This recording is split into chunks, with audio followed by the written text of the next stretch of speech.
Tantor Audio, a division of Recorded Books, presents Bound by Wreckage by Michele. Narrated by Aletha George and Sean Kristen. Prologue. Carson. Once upon a time, I had a different life. Back then, I knew a boy who had charisma, strength, and loyalty oozing from his pores. That very same boy grew up to be a man who didn't need charisma, because everything about him drew me in. A man so strong he could take on the greatest of superheroes and not break a sweat. Loyalty. No one is more loyal than Lennox Cruz. He gave me this gift so precious without any stipulations, and it's why I sit here today. I take a deep breath and give silent thanks once again for all that he's given me without even knowing the extent of his gift. The needles poke my skin over and over while the buzzing fills the room. Each movement of the gun causes goosebumps to rise on my flesh, and the sound calms me. A message on my skin that no one can erase, as if I'm rewriting my story and starting new. Because once upon a time, I knew what it was to be free and to live a life full of love, happiness, and hope. Most would think that I'd need a blank canvas for that, but for me, it's different. Each tattoo is my life. The good, bad, ugly, and really fucking bad, all wrapped in words and pictures around me. The large piece on my calf consists of 9 different butterflies. They're in a 3D form and look as though they're taking flight or hovering above my skin. Each one goes in different directions, such as my life, spinning me just the same. Today, the 10th, will be put into place. They're each unique because several different artists have worked their magic on me, weaving their styles with my wants. All my ink is significant, but it's the butterflies that are the most. Each one represents a year of my life, lived in hell and my hope for rebirth. My fresh start. Each one spreading out its wings to soar above and be free after coming out of a dark cocoon, rebuilding themselves from nothing. Freedom doesn't really come for someone like me, though. It's about the hope and only a matter of time before it will run out. I need to enjoy this taste of a peaceful life while I can. This butterfly is distinguished in its own way. The colors are red and black, and its wings are spread with a shadow underneath of it, making it look like it's hovering over my skin. Protecting. Watching. Waiting.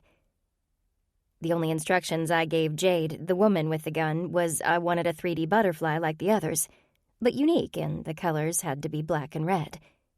To remind me of a time that, for once, I wasn't an object, that I was an actual human being. The moment in time when I meant something other than a pretty face. When a man looked at me like I hung the moon and not as a useless human being. When a man touched me in a deep, profound way, reshaping my thoughts about myself. Special. "Hon, you doing okay?" Jade asks as I look down at her. She's covered in concern. I give her my most compelling smile that I've mastered over the years. It's the one that saved me many times. It will also be my demise. "Yep," I answer, laying my head down on the cushioned chair. We're in a private room in the back. Stupid is not a word to describe me. He is coming for me, and there is no way I'll go to him freely. Every move I make is calculated, even though I know my time away is fleeting because he never gives up. Fighting, kicking, screaming, and gunshots, it's the only way he'll get me. Never will I submit myself to his life and his control. I will fight with every breath, every day for as long as I can. I'm going to pay for it. This much I know, but under it all, the makeup, too tight clothes, and sullen face, I've learned I'm a fighter, and I won't go down easy no matter how much it will cost me later. The buzzing continues, and I try my damnedest not to let the thoughts invade, because each time they do, this feeling pulls me lower. The anguish, hate, betrayal, and hurt all want to take me down. I've let them many times. They're always there below the surface, fighting to get out. but I don't want to be that woman anymore.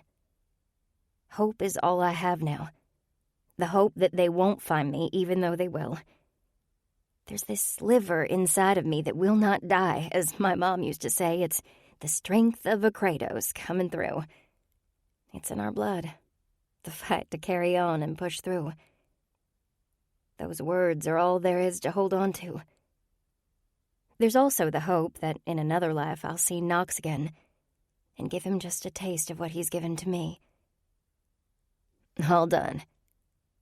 I sit up and see the amazing butterfly up my calf almost to my knee.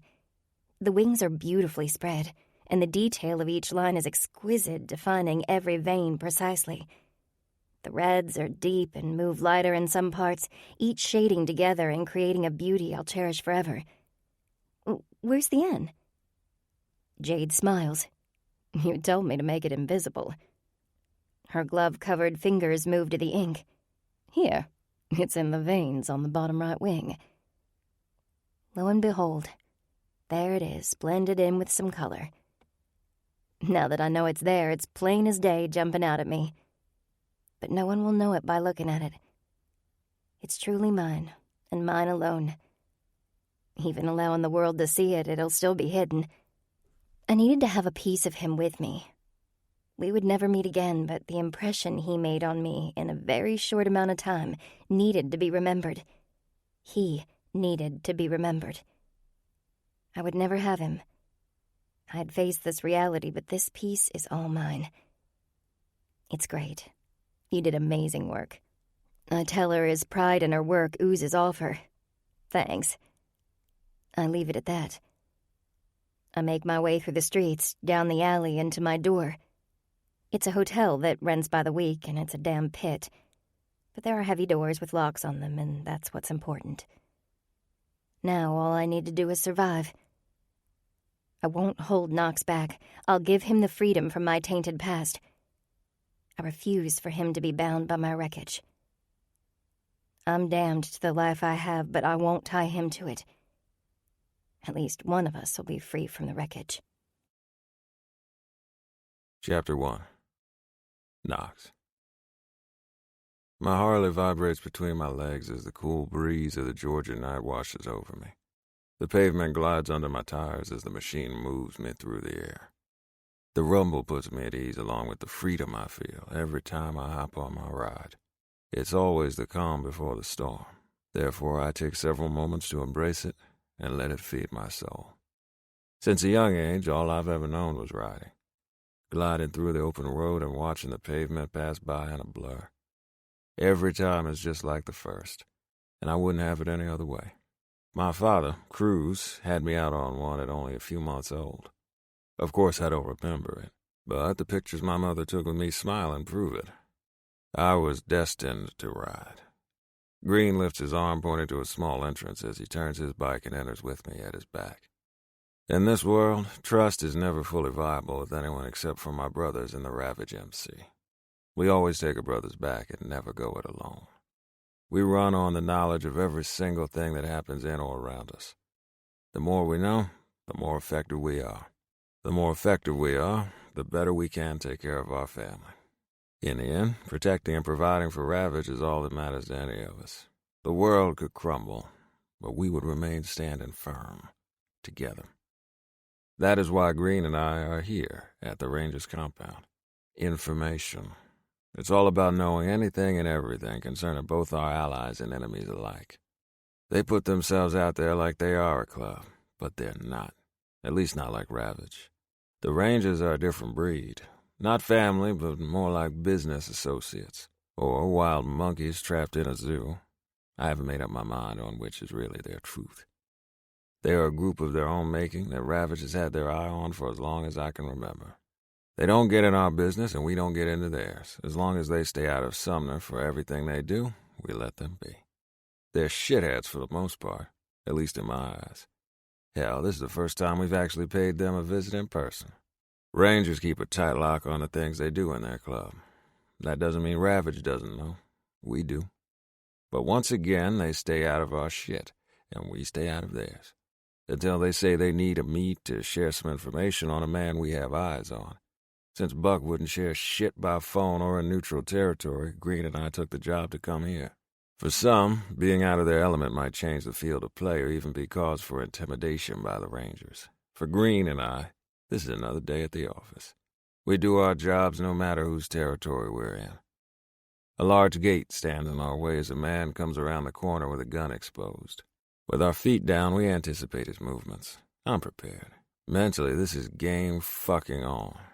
That gun goes up, mine comes out, and I'm a fuck of a good shot. "Who are you here to see?" he asks, pulling out a cell phone and lighting it up. Inside, I want to laugh, considering how close he is and the fact he's not paying attention. That gun could be mine in seconds. Distractions are what gets you killed. That I learned from my mother, Princess. She's a woman of her own making. "Knox and Green need to talk to Buck. The guy has a scar that goes from the tip of his nose to his eye socket, and if I'm seeing things correctly, that eye is fake. It's not moving like the other, and the shine from the lights around reflects off it differently than the other." He pulls up the screen on his phone and makes a call, no doubt knowing we were coming and being an ass while making us wait. He thinks he has control. He thinks he has power. Truth is, he has shit like every other motherfucker here. They have shit over Green and I. We give him the play, though, because this isn't a battle worth fighting yet. Within moments, the gate is opened and we are ushered through. This place is much smaller than ours. There are several different buildings, along with a large one that I'd assume is their clubhouse. Green and I take it all in as we roll through. Every detail is committed to memory in the unlikely event things go south. The other buildings almost look like actual homes with flowers outside of them, one even having an awning over the windows. Definitely different in several angles to keep in mind. People can be hiding anywhere. Preparation saves, while relaxation gets a man killed. We won't relax until we exit with the information we came for. We kill the bikes and hop off, taking in the scene around us. It's quiet. No one is outside, but there's a faint sound of music coming from the left where the large building is. The lights illuminate the space, making it look like a war camp of some sort. To each his own. I don't give a shit how they live, where they shit, who they fuck, or what they do, until it touches what's mine. "Come with me," Scarman says, and we follow. Buck knows we're coming and for what reason. He said over the phone he couldn't give the answers to our questions. That's why we came. To make our presence known, to make them see we're watching, and demand what we need to know. He knows better than to fuck with us. He wants to be seen. Well, motherfucker, we're here. Ravage is fearless, dauntless, and unrelenting. Everyone knows it, including the Rangers. Bringing us into their home is his critical mistake. Green and I now have their layout. Upon later evaluation, we'll have their every weakness sorted out should we need to take them down. Every move we make, we take everything in. Buck should have given up the information on the phone. He didn't. Now we have an even bigger advantage for the long run. The door to the large cement building flings open. The music is loud as hell. The lights are on but dimmed, and as we step in, we can see why. There's a party going on. This isn't unusual for a motorcycle club. At Ravage, we have parties all the time, too. Except we don't allow outsiders. Not exactly what we had in mind when we planned the trip, but we'll work with it. After a few chin lifts, we're escorted to the far corner of the room where a semicircle booth is located, which seems strange to me, but whatever. Buck sits with women on either side of him. He's a big man with a build to match. There's no doubt in my mind that Buck can handle himself. His wide smile comes up to us. "Knox, Green, take a seat." He whispers something to the girls and they dart away. We then slide in. "We doing this shit out here?" I ask, seeing all the bodies, therefore ears listening to what we say. That isn't going to work. "Let's have a few drinks and catch up." "Not what we came for," Green adds, leaning back in the seat and crossing his arms over his chest. "Not the kind of men with the time to simply shoot the shit, Buck." Buck raises his hand, and a couple seconds later a beautifully striking woman steps up to the table and sets down a bottle of whiskey and 3 glasses. Her long red hair is hard to miss, but so are the legs, tits, and ass. She has all of that in spades. The skirt and barely there shirt leave little to the imagination. It's her eyes, though, that catch me off guard. Normally in our clubhouse, the mamas are there because they want to be. They're happy and excited to stay and provide their services as long as we protect them. It's a win-win situation. Not that we have many mamas anymore, considering only a few of us are single. This woman's eyes are void, empty, and there is not one drop of life in them. She smiles, but it is completely for show, because her gaze is still the same. I could have a gun to her head, and more than likely she wouldn't move. For such a gorgeous woman, why is she so down? Why is there no light or spark? Where did it go? She's broken, and I read it in her depths. She hides it well. No one else seems to take notice of her. She blends. But underlying, she's checked out. And why the hell does she look familiar? Anything else, Buck? Her voice is honey dripping slowly off a spoon, sweet and sensuous. One that would be sexy as fuck screaming my name when she comes. This is my sister, Carson, Buck introduces, grabs Carson's hand and pulls her to him. He then plants a kiss on her lips, hard and rough. I wait for the shit show in front of me to end. It's a painful sight to see her frozen in place and forced to take what he gives. My stomach twists at the sight before me. This prick is fucking his sister. Knew he was a sick fuck, but didn't know he lost all sense of reason. I want to hurl, thinking of how fucked in the head someone must be to cross those kinds of lines. As I watch the exchange, Carson doesn't kiss him back. She holds herself steady, but she doesn't initiate any movement or reciprocation. Buck pulls back, his fist coming up and landed smack dab on Carson's cheek with a loud crack. She screams in pain as her head flings to the side. Both Green and I jump from our seats as she stumbles. No way in fuck are we sitting there while this shit is going on. Anger boils over like lava from a volcano, and it takes every bit of my restraint not to lay Buck out. What the fuck is that? I bark, moving over to the woman who puts her arm out, warding me away. It's futile, because I'm going to make sure she's okay. First, Buck kisses his sister and then punches her as if she were a man. The kicker is, no one in this room is even looking our way. It's a telling sign. It's like this is a normal occurrence that doesn't warrant their attention. That pisses me off. Buck scoots off of the seat, grabbing the woman by her long red hair and pulling her to him. Fucking bitch, you make a fool of me in front of my guests? His rage causes the vein in his forehead to throb. Sorry, Buck, I wasn't thinking. Buck grabs Carson's arm, holding it so tight red forms around his handprints. She cringes and bites her lip, but says no more. Green reaches over to me, a hand on my shoulder. He can tell I'm about ready to burst, and with as many people that are here, that could end very badly. Logically, I know not to get into Buck's business, because it in no way affects my club or me. Unfortunately, that's the code in our world. Except in Ravage, not one fucking brother would ever let shit like this fly. Women may get claimed, but they aren't treated like toys to be played with and put on a shelf. My mother would never allow such behavior from any brother to any one woman in our presence. My father would take her back. We all know better. We're not the kind of men like Buck and these boys who push their weight around like this. The man inside is itching to take Buck out and show him what it's like to be hit. Leave, he orders her, then releases his grip. She stumbles back but catches her footing. Carson then disappears in the crowd like smoke. Buck sits down as if nothing happened. I can't stop myself from asking, what in the hell was that? My house, boys. What I do here is no concern to you. This is very true. Someone coming into Ravage and having an opinion on what we do wouldn't fly. But fuck me, that's his sister. Even the thought of kissing Austin like that makes me want to vomit repeatedly and cut out my tongue. What brother would do that shit?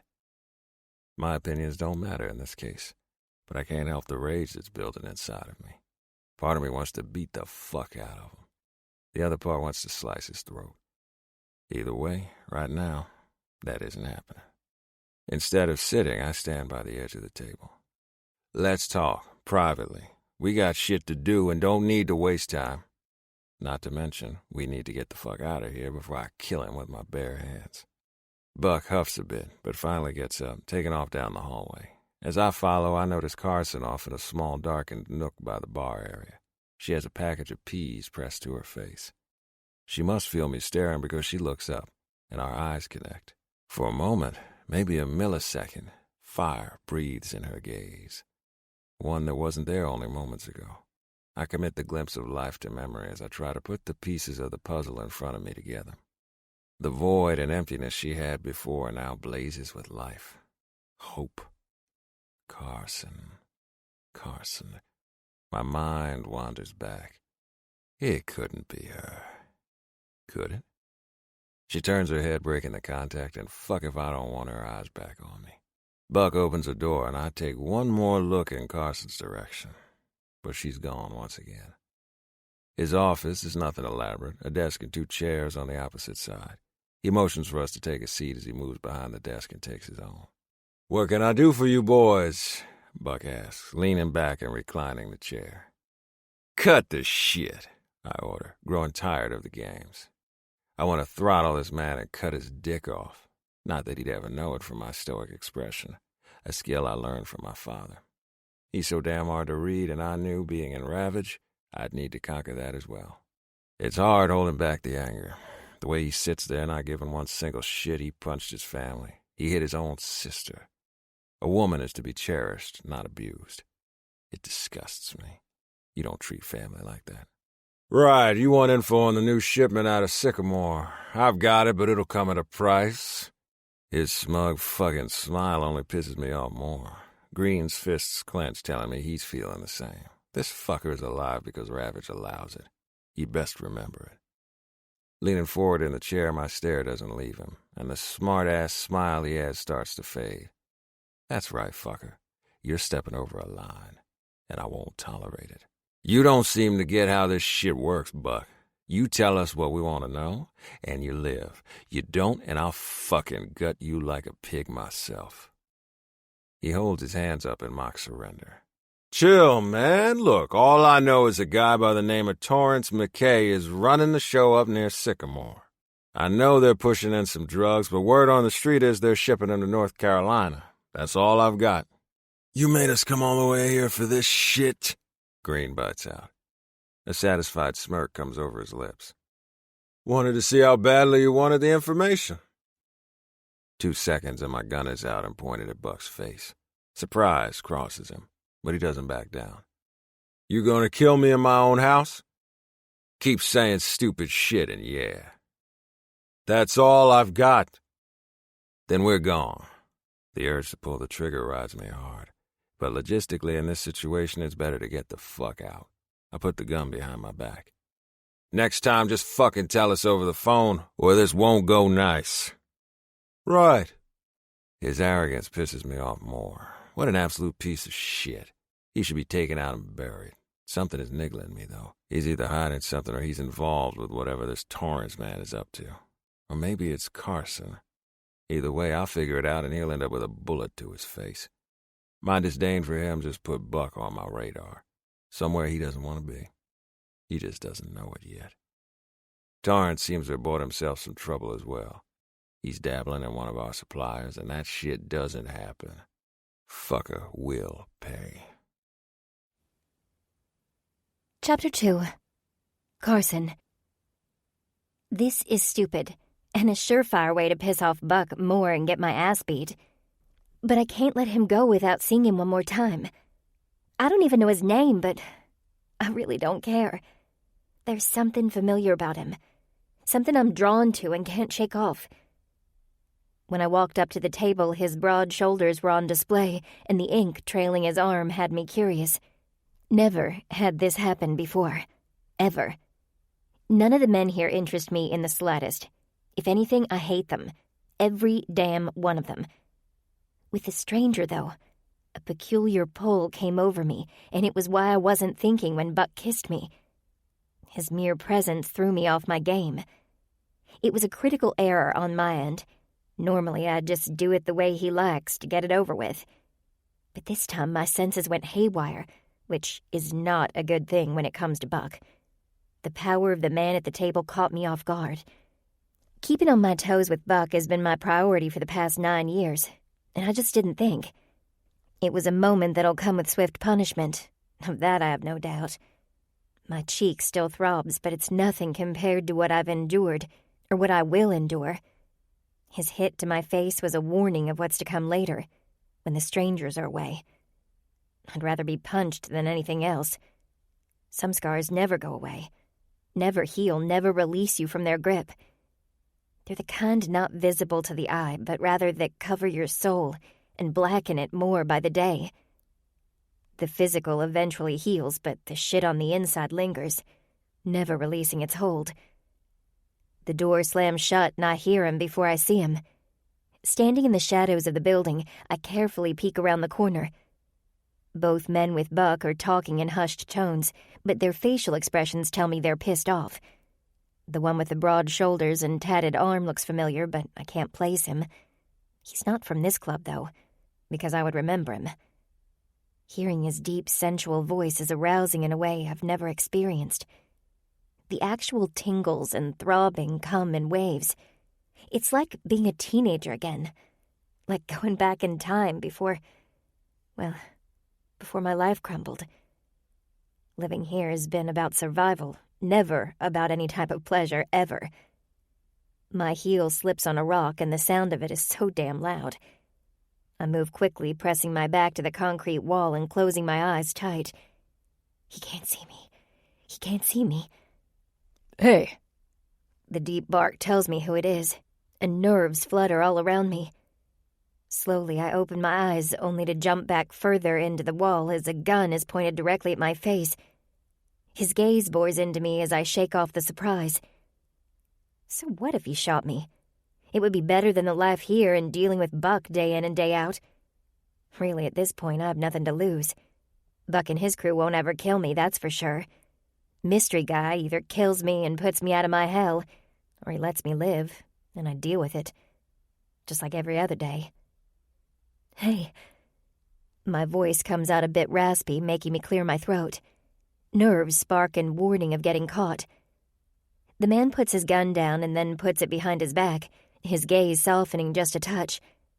Those deep brown depths have swirls of gold near the irises standing out.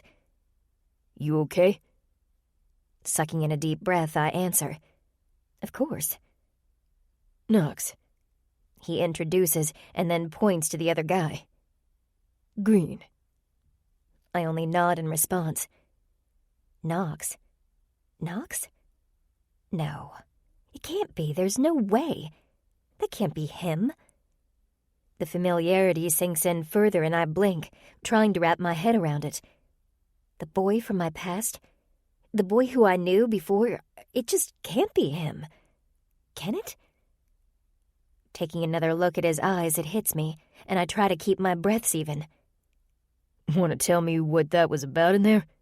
Knox asks. Not really.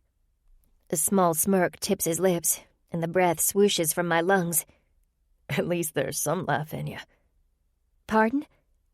My heart beats wildly in my chest. Everything spins in my mind. It's hard to think clearly having him so close.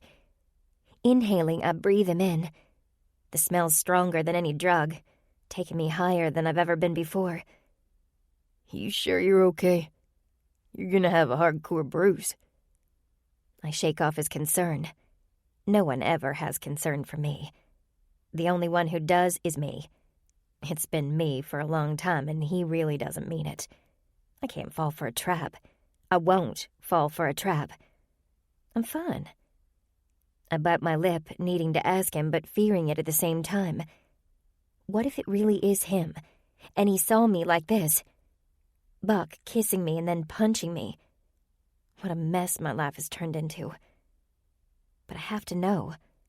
I won't be able to go back inside there and regret never finding out the truth. Lennox Cruz, right?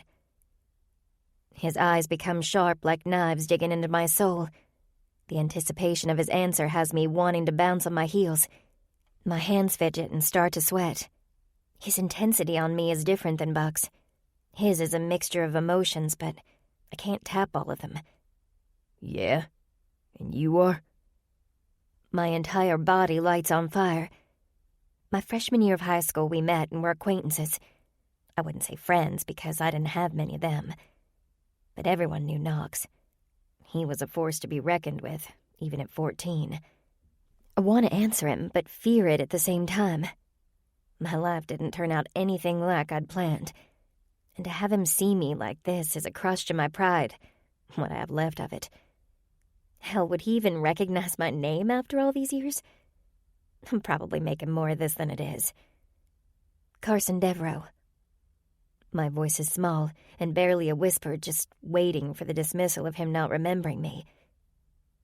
A wide smile comes across his face, knocking me for a loop. His smile completely transforms his face. One moment he's scary as hell, the next, gorgeous. I knew I recognized you. There is this distinct Georgia drawl to his words that only makes my ears want to hear every word he speaks and never stop listening. This should have me elated, that he remembers someone like me, but inside I feel embarrassed that I let things in my life get this bad. Not only that, but for him to see my demise. Something churns in my gut, this feeling that I can't quite shake. Hell, I'm not even sure where it's coming from, but it's riding me hard. Somehow it's compelling me, and I've no idea why. I don't owe anything to them. My stomach turns and churns. The urge to protect him hits me like a bulldozer. If this is a trap set up by Buck, then I'll face the hell.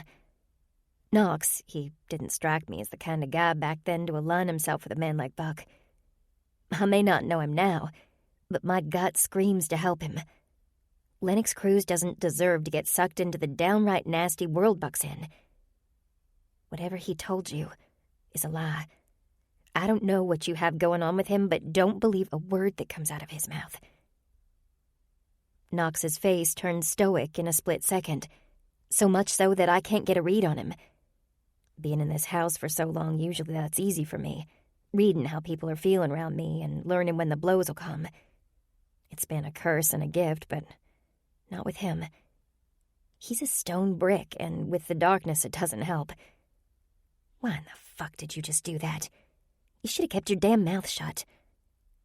The churning turns to bile, and it rises as the paranoia sets in. I have to fight it down, but it's difficult. That was a stupid move. I know better. I fucking know better. This is a critical error, and it could cost me more than my life. The punishments Buck gives out, I would rather be dead. Don't tell him I told you that. Please. I have to go. I turn on my heel to go in the back way, but a strong hand wraps around my wrist. His touch isn't like Buck's. No, Knox's is gentle yet firm. There'll be no marks on my body from this. But the vibes coming off him are intense, halting my steps and making me pay attention. Why do you say that? He growls. I wrestle around what to tell him, but all that plagues me is to tell him the honest truth. Because he lies about everything. The panic is winning. I have to get away. I really have to go before he finds me out here. I tug my arm, but he doesn't let go, keeping his intense gaze on me. Like he's your brother? Is that a lie? I don't remember you ever having a brother. Brother? Isn't that a fucking joke? Stepbrother, we aren't blood related. Now let go. I try to jerk away, but he keeps a grip without hurting me or getting tighter. What do you know? His demand has shivers forming down my spine. I'm to be seen and not heard. Now you have to go, and so do I. The consequences for betraying him are too high. He shakes his head, and I look around to see if Buck or any of his guys have come out and this little show has caught their attention. Luckily not yet. There's still time. Want to tell me why you're here with a man who lies and hits you? I tear my arm out of his grasp as hard as I can. I have no choice. Turning on my heel, I dart into the darkness. This time, though, he doesn't come after me. A small part of me is disappointed, but I know better than to hold on to any kind of hope. There's no savior in my story. The only one who will ever save me is my damn self. I didn't lie to Knox. I don't have a choice. But one day, choice or not, I'll get far away from here. Far away from him. I have to. It'll be my only solace, and it's the only hope I hold on to. That's the thing about hope. The more you feel it, the harder it is when it crushes you. I'd had hope several times only to be squashed, and I paid the price. My only hope is that Knox had a better life than I did.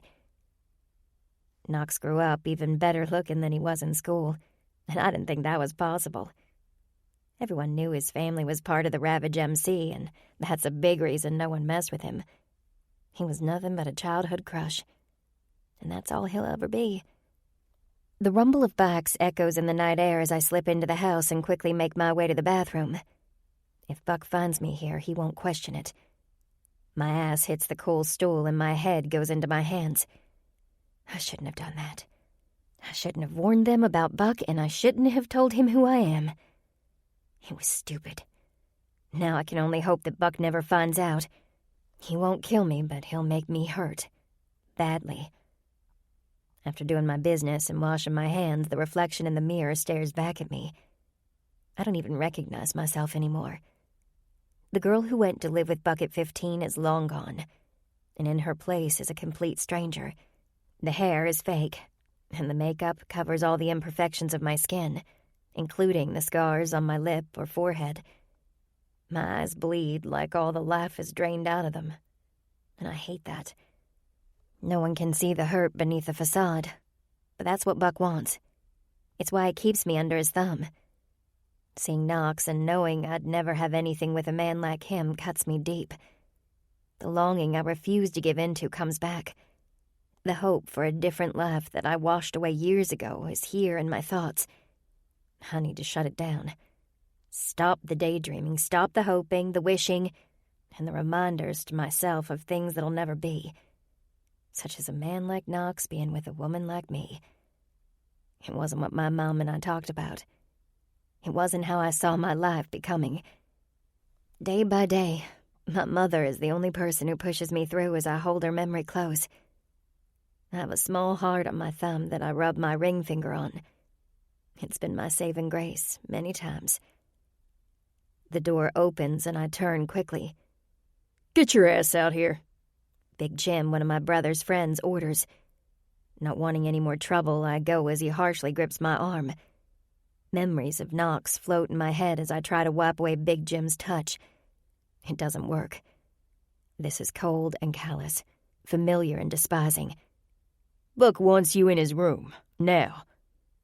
Big Jim pushes me to Buck's bedroom door. My hand shakes as I reach for the handle. He's behind this door. He's pissed. He'll hurt me. I wish he'd just kill me and get it over with. End my life and be done with it. But I'm not that lucky. No, my luck ran out a long time ago. Buck has come close several times, but always stops right when I'm on the cusp of seeing the light. The end.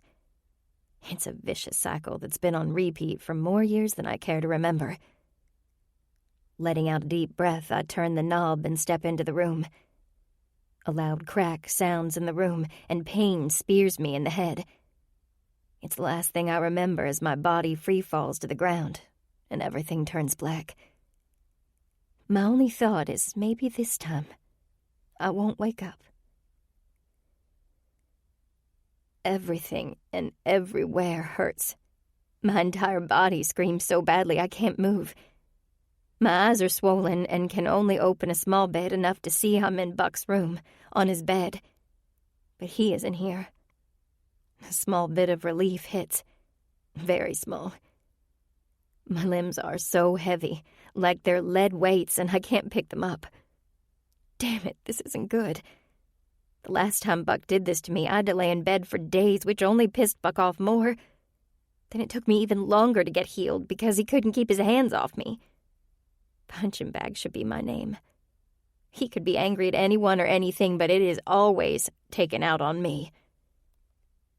Come on, Carson. You need to get your ass up and get moving. You can't lay here. It'll be worse if you do. Memories of the last time explode. There's nothing worse than not being able to move while a man does what he wants to your body and you can't fight him off. It's one thing when I have all my control. It's a complete other when there's none. There are different levels of fear and pain. Some may be scared of a spider or a snake. Well, for me, I'd welcome those any day to Buck and his friends.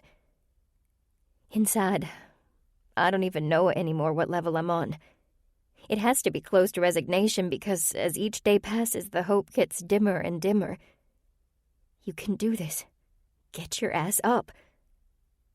With every bit of strength I can muster, I force my legs to swing off the bed.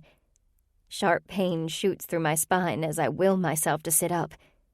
A small scream escapes me as I suck in deep breaths of air.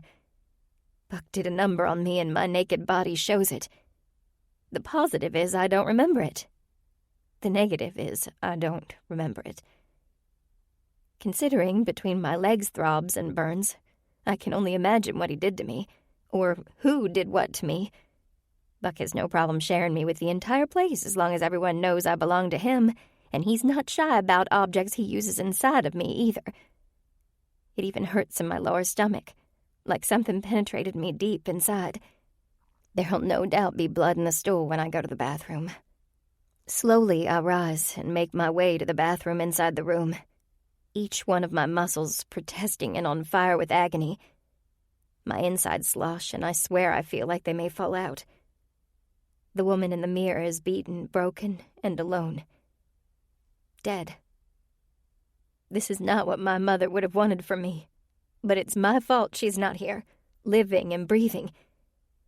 This is my penance, one that I wish would end. My mother was so strong and determined. She took life by the horns and lived. She took me to see my first concert when I was only 6, saying I had to see Bon Jovi in person. There was no other way to hear them. It was the first of 4 concerts we got in before I lost her. Each one a memory I hold on to. Mom took me to art shows that I thought were boring as hell, but having lived without her all these years, I'd give anything for her to take me to one now. Only my mother would be disappointed in me. To see the woman I grew up to be. She wouldn't respect me or find pride in who her little girl became. She wouldn't be able to look at me. A woman that I hate to even look at in the mirror myself. Looking over my naked body, bruises, cuts, and welts cover every inch of my flesh. There's no mistake in the outline of handprints and a leather belt. A shower's out of the question. As much as I want to wash everything off me, the water will make everything hurt worse.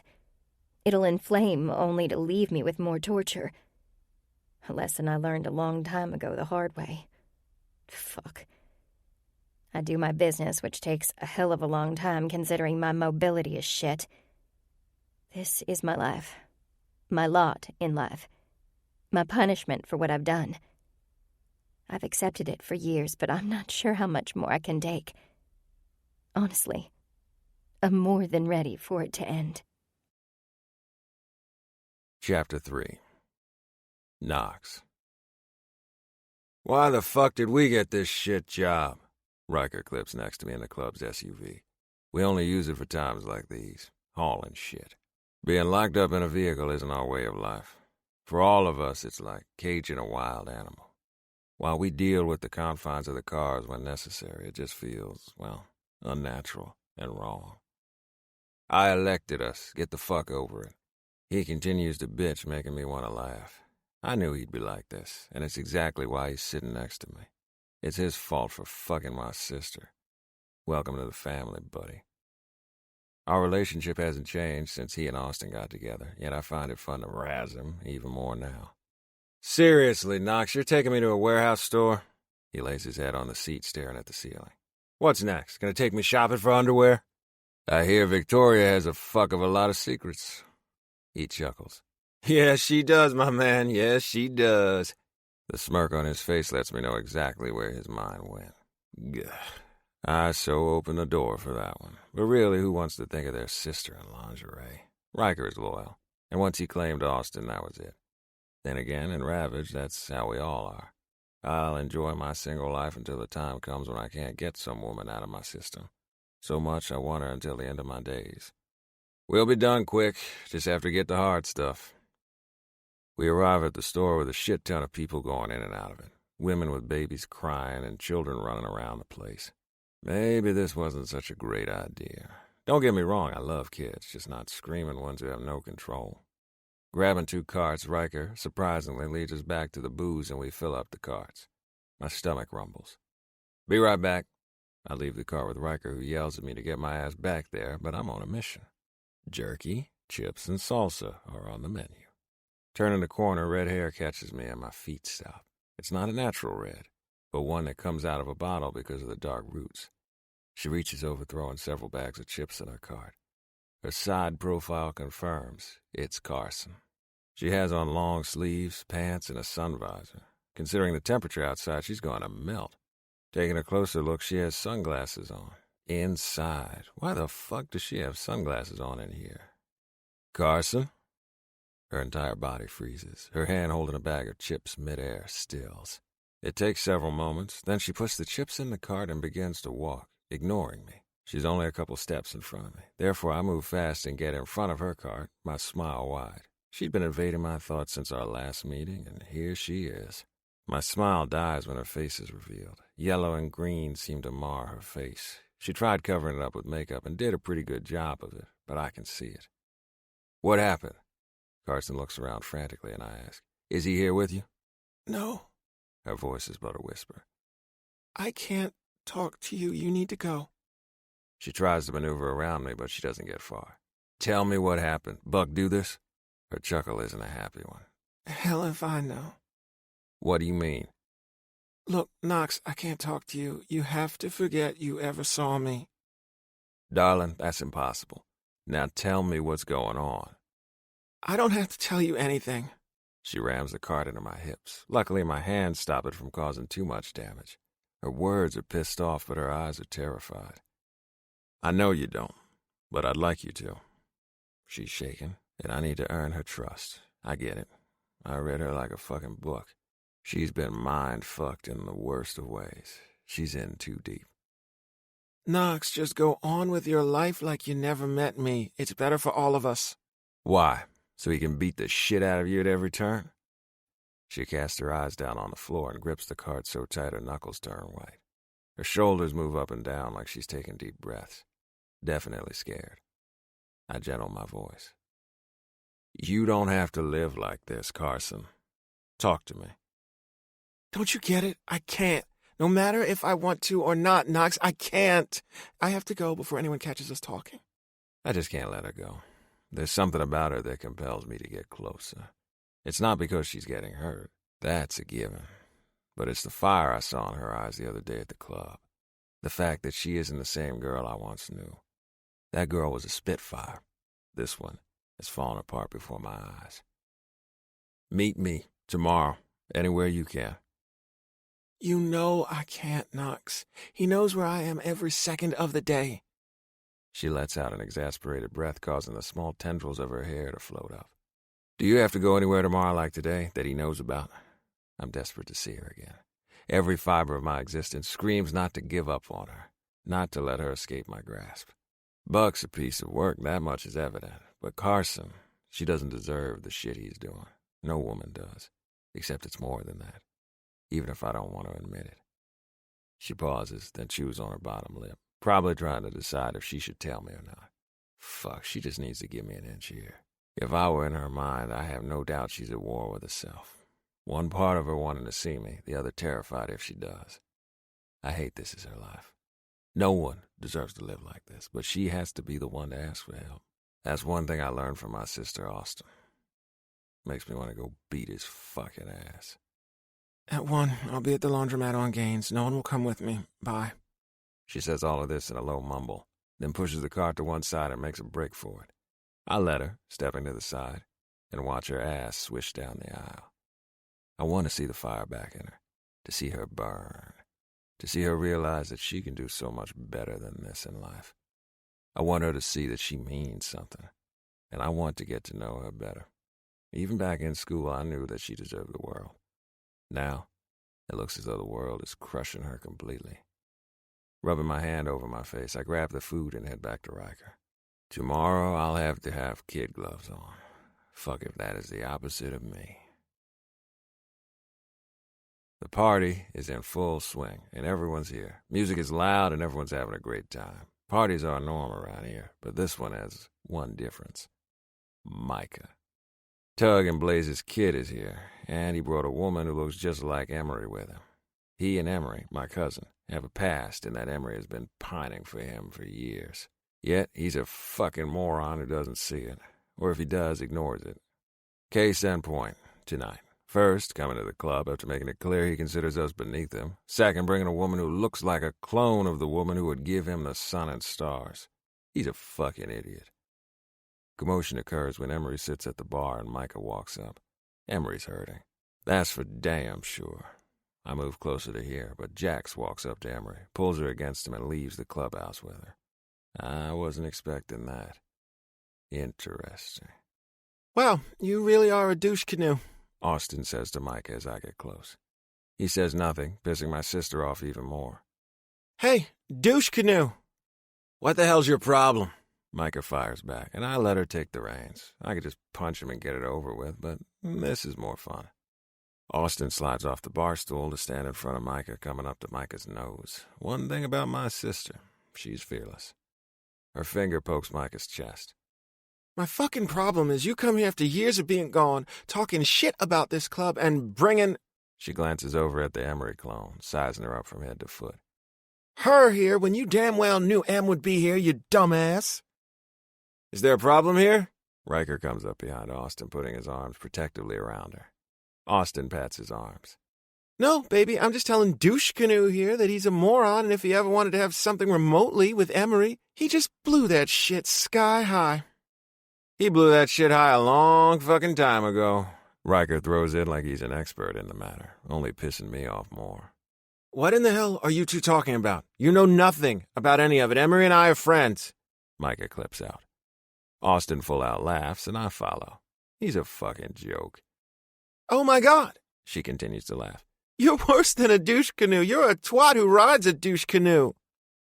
Would you stop with the name-calling, because I can return the favor, Micah tells her calmly. A low growl comes from Riker. It would be in your best interest not to say a fucking word. Do you have screws loose or something? The woman next to Micah jumps in, crossing her arms over her chest and taking a step forward. Austin's smile continues to beam. That's no secret, babe. But one thing that I have is brains, and he set you up coming here. I made him, the woman sneers. Damn, the bitch is stupid. Micah turns to his woman. You're not helping here. Just keep your mouth shut until I can get us out of here. Her eyes narrow. You expect me to stand here and let some bitch call you names? Austin pushes Micah as he tries to grab a chair to save his sorry ass. It doesn't work as my sister bum rushes the chick, punching her in the nose, and blood splatters as the woman goes down hard. I step forward as Micah turns to the chick, ready to throw a fist to his face, except I'm not fast enough, and Riker gets there first. That's for calling my woman a bitch. Don't do that shit here or anywhere, Riker says above Micah. You may have gotten away with causing and saying shit before in this club, but know this now. I won't put up with it. Next time, you'll be dead. This is no way to get in our good graces, I remind Micah, and turn to Riker holding up my fist, to which Riker bumps it. If you weren't going to do it, I was.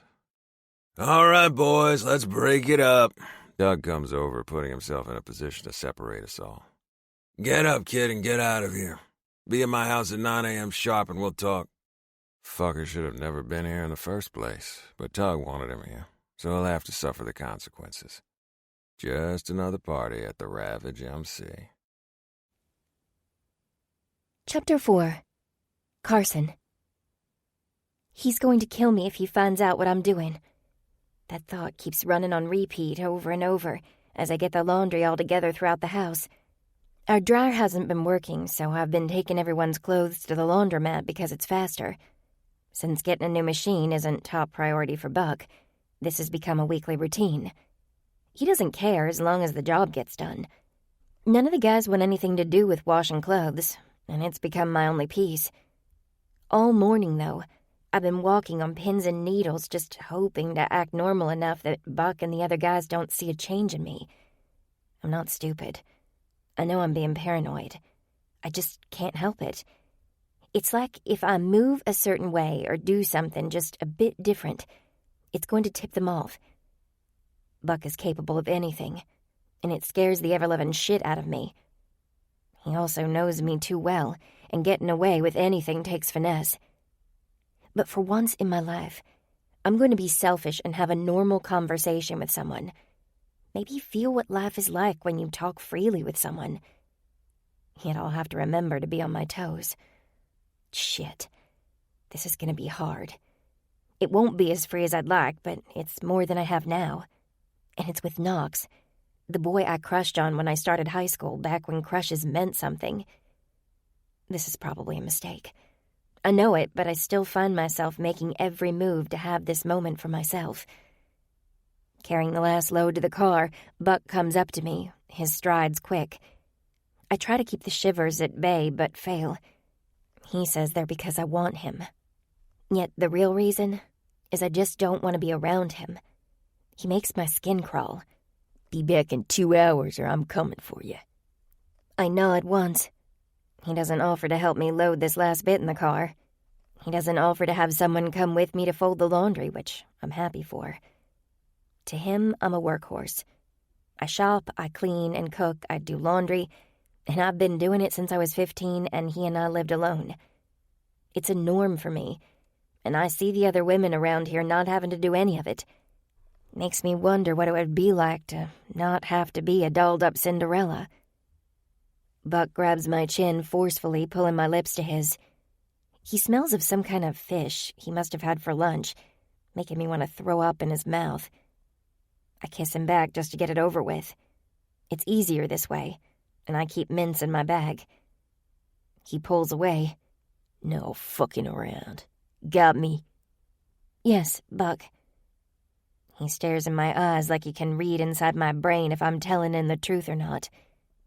Since I am, he pulls away and stomps off.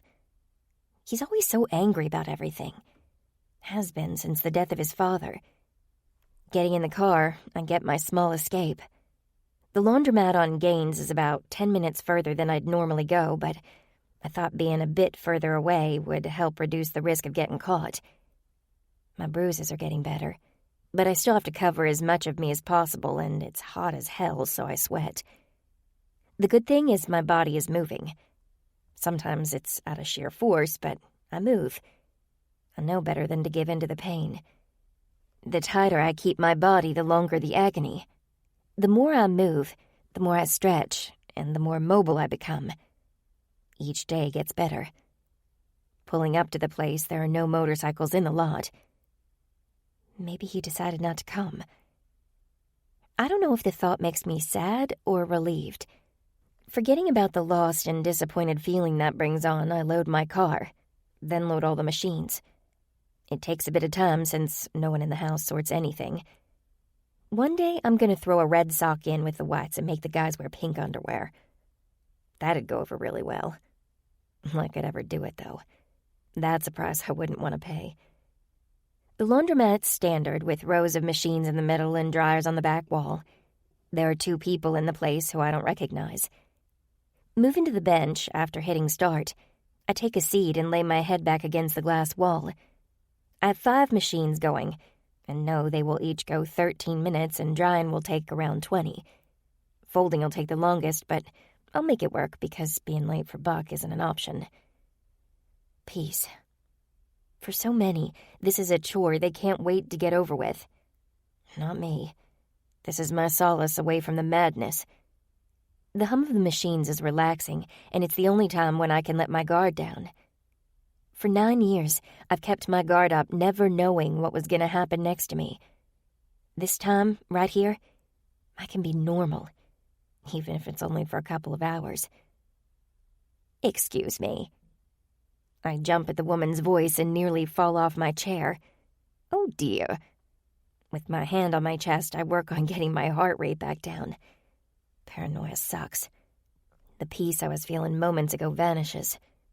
Sucking in a deep breath and putting a small smile on my face, I answer, Yes? I'm sorry, I didn't mean to scare you. I was just wondering if you had an extra quarter. I'm short one for the dryer. The woman is older with gray hair that looks as though it's been curled within an inch of its life. Her face shows of experience and eyes show wisdom. Fishing in my pocket, I pull one out and hand it to her. Thank you so much. No problem. Glad to help. The woman goes to the dryers, and the sound of motorcycle pipes comes in loud and clear. Knox rides up, dark hair blowing in the wind and eyes covered with mirrored shades. I feel it the second his eyes connect with mine, even with the glasses on, and my body heats and hands start to sweat. Butterflies swarm in my stomach, and a giddy feeling comes over me. A small smirk plays on his lips as he shuts the back down and pulls his leg over. My insides are twisted, and nerves race through my body. Brushing my hands on my shorts, I try to remove some of the wetness. This is so far out of my comfort zone, but damn, he looks so good. He wastes no time coming into the building. The way he does it, though, is what makes my heart thump. Each step is confident and sure. Not in the fearful and controlling way Buck does. Knox is completely different. He is so natural, and each step is just him. So much different from the young him, yet the same as well. He tears off his glasses, and I have to tell myself to breathe. He's even more gorgeous than the other day at the store when he caught me off guard. The lines of his face are perfect, accentuating everything. His beard is beautiful and clean-shaven. Each thing adding with the other, completing the package that is Lennox Cruz. "Hey, beautiful." He sits down next to me, my hands fidgeting. This is so far out of my comfort zone. Add in Buck, and it's wrapped in fear as well. I've never really sat and talked to a man before, and I feel a little embarrassed with my lack of experience in that area. It's as if I'm that teenaged girl who had the crush of a lifetime, not knowing what to do or say. "You came." It comes out a quiet whisper, showing surprise yet relief. He lifts his leg onto the bench seat, turning his body to me. I steal a few glances from under my lashes, seeing his plump lips tip at the sides. His beard is cut very short to the skin, all dark and mysterious. "Told ya I would." "Yeah." A sudden unease hits, and I look around the place and outside, feeling something, but not knowing what. "What's wrong? You got all panicked." "He's not here. The guys aren't here." Regulating my breathing, I calm myself, something I learned years ago. I looked it up on the internet when I had trouble breathing during certain situations and found out they're panic attacks. Controlling them by breathing in and out steadily has helped tremendously. Another thing that helps is connecting my ring finger with my thumb and rubbing them together. It's strange, and most people don't see it, but to me it's something tangible to touch and feel. These attacks will not control me. So much of my control has been stripped, except for this. Just making sure no one followed you. This has taken everything inside of me not to flee, escape, run, avoid, knowing what will happen if Buck catches me. The other two people are sitting on the other side of the laundromat so they won't hear us. We're good. This is good. Damn. I'm 24 years old and can't even sit and talk to a man without freaking out. This is pathetic. When did I become this woman? At age 15, when my life was destroyed. The answer screams at me inside my head. I try to push back the sadness because that gets you nowhere. Buck likes it when I cry. In turn, I learn to school myself when the sadness becomes too much, at least in his presence. It's so hard being two separate people. At least that's what I feel like most of the time. In the end, for me, this is the only way I survive my existence. And that's what it is. An existence. This isn't a life. "Nope.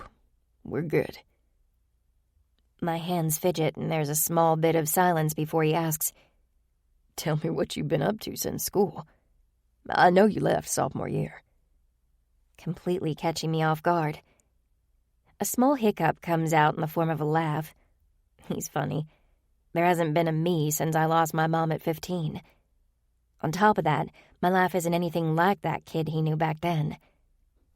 "Okay." He drags out the word, obviously knowing I don't want to talk about that time one bit. "How about tell me your favorite color?" "Green." I respond. "That was easy enough. What do you like to do?" This question puzzles me, and the only thing I can think of is laundry. He chuckles. Laundry isn't something you like to do. It's a chore, a job. It's something I like doing. Look around you. He does a quick sweep. It's quiet, there's no one here. There's no one giving orders. This is heaven. He studies me intently and I look away, not wanting him to see inside of me. It is not a place he needs to be. I've already got Buck in there, and I sure as hell don't need Knox, too. Knox reaches over and pulls a small strand of my hair, and I flinch, so used to being hit. Breathing through it, I move back, and he touches the same part of my hair again. This time I'm steady. What color is your hair? I remember it a light brown. He doesn't acknowledge the flinch, but I know he saw it. That's at least an easy one. Brown. It's darker than back then, though. Why do you color it like this? Turning, my hair falls from his fingertips. Buck likes it. Buck. Let's talk about him. My arms cross over my chest, feeling like I want to crawl in a hole. I worry about what to say. I worry about everything. That's all my life is, one big worry. Then stupid mistakes happen, leading to punishments. Let's not. He ignores me, pressing on. What made you come to live with him? How would he know that? Did he check up on me? Did he ask about me? That can only lead to problems. The less he knows, the better for all of us. I think you should go. I need to finish this and get back to the house. I rise from my seat and check the washers, which have another 3 or 4 minutes. Shit. Gripping my arms, I move back over to Knox and lean against the wall next to the bench. Not leaving, Carson. Talk to me. Why? Why tell you this? You're gonna go on with your life and in a few months or so never remember this. It's better if you just go and we part ways. Babe, you gotta know I'm not that man. What man? The kind who gives up on something. You don't even know me. I fire back, feeling anger building. He smiles. There's the fire. I'm not sure why he says that. He doesn't know any flame of mine. Those were blown out a long time ago. Knox, this isn't right. If Buck catches us, I'm going to be in serious trouble. He shakes his head. Answer me, please. What happened that you ended up living with him? I would really like to know what happened to the ambitious spitfire of a girl. Hand to my neck, I feel heat rising. He really did notice me back in school. He knew me better than I thought. That pains me and makes me happy at the same time. All those times when I thought he wasn't paying any attention to me, he was. At least a little bit, enough to know some things about me. Never have I talked to anyone about what happened when I was 15. Ever. It's been locked inside of me for 9 years. Why I left? Everything was swept under the rug. Buck's doing, and something he says I have to pay him back for. And something he says he'll never forgive me for. As it is now, I'll never be able to pay Buck back to the point he'll loosen his grasp on me. This is my only shot to breathe, even if it is for a fleeting moment. I've never wanted to tell anyone, but for some reason I want to tell Knox. My mind wars with itself trying to come up with a decision. I suck in a deep breath. When I was 15, I was driving my mother and stepfather to dinner. I had a permit, and they were letting me try it out. Looking down at my hands, I can't look at him and see whatever's on his face. Buck never let me talk about it and only got more pissed if I even mentioned my mother. Learning to stop talking about it is easy when you get punched in the throat for it. I can't help but hesitate, unable to get the words out, then finding them. I lost control of the car, and I was the only one who walked away. I jump when a warm hand comes over top of mine, but he doesn't move away as electricity sparks between us. Go on. His touch gives me strength to speak. Buck was 20 and said he'd take me in because there was no one else, and I'd end up in foster care. Therefore, I moved away with him. We just got back to town about a year ago.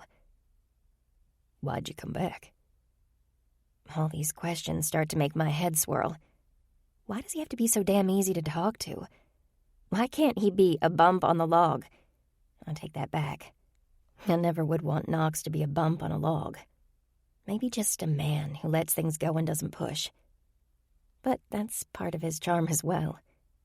The tornado in my head can stop any time. You can tell me. Sucking in a deep breath, all the consequences of what I've already told him twirl in my head. My mother always said, go big or go home. I guess this is one of those times. Shit. I know I won't be able to walk if Buck finds out. How can I tell him any more?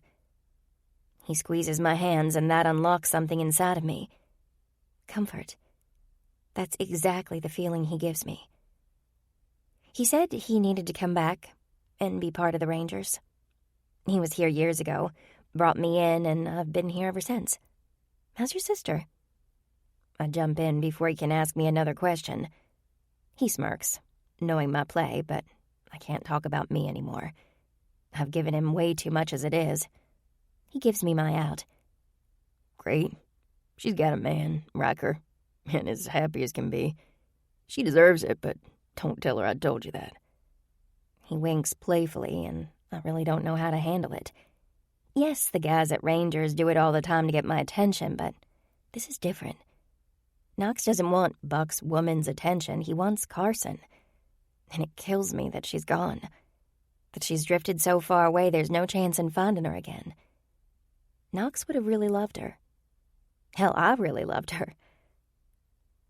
That's good. I see you joined your father's club. Everyone always knew you would. Yep. Joined as soon as I could and wouldn't change a damn thing. The washers stop their spin cycle and I jump up. I'll be right back. I need to change them out. Not only does this give me time to breathe, but it gives me time to think as well. I switch over the clothes as Knox comes to stand beside me. I'd offer to help you, but I'm not touching another man's underwear.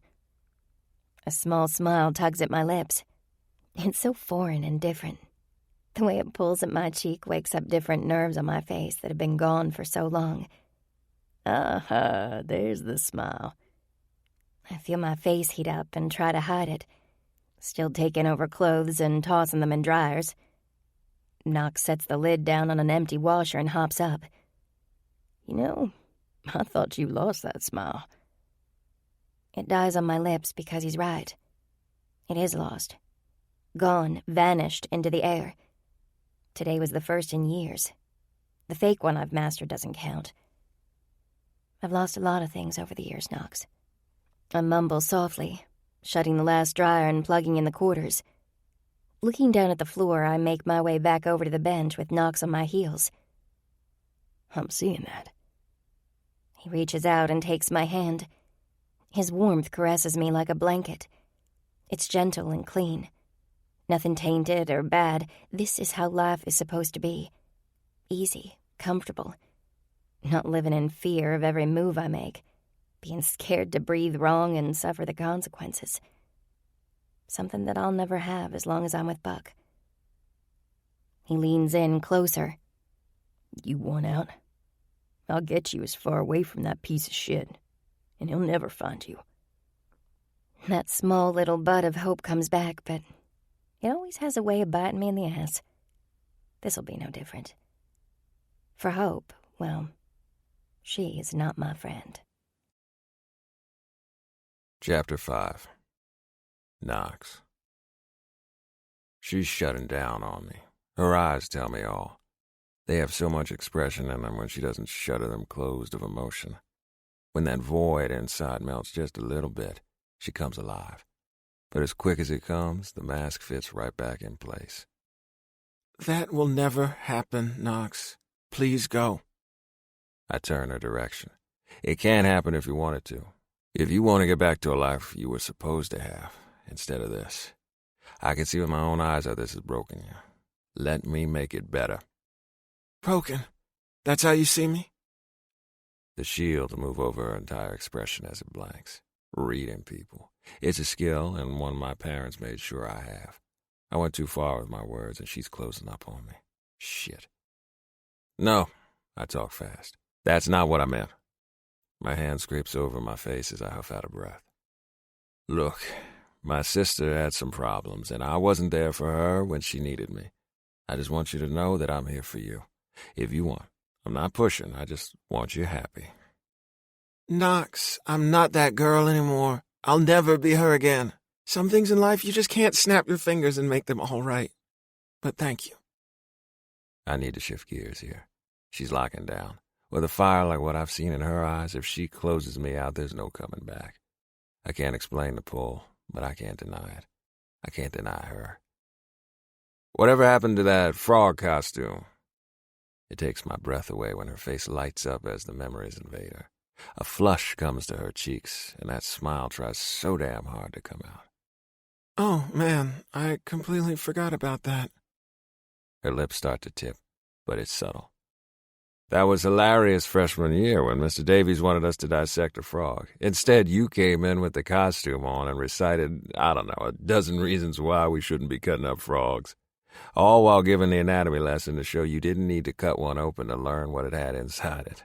Her smile widens just a touch.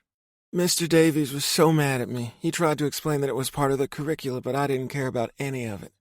No, instead you croaked like a frog all during class. Did you pass that one? She shakes her head. The assignment, no. But the class, yes. I still have never cut up an innocent frog. For science, both she and I say in unison. And that's when it happens. A laugh. Quiet, reserved, but there nonetheless. It's the Carson I remember from school. The one I'd see sitting across the table thinking, whoever got her would be a lucky motherfucker, and knowing it would never be me. She allows herself a beat, then the laughter dies. In a flash, the sorrow fills her eyes before she masks it. That was a long time ago. Her voice is so damn quiet. I reach over and put my hand on her thigh and feel it tense. When it doesn't relax, I move it away. She's scared enough and doesn't need me to add to the shit. Yeah, I answer. We both changed. Some of us not for the better. She gets up from the seat, moves over to the dryers, opens one and feels inside. She then grabs a basket and pulls clothes out of it. I jump up, but I'm not helping. If it was her shit, I would, but no way in fuck am I touching any of those assholes' clothes. They'll be lucky if I don't take every single piece out and burn it. She busies herself with the clothes, folding, sorting, and stacking. Our time is coming to an end, and I don't feel like I made any headway whatsoever. Hell, I don't even know what I want here besides her safe and away from Buck. It's just the strange pull to her that I can't break. It's not looking like she's going to give me that opportunity, though. Fuck. I tread carefully as I pull out the phone that I got her from my cut and set it down on the washer. She looks at the phone like it's going to bite her, then up to me. If you need anything, I'm number one on that phone. Press it and I won't hesitate to come get you. It's untraceable. I can't take that, she says softly. I'll hide it in your car where no one will be able to find it but you. She shakes her head, putting the folded clothes back in the baskets. It's a risk. Babe, everything in life is a risk. You just have to know when it's a good one or a shit one. She gives a small nod, and I take it as a win. Hell, it took me a lot to get that fucker. Even though she's very apprehensive, she's putting just a slight bit of trust in me. I help her carry the baskets to her car and put them in. She pops the trunk where we had more. I reach into the back and pull part of the fabric away. There's a small cavity, and I place the phone right there. Right there. She does nothing but meet my gaze to acknowledge me. It was good catching up with you, Knox. Take care of yourself. She slips in the car before I can say anything to her, but I push open her door and put my body between it, not letting it close.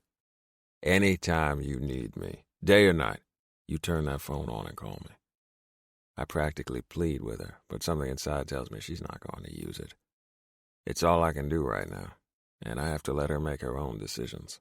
Even if I don't like them, I have no claim on her, and I worry just yanking her out would have her running back to him out of fear. I don't have all the pieces to the puzzle yet, but I will. Bye, Knox. Her tone is full of despair. Is it her home? Me giving her a way out? Or just plain fear that when she leaves me, she's going back to him? I'm not sure. Fear can do things to a person, even have them make choices they normally wouldn't. I just hope that if she does call me, it's not too late. Bye, beautiful, I say, closing the door and taking a step back. She drives off, and I can't help but watch her go. Sometimes you just can't win for trying. This is one of those times. We've been busting our asses trying to get Austin, Riker, and Emery's place fixed, and it's nice having a break. It didn't take us long because we all worked together, but fuck, it was a lot of sweat. Both Austin and Emery loved it. Austin and Riker live in the main house while Emery lives in the smaller house to the side. There's something going on with her and Jax, but he hasn't said much about it yet. It'll come. Hell, with Micah home too, that shit is gonna blow up eventually. Jax is definitely interested in Emery, but hell if I know what Em wants. Not my problem. I've got enough of those on my own. My sleep is shit lately. It's the same dream that repeats over and over again on a continuous loop, never stopping or slowing down. Carson. Every damn time it's about her. Carson's eyes are void as Buck grasps her around the throat. Her hands come up to claw at his but get nowhere. She looks at me for help as I dart to her, except the ground is covered in a quicksand mud, and each step sinks me deeper and deeper into the black depths. Her eyes are pleading with me, and I can't reach her. Buck lets go only to pull out a gun and fire a shot into Carson's forehead. Several nights the dream has been on repeat, each time making me wake up in a sweat and guilt surrounding me because I can't help her. Fuck, I hate this shit. She just won't leave my dreams. I've never been so consumed by something, by someone, as her. My apartment is down the road from the clubhouse. It's barely used and is more for storage than actual living. One thing I hate about it is it's quiet and not a comfortable one. It's lonelier. Therefore, I usually stay at the clubhouse in my room there. Growing up around all the commotion is integrated in my head. If I do stay here for some reason, I have to have the music on to fall asleep. Strange quirk of mine that I've learned to deal with over the years. The ache to get out on the road and escape for a few days hits me hard. Every so often I take off on my own, driving down the coast. It's become a normal thing with the guys. It gives me time to be alone and recharge with the sound of my bike beneath me. The more I fight my instincts with Carson, the more my mind and body crave the escape alone. Except I can't right now, because there's a run that needs to be taken care of. Yes, I'll be out on the road, but there's nothing like being on the road and really having no destination except where the wind takes you. Runs are structured, but that's for a reason. They have to be planned, and alternate routes need to be in mind. Grabbing shit, I head out the door and fill up my saddlebags with all the necessary stuff for a few days. Maybe this run will help me get Carson out of my head. Or, if I think about her the entire time, it may just drive me crazy. Chapter 6. Carson. The warm water hits me from every angle as I dip my head in it, letting it pound off of me and cascade down to the floor. Funny how even with a shower, I never feel totally clean. Even scrubbing the soap over my body doesn't work, and I gave up trying years ago. Buck wants me dressed and ready to entertain in an hour. He didn't give me any specifics, but whatever it is, I know I'll hate. Thoughts of Knox crash into my mind as I close my eyes. The way his warmth felt on my skin, the look of concern in his eyes that were practically pleading for me to take his help. I've thought about it, a lot, over the last 4 days. The problem is, once I get out, then what? I have no job, I have no experience in anything. I don't even have my high school diploma because Buck wouldn't let me leave to go to school. There's no money at all, and every piece of my clothing I'd burn. Then there's the fact that I would be completely alone, and I don't know how I'd feel about that.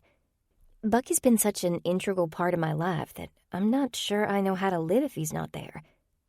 Not that I couldn't, but the fear that he'd show is always in the back of my mind. Knox didn't say anything about fixing any of those things, just getting me out. Well, that's great and all. I'll have nothing. No food, no clothes, no bed to sleep in. Nowhere to turn, and no plan as to what's next. So what? It's better than sleeping in Buck's bed. My stomach churns because I know my thoughts are right, but I can't seem to find myself picking up the phone he gave me and making the call.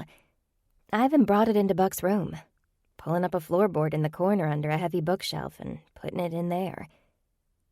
I'm a coward. It's one of many things I hate about myself now. But it's just not as easy as leaving. There's so many ramifications to this decision. Buck won't go down without looking everywhere for me. But maybe, just maybe, I could get a small piece of time by myself. Hope blooms once again and I stuff it down. That isn't going to get me anywhere tonight. Getting out of the shower, I set forth on making myself look desirable in the way that Buck likes. With each stroke of the mascara, bile rolls around in my stomach. Even without a job, I could find one out there. But I couldn't use my ID or Buck would find me. Why are there walls at every turn? Why can't this work? Maybe because it was never meant to be.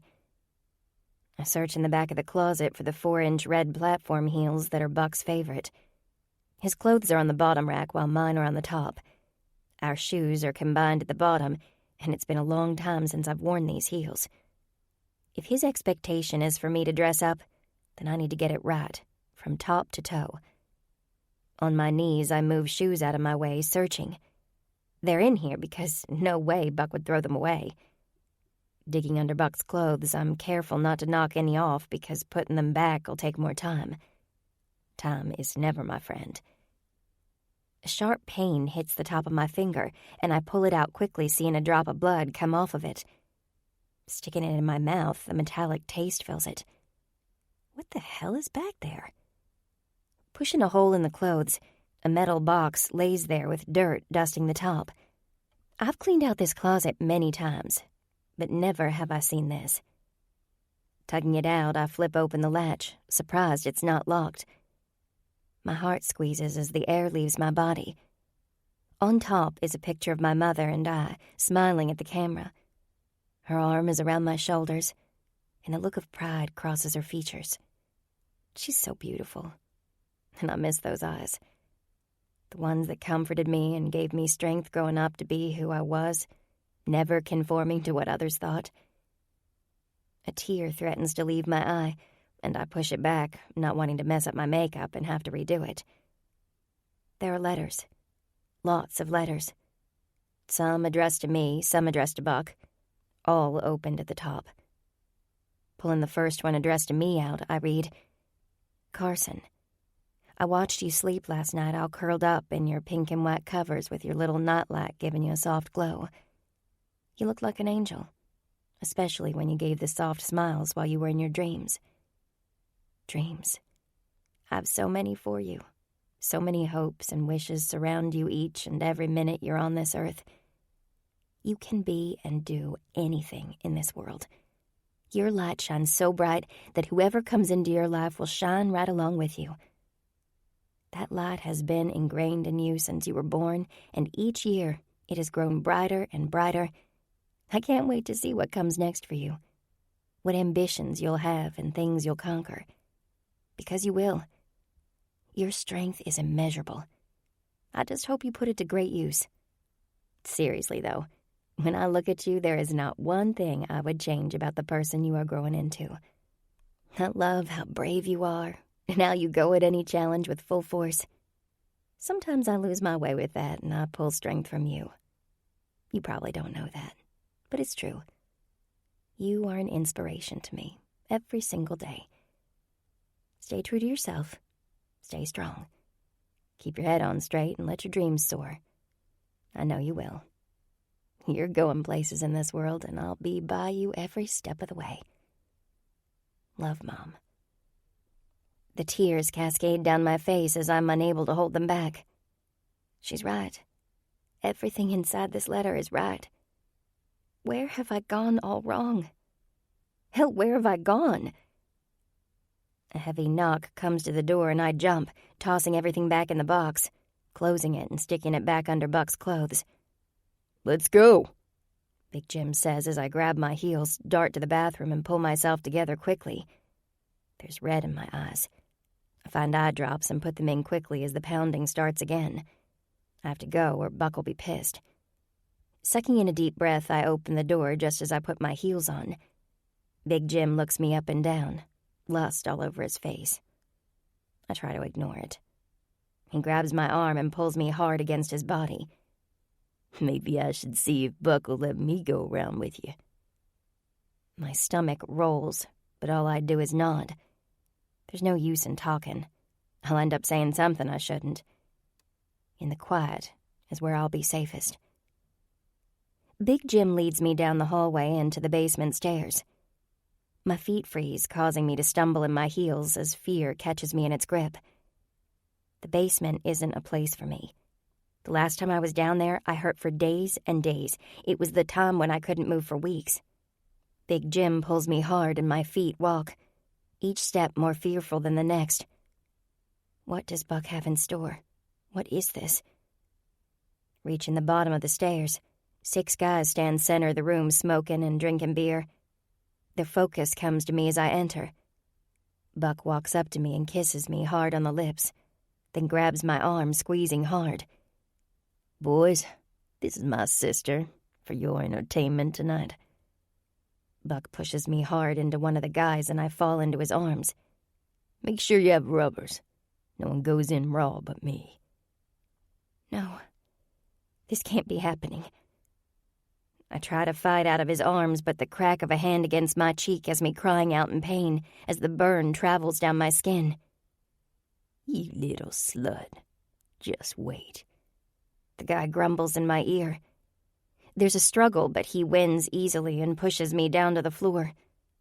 Each of the guys grabs one of my limbs, holding me in place. Buck hits me in the stomach hard, knocking all the air out of me, and my body stills. It's at that point my mind turns off. It's done this for years. I'm awake and can feel everything. Every touch, every pain, every twist. I have to disengage. Otherwise it'll eat me alive. They get off on my agony. The less I react, the faster it will end. In my mind, I'm not there. Instead, there's a field with tall grass and flowers spread throughout. The sun is shining, warming me from the coldness. The birds chirp, the wind rustles. Pain shoots up my leg and I cry out, trying to keep myself in the field and not in the present. It's difficult. I hold on to the wind.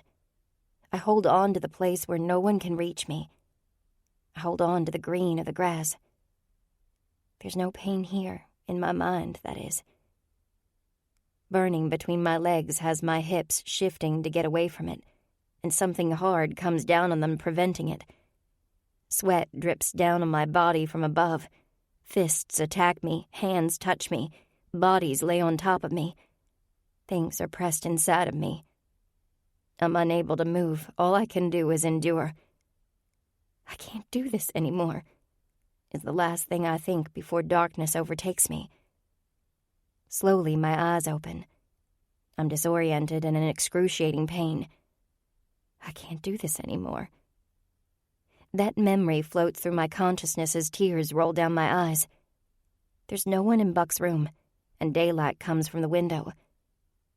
I have no idea how long I've been here, but I'm naked and my body shows so many more marks. There are even some wide cuts that I need to bandage up. Only for a moment do I wonder what they did to me. Then I push it down. Some things are best left alone. I learned a long time ago not to ask questions I'm not prepared for the answer to. In my mind, I have separated the moments. Going back there will do me no good and only bring me pain. I can't live like this. Even on the streets with no roof, no money, and completely alone is better than this. Better than having men touch me any way they like and physically hurt me. This has to end, and I have 2 options. 1, get the phone and call Knox. But that has a shitload of risks to it. 2, end myself. The second would be the easiest for everyone involved. If I call Knox, it'll come down to me being able to get out of here undetected, which is difficult, but not impossible. Then Knox will be involved, and Buck and his friends will go after Knox. I can't do that to Knox. He deserves so much better than me and the problems that surround me. Option 2 it is. Slowly and painfully, I get myself out of the bed and make my way to the bathroom. Inside the medicine cabinet is one of Buck's blades from his razor, and I pull it out. Maybe I should do this in the bathtub so Buck doesn't have to clean it up. Why am I thinking like this? He should clean it up. My reflection stares back at me in the mirror. Last night's makeup either streaked down my face or worn completely off. Black and blue marks cover me from the neck up, and full handprints around my neck appear that someone tried to choke me. Too bad he didn't succeed. Placing the blade at my wrist near the vein, my hand shakes. Quick. One deep cut to the right vein, and done. Tears stream down my eyes as I place the tip of the blade at the vein. You can't do this. Echoes through my mind and my mother's voice twisting everything in my head. Just do it. Thoughts war with each other with no clear answer. I press the tip harder, and a very small trickle of blood escapes. Fast. Closing my eyes, I begin to press. The door to the room crashes open, as do my eyes, and the blade drops into the sink. Turning quickly, Buck stands there, then slams the door behind him. You go nowhere today, he says, grabbing my wrist and pulling me out of the bathroom and onto the bed.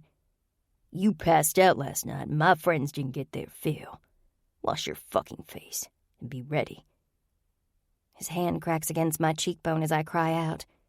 Stupid bitch. Can't even lay there with her legs open. He grunts, looking down on me with disgust. I curl into a ball even as my body screams and yells at me to stop. A fist comes to my back as a shock races up my spine. Big Jim will get you tonight. Buck spits his words and walks out of the room. Tears cover my face and run to the sheets. Laying here in despair isn't going to help, and obviously my tremulous feelings about ending my own life aren't going to work. Only one other thing. Knox. Time is my enemy now, and I have to get moving before Buck finds out what I'm planning. It has to go undetected, and there are so many people around this place. I can't just walk out the front door. Using every bit of energy and willpower, I'm able to get up from the bed and move to lock the door. I'd rather get in trouble for locking the door than have anyone catch me getting the phone. Tossing on a shirt and some jeans carefully, the bookshelf stares at me. It's covered with different books and isn't light. Lifting, I'm able to move it. Come on. I grunt, and it shifts just a little. A book falls to the floor, and I still, waiting just a moment to hear someone outside the door. No one comes, and I try again, shifting it a bit more. On the 5th try, my body screams, but I'm able to move it far enough to pull up the board. My hand reaches in, finding nothing. No.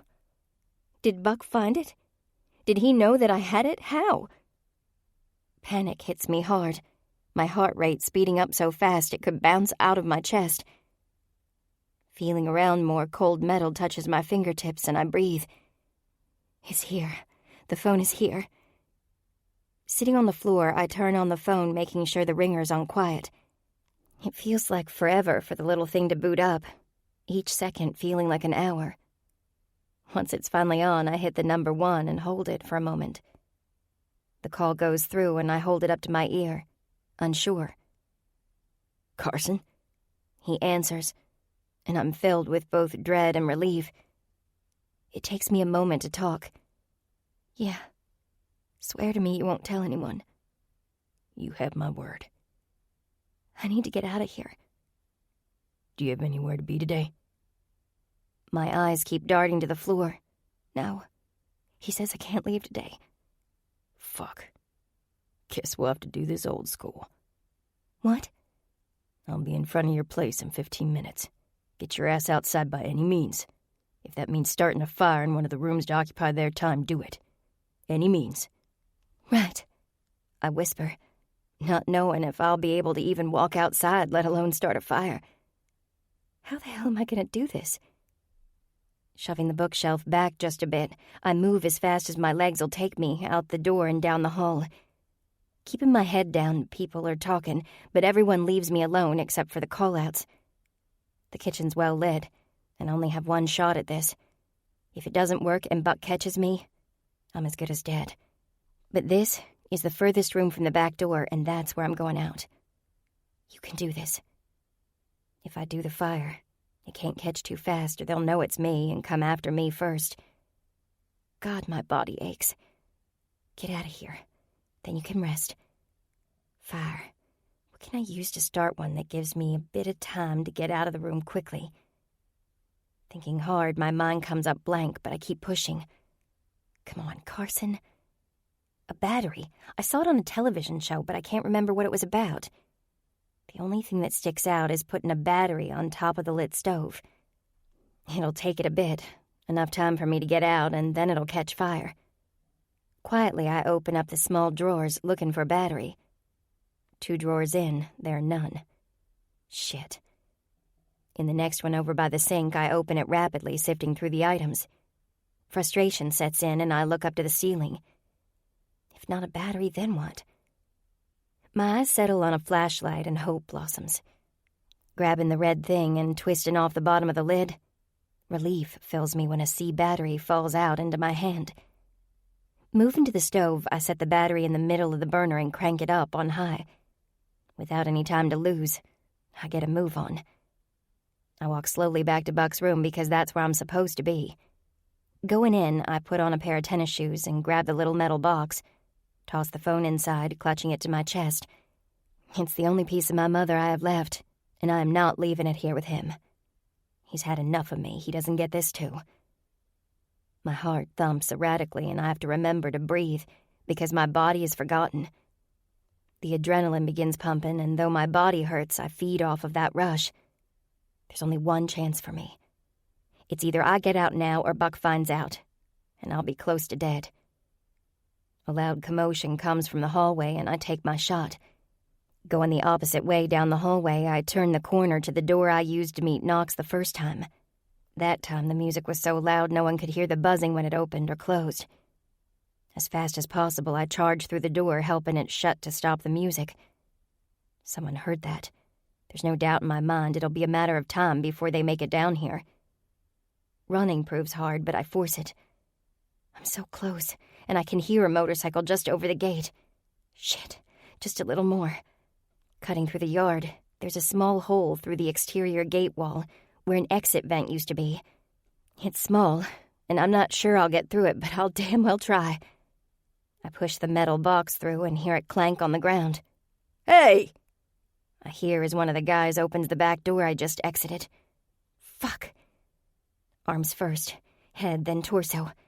I wiggle and push half my body outside, half inside. My hips are too wide and won't fit through the gap. Twisting doesn't help. I'm stuck.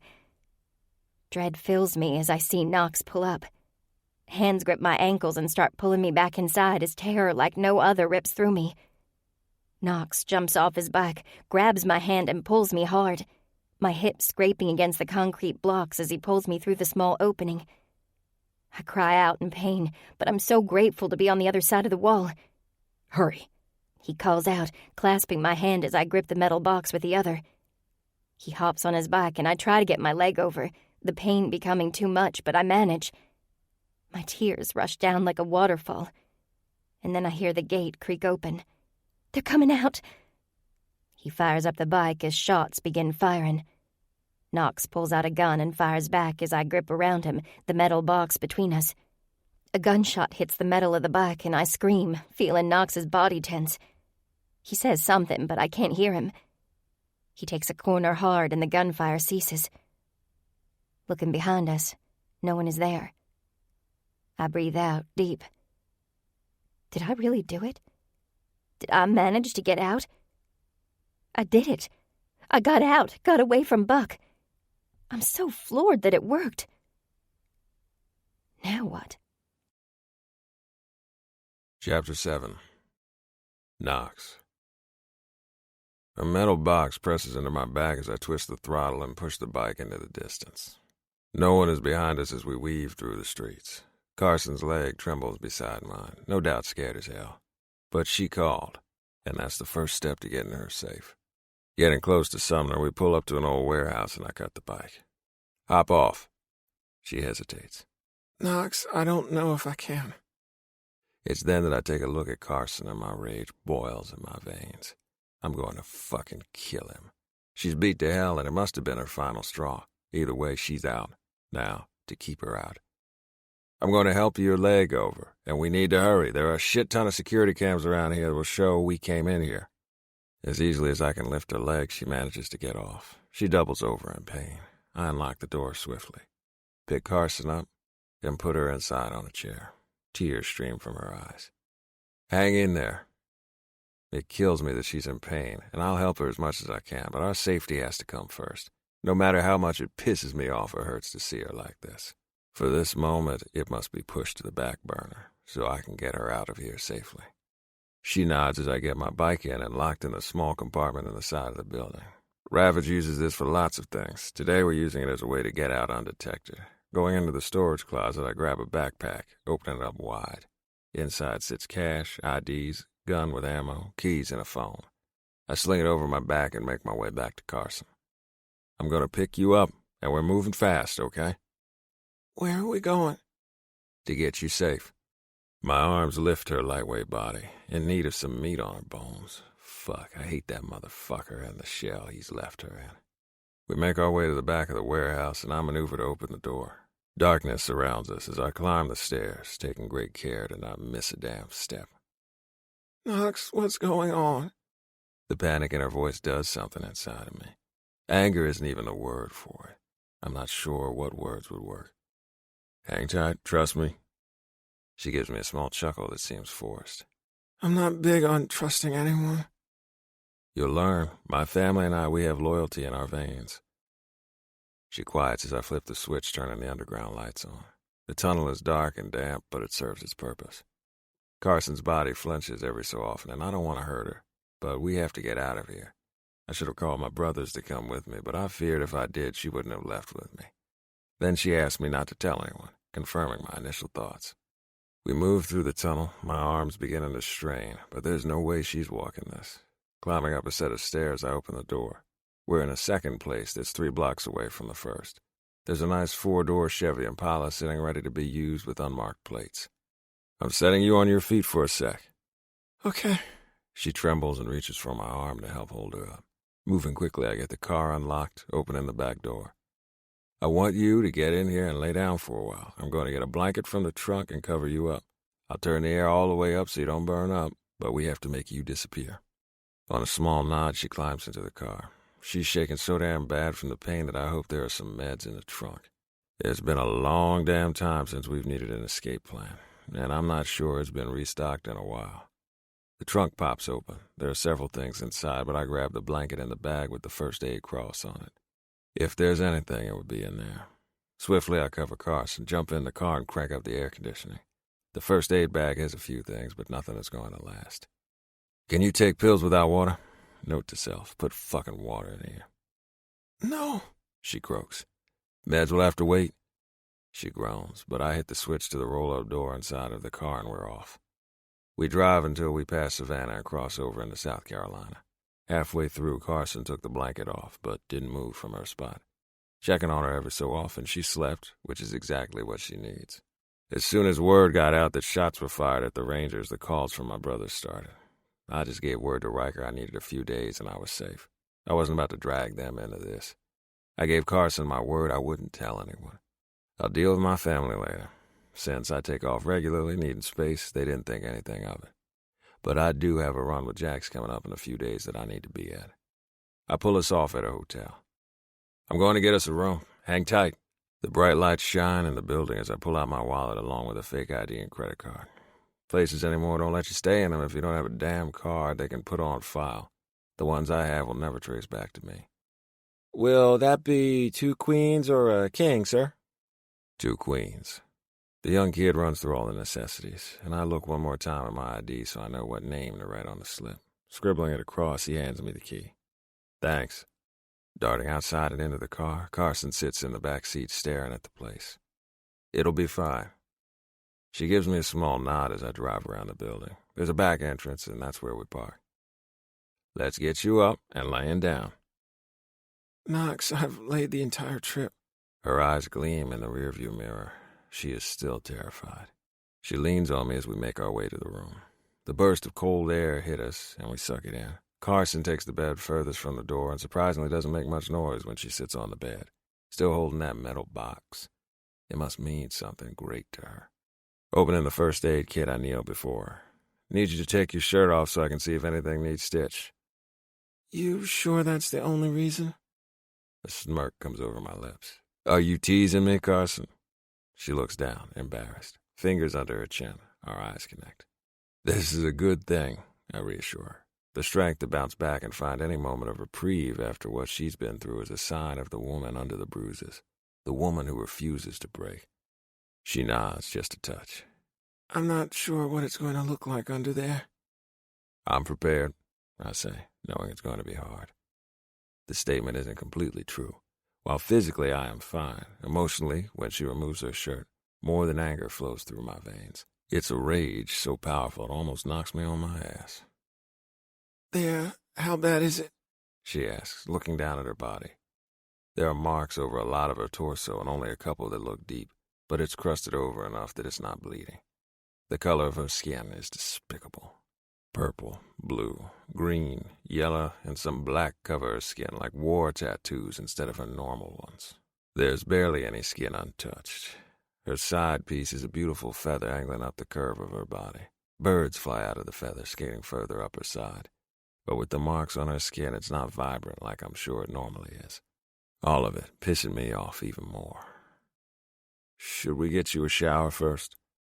Her head shakes rapidly. No, it'll hurt worse. I need a day or so, then I'll be good. She looks down at me. What? Just can't fucking believe that someone did this shit to you. No one should have touched you. I'm going to kill him. No! She jumps, and anger takes back over. She wants to spare this asshole? Does she love him? I mean, I want you to promise me that you won't go after him. They saw you, but that doesn't mean anything. You put me in a car or a train or something, and I went off by myself. You can't ever say that you brought me here. I'm not afraid of him, Carson. She reaches over and puts a hand on my shoulder. I know you're not, but I am, Knox, and I don't want you involved any more than you already are. Nothing can happen to you. There's more to her words, an underlying meaning that doesn't get past me. Nothing will happen to me, promise you that. He's crazy, Knox, just promise me. The words come out laced with panic, and her arms begin to shake. Promise. I'll stay away from him as long as he stays away from you. A gust of air releases from her lips. Thank you. She lays down with a bit of hesitation as I bring a bottle of peroxide up to show her. This might sting a little. You good? Her eyes waver, and it's like a punch to the gut that from her reactions, she's never had anyone help her get cleaned up after being attacked. She's never had anyone who gave enough of a shit about her to do it. Carson has given me her trust here. Trust that I won't hurt her. Trust that she can count on me. Trust that I'll care for her when no one else ever has. Fuck. Grabbing some gauze from the first aid kit, I pour the peroxide slowly on one of her cuts, but she says nothing. No groan, no moan. No reaction whatsoever to the peroxide. And that shit burns. Is she in that much pain? She can't recognize more. Or is she numb? Using the gauze, I swipe gently on the cuts, and only then does she groan in pain. Each touch of her skin that hurts, I want to make better. The ibuprofen she took a while ago on the road seems to be wearing off. I'll need to get out of here and get some more. Carson should be cherished, loved, coveted. Never ever treated like this. Fuck, this pisses me off, and I have to keep calm, not letting her see it. She's a slippery slope that I somehow need to climb. Her legs are the same, but with less cleaning up. She shivers again, and I cover her up tight. I'm going out to get some food, water, and a few other things. I'll see what I can find for clothes, but no, it won't be much. Her hand darts out to my arm. Don't go. Okay. Thank you. She's on the verge of a panic attack. Instead of leaving, I climb up the bed and rest my back on the headrest. She stares up at me like I hold the key to the damn world. This woman has given me so much of her trust, and it's squeezing inside of me. I want to cherish that and hold it near. I want to make her wrongs right and be the man she's thinking I am right at this moment. I brush her hair away from her face and behind her ear. First thing we need to do is get rid of this red. She chuckles, but it's soft. Yeah, I hate it. Always reminded me of a clown. Bozo. The smile I love seeing meets her eyes as she pulls the blankets around her body. Now we're name-calling, huh? Maybe. There's this thick tension in the room, but I have to resist its pull. She's not in a place to do anything but lay next to me. Hell, I'm a guy, what can I say? The chemistry is something I haven't felt before with a woman. You know, She begins. I had the biggest crush on you in high school. They all did. Asshole. She grumbles, but does so playfully. I am what I am, but go ahead and tell me more. Screw that, your head's big enough. This playful banter is so much different than the woman I met the other 2 times. It's like a switch flipped, knowing she didn't have to go back to him, that she is free. Free to be herself for once. Oh, come on. You know what? What? I scoop my body down and lay on my side toward her. She doesn't retreat, and I take that as a good sign. I had one on you, too. Her eyes widen. What? You like that word a lot. Seriously? She asks again, completely taken aback. Only an idiot wouldn't. You were smart, funny, and had these sarcastic comebacks that made people think twice before sparring with you. She smiles softly. Yeah, that was a long time ago.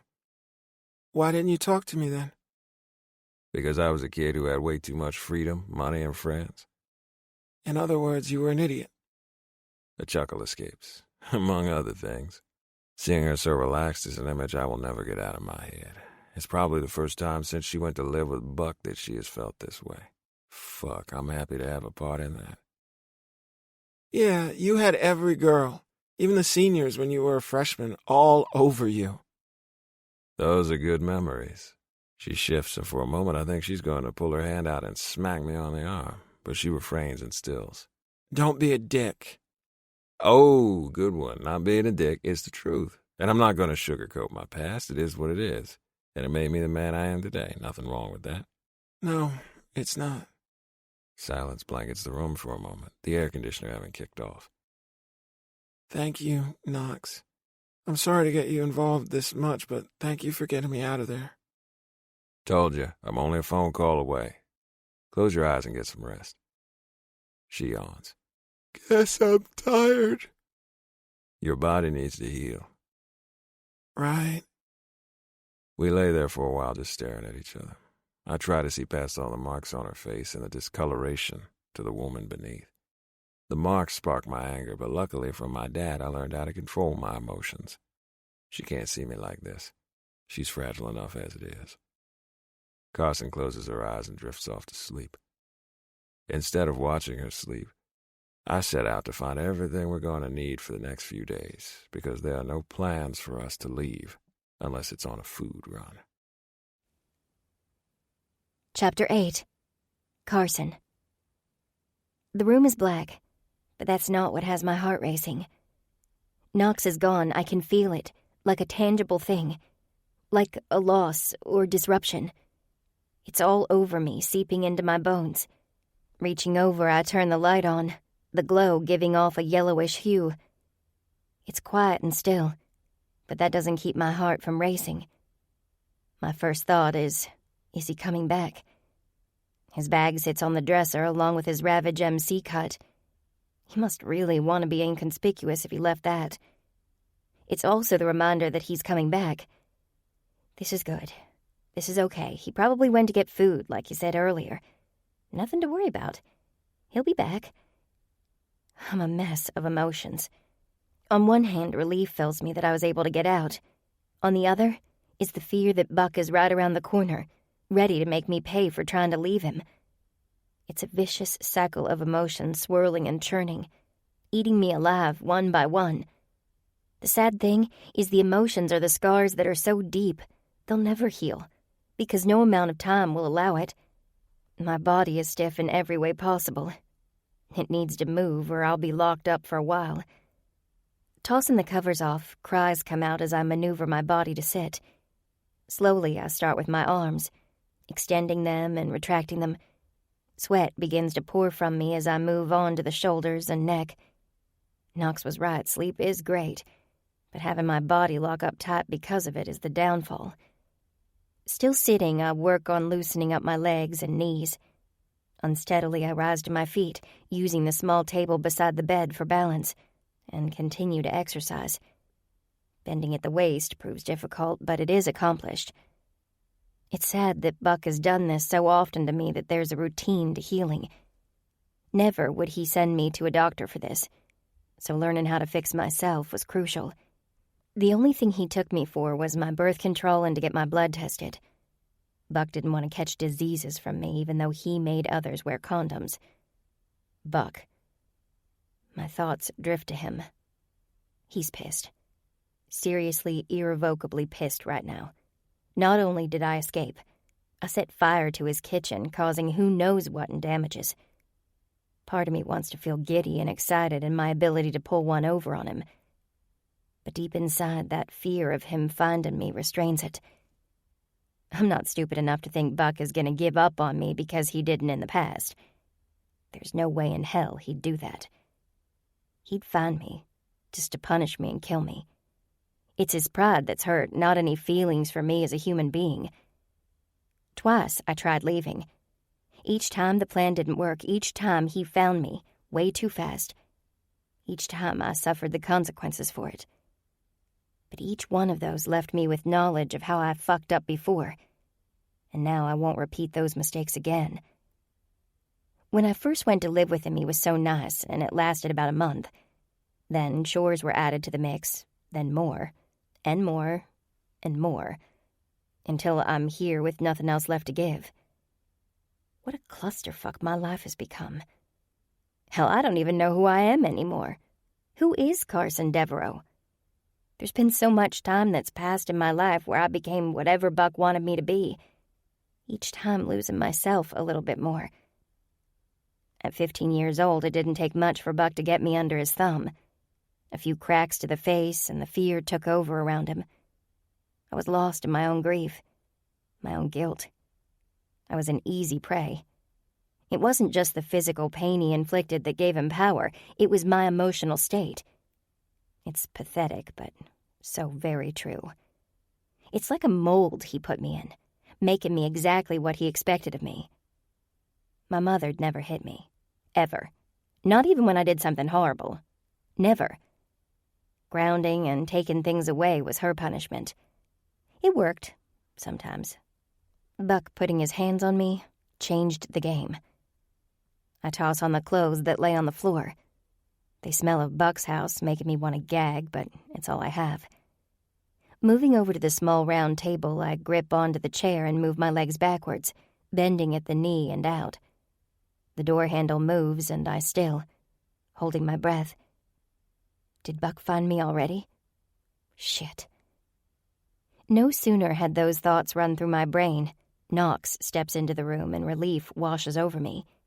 His hands are full of bags. How you feeling? His smile is one of the best parts of him. It draws you in, wanting to take a closer look. The way his bottom lip is so full and utterly biteable. Shit. Better. I need to get up and move. Sleep is good, but if I don't keep moving, it'll get worse. He sets the bags over on the counter near the television. I got a couple more trips to go. If you want to start pulling the stuff out, that'd be great. If not, I'll get it when I get back. In a flash, he's gone. The bags beckon me over. Clothes. Nothing like what Buck made me wear. T-shirts, full underwear, bras that look as if they're comfortable rather than meant to entice men. Yoga pants. Several different styles and colors. Some capris and pants. Tennis shoes and flats that look comfortable as hell. He must have hit a mega store or something. The door handle turns again, and my breath catches momentarily as Knox walks in, and the tension relaxes. His arms are full to the brim. Instead of setting this load on the counter, he tosses it to the bed. The smell of fried chicken fills the room, and my stomach growls. Good. Thought you'd be hungry. Knox chides, and a flush creeps up my cheeks. Well, my tour guide only stopped for gas station goodies. His chuckle warms me in a way that fills my soul. It's pure, true, and honest. There's no hidden meaning or some puzzle I have to figure out. The sound is untainted with any part of my past. Hey, you love that roller dog. A smile lifts my face. I was hungry. We empty the bags filled with clothes, toiletries, and food. Do I want to know how you knew my size for clothes? You left them on the floor. Looked at the tags. Oh, that's a completely reasonable explanation. Thank you, Knox. It's all great. No, it's not, but it'll get you through the next few days. Come sit and let's eat. He sets the bag of hot food on the table and begins pulling things out. We sit in comfortable silence while we eat. Nothing with Buck was ever comfortable. Hell, whenever he was quiet, usually didn't bode well for me in any way, shape, or form. With Knox, that fear isn't anywhere in sight. Not once has the thought of him attacking me or hurting me entered my mind. If anything, the words protection and safe are on the forefront. Do you like being in your club? I ask, finishing my last bit of chicken and mashed potatoes. Admitting nervousness isn't going to happen, but it's there, hovering at the surface. Conversation hasn't been in my vocabulary for 9 years. Being told to be seen and not heard cuts a woman at the throat. He wipes his mouth and beard with a napkin, tossing it to the table. Love it. It's my life, my family. It's all I've ever known. Thinking back, Buck is all I've known for so long. Am I destined to never let that go? The way Knox talks, it's a prominent thing, and that fills me with dread.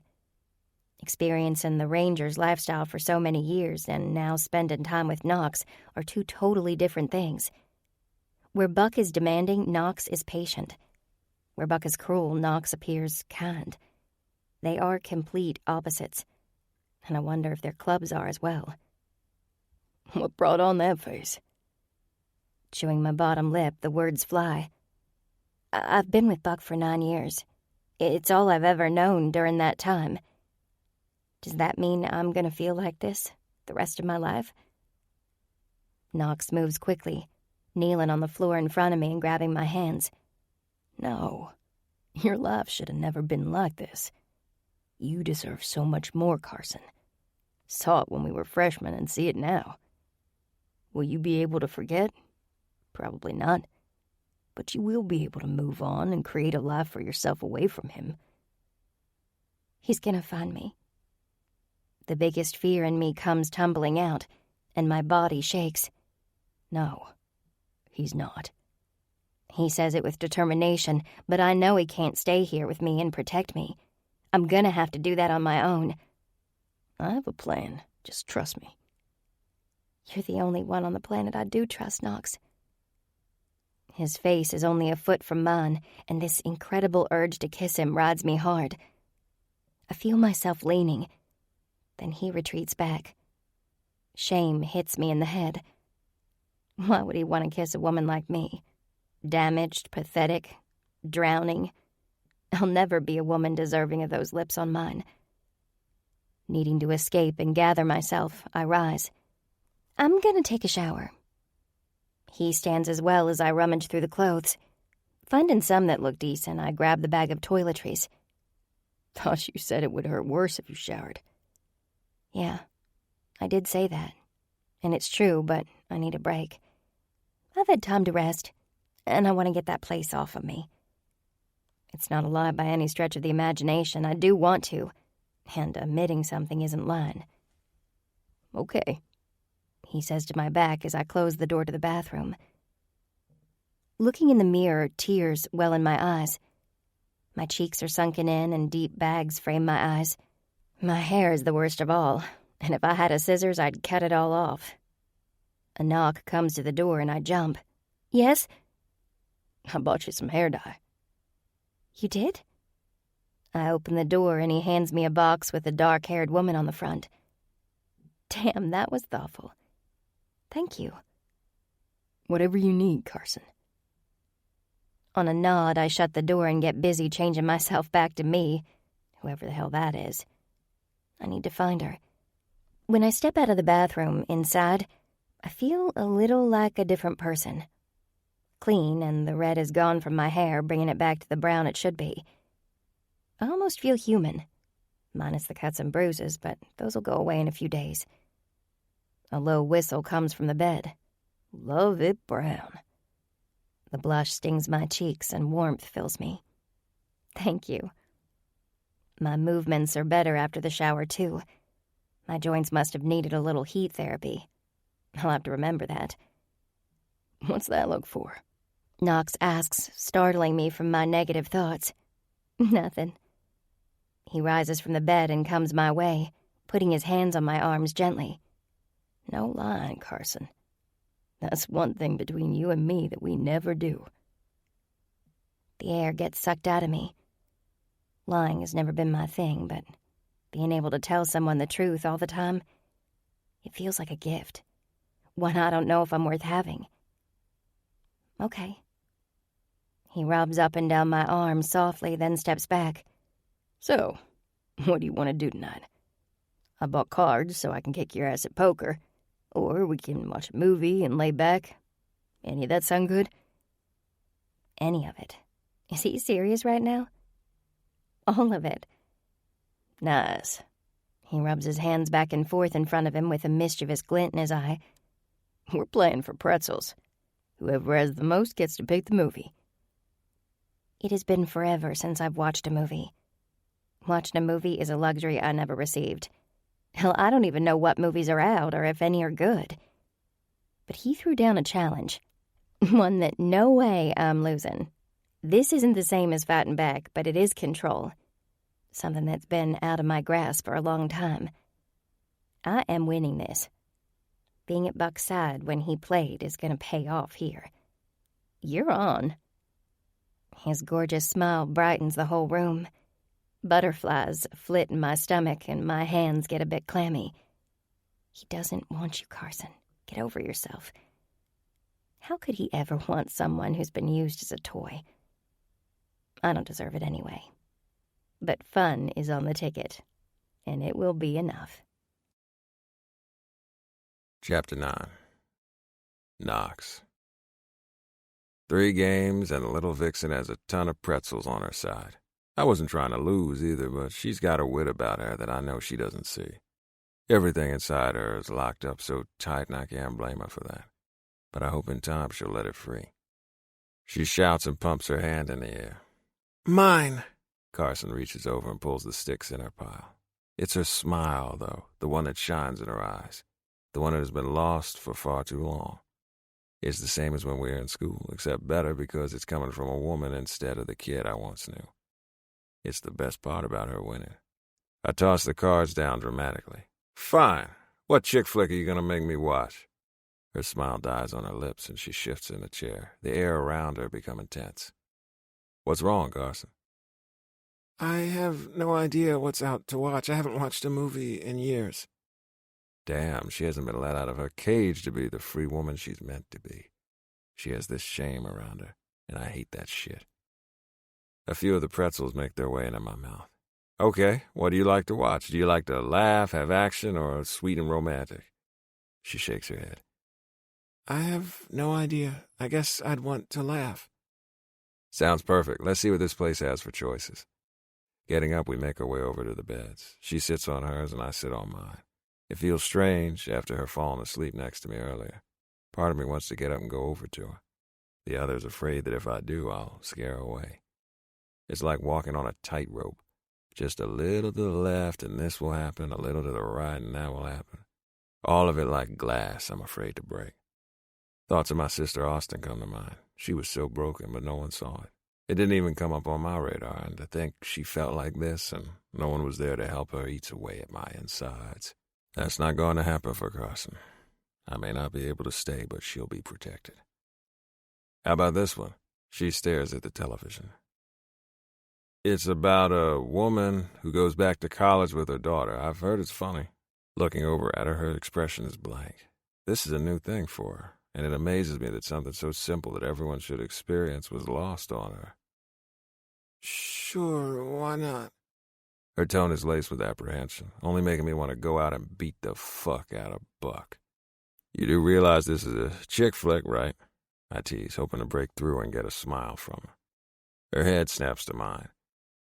What, is it encroaching on your manhood? I burst out laughing, loving that it worked. Damn right it is. Tough. Fuck, I love her spunk when she lets it out.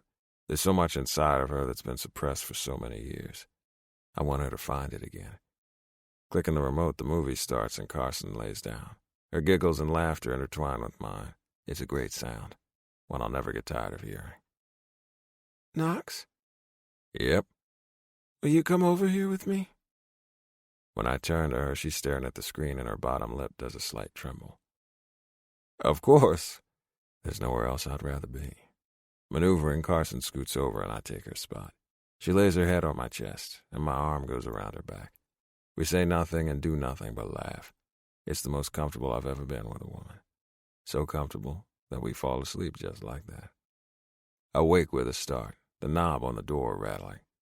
Carson wakes as well, and I press my finger to her lips. Reaching for my gun, I exit the bed and look out the people. 2 people, a man and a woman, stand there. They're laughing and having a hard time standing up.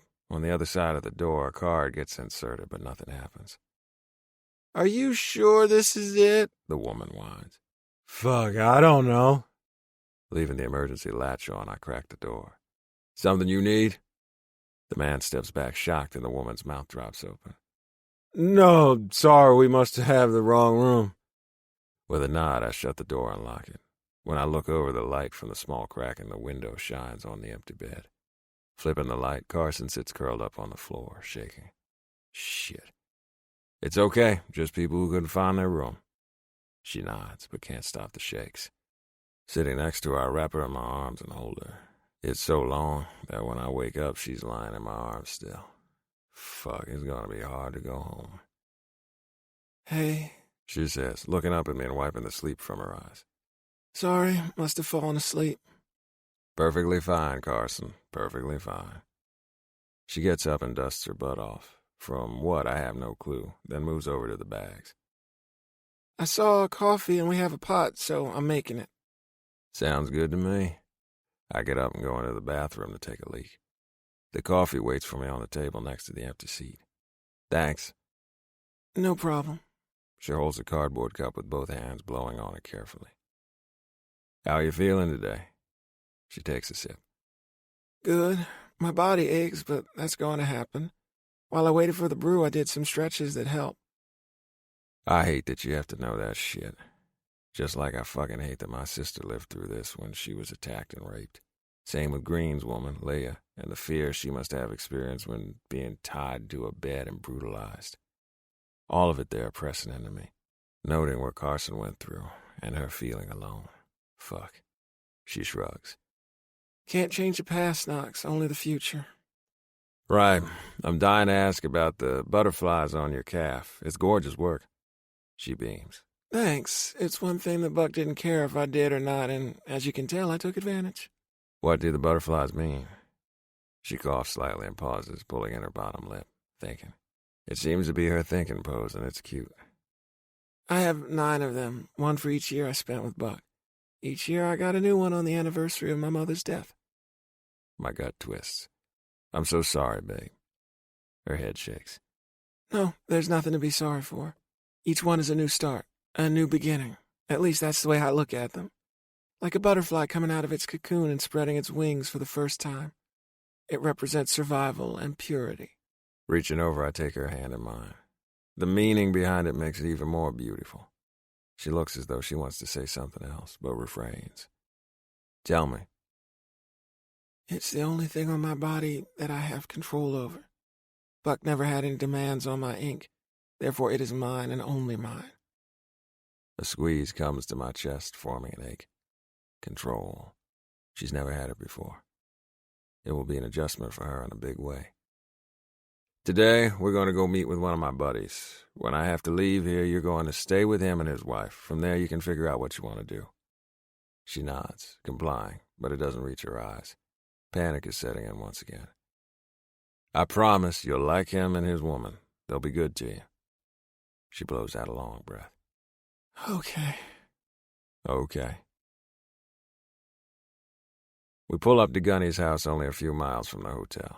Carson's tension fills the car. I reach over and grab her knee. Promise you, he's good people. Right. Thank you for doing this. Trust is hard. I know it is, but trust in me to do what's best for you. She nods, and it fills me with great joy that she has that faith in me. Reaching into the console, I pull out an ID and hand it to Carson. From this moment on, your name is Ava Smith. Nothing fancy, just plain and simple.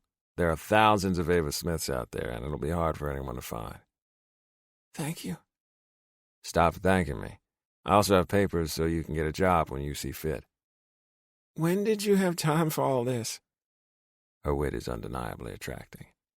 When I went out yesterday, made a call to an old friend, got the information to him, and we have it. Great, she says instead of thank you. I love that she gets me. Not many do. They may like my cock and want to ride it, but to actually get me as a man doesn't happen too often. Let's go in and meet them. Rounding the car, I clasp our hands together as we walk to the door. The house is a ranch, mid-level home with a large yard and a couple of trees. Nothing flashy, and it'll be perfect for Carson to heal in. The door swings open and a shadow comes over the doorway. Gunny is a big man, huge in bulk and bite. He was in the Marines with my dad and has come around the clubhouse a few times. They keep in touch from time to time. Knox, how the hell are you? The deep rasp of his voice comes from years of smoking. The last I heard, though, he had quit due to health concerns. Gunny, good to see you, man. He holds out his hand and I shake it back. This is Ava. We'd already had a chat about what was going on when Carson took a shower before we left. He knows the score and has enough firepower in this house to protect the damn president. He was an E7 in the Marines, and that's where he got his name, Gunny. Gunny reaches out his hand, and Carson put hers in his slowly. It's lovely to meet you. Know I'm a big guy, but there's nothing to be afraid of. Yeah, 'cause you do something to her and I'll kick your ass. His wife, Sharon, whips a towel out, smacking Gunny on the head. Woman! He growls as she pushes her way through, ignoring him. Hi, I'm Sharon. She holds out her hand to Carson first. You must be Ava. Carson nods. It will take some getting used to with the name, but it'll come. Nice to meet you. Sharon then comes up to me, wrapping her arms around me and hugging me tight. Took a woman to get you all the way here. She winks at Carson. About damn time. Come on in. They both step back as we walk in.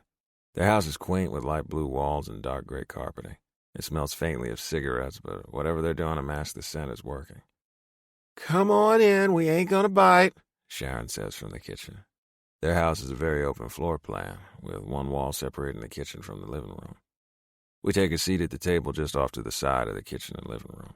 Sharon brings glasses and 2 pitchers to the table. One sweet tea, the other's water. Help yourself. We are a self-service kind of place. Ain't that the truth? Gunny grumbles. Would you stop that? You are gonna scare Ava off. Sharon turns to Carson. He's just mad because he has to clean up after himself and get his own damn beer. Sharon rolls her eyes dramatically, and Carson chuckles. I like you, Carson says, and Sharon reaches over, putting her hand on top of Carson's. I like you too, sugar. Our time flies, and by the way Carson is talking to Sharon and leaning in to hear what she's saying, I think she'll be comfortable here, or at least she's playing the part. I sure as hell hope so, because this is my only option where we are. Soon my phone will be blowing up asking where I am. The thought of leaving twists my insides. I'm not ready for that, but I don't think I'll ever be. Chapter 10. Carson. Ava Smith. That's my new name. And each time either Sharon or Gunny said it, it took me longer than it should have to respond. Gunny and Sharon insisted that we stay and eat dinner with them. They're funny and kind. I can see the level of trust Knox has with them just from their interactions. Therefore, I'll trust them as well, even if I keep my guard up a bit. We lay on the bed, my head on Knox's chest, listening to his heartbeat. He has some movie called Deadpool playing, and it's funny, in a twisted sort of way. The steadiness of his heart and the way his hand moves up and down my arm relaxes me. My eyes close and sleep takes me under. I wake up in a fog, the sleep not wanting to leave me. Sun shines through the slit in the curtain, and the hard body I fell asleep on isn't in the bed. The shower runs in the bathroom, and I let out a gust of air. I'm not sure how I'm gonna do this after he leaves, and I know it's gonna be soon. My heart cracks at the thought. These last couple of days have been the best of my life. It's a freedom that never existed for me. Of all the people in the world to be with right now, it would be Knox. I'm gonna make the most of the time we have together, enjoy it, and feel for once in my life. Knox steps out of the bathroom, a towel slung around his hips and his hair a wet, sexy mess. The tattoos of roses and what looks like a castle is on his arm, and are so pronounced over his dark skin. Each of them so well defined. Nothing like what I've seen. My heart thumps and my belly starts to spasm. Hey, you're up. The casualness of his tone makes me think we've done this 1,000 times before. And believe me, if we had, I'd remember. Yeah. He smiles knowingly at the breathiness of my tone, and I can't blame him. He's got a spell around him or something. It's this magnetism that just pulls me to him. If I could, I'd keep him all for myself, forever and ever. But that's not what life is throwing at me. He grabs a pair of jeans and puts them on in front of me, his underwear covering him already. He's hot. Like mega super on fire in the depths of a volcano hot. So much so he should be illegal. Sweat beads my skin as flashes hit me all at once. Arousal isn't something I'm familiar with because none of my sexual encounters were of my own free will. Yes, I did some just to get them over with and stopped fighting, but that doesn't mean I wanted them. Being turned on has never been in my vocabulary because I was never anything but a toy. A plastic doll would have more arousal than me. But I feel it, between my legs, warm and slick with tingles racing around like bees ready to attack. Hey, you okay? Knox stands right in front of me, and as I look up, his gorgeous brown eyes sparkle back at me. They have specks of gold in them that flicker every once in a while. Sucking in my lip, I shake all the thoughts out. I'm good. I'm gonna take a shower. He doesn't move out of my way. Instead, he gets right in it. Our bodies are so close the smell of soap tickles my nostrils. His bare chest is all I see, and my hands itch to reach out and touch it. Knox's hand comes to the side of my face as I jerk up to look at him. The touch is so tender that something inside me opens. His finger traces along my bottom lip. Breaths won't come. Time stands still. The earth freezes on its axis. Fire burns in his gaze. I'm going to kiss you now. What? I whisper, wanting desperately for him to kiss me, but terrified at the same time. Kissing has always been a job or chore. Enjoyment was never part of it. Knox leans down and brushes his lips over mine, then looks down at me, hunger burning brightly. Is that okay? Nodding is all I can do, because shock has made my feet and tongue unable to move. Good, he says softly, coming back down to me. This time he full-on kisses me, my hands coming to his hips for support. This is bad, but it's so good. One time. I get this one time to feel something other than hurt and betrayal. I'm being selfish because I'm taking it. Our lips dance as if we've done this forever, and we know what each other likes. He grips the back of my head, positioning me exactly where he needs me. His kisses are not forced, they're leisurely, as if he has all the time in the world with me. The 14-year-old girl inside of me is squealing, as the adult me arouses beyond belief. Bucks were hard and demanding, always taking and never giving. Knox is the opposite. Bucks's touch was always rough and callous, but Knox's feels like I'm a precious piece of glass being held.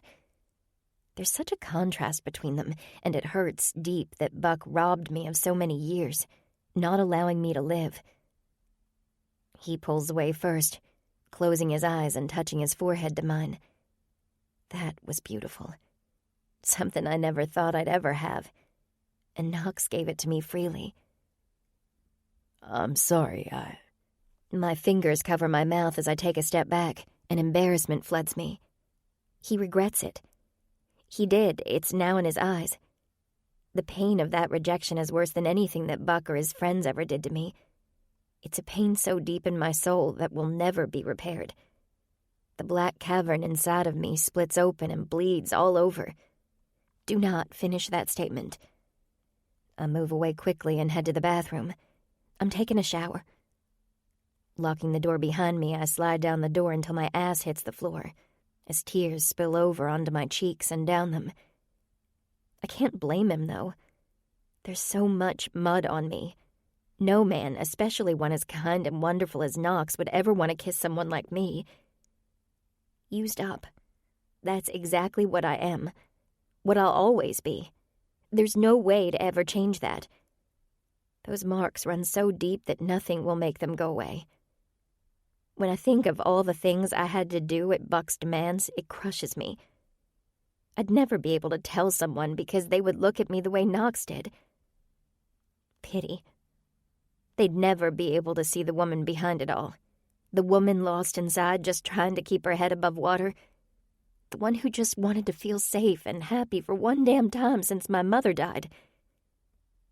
These last few days, Knox gave me security, made me smile, and has taken care of me in a way I haven't felt since my mother was alive. A way I'll probably never feel again once he leaves. Just once, I wanted a kiss that meant something.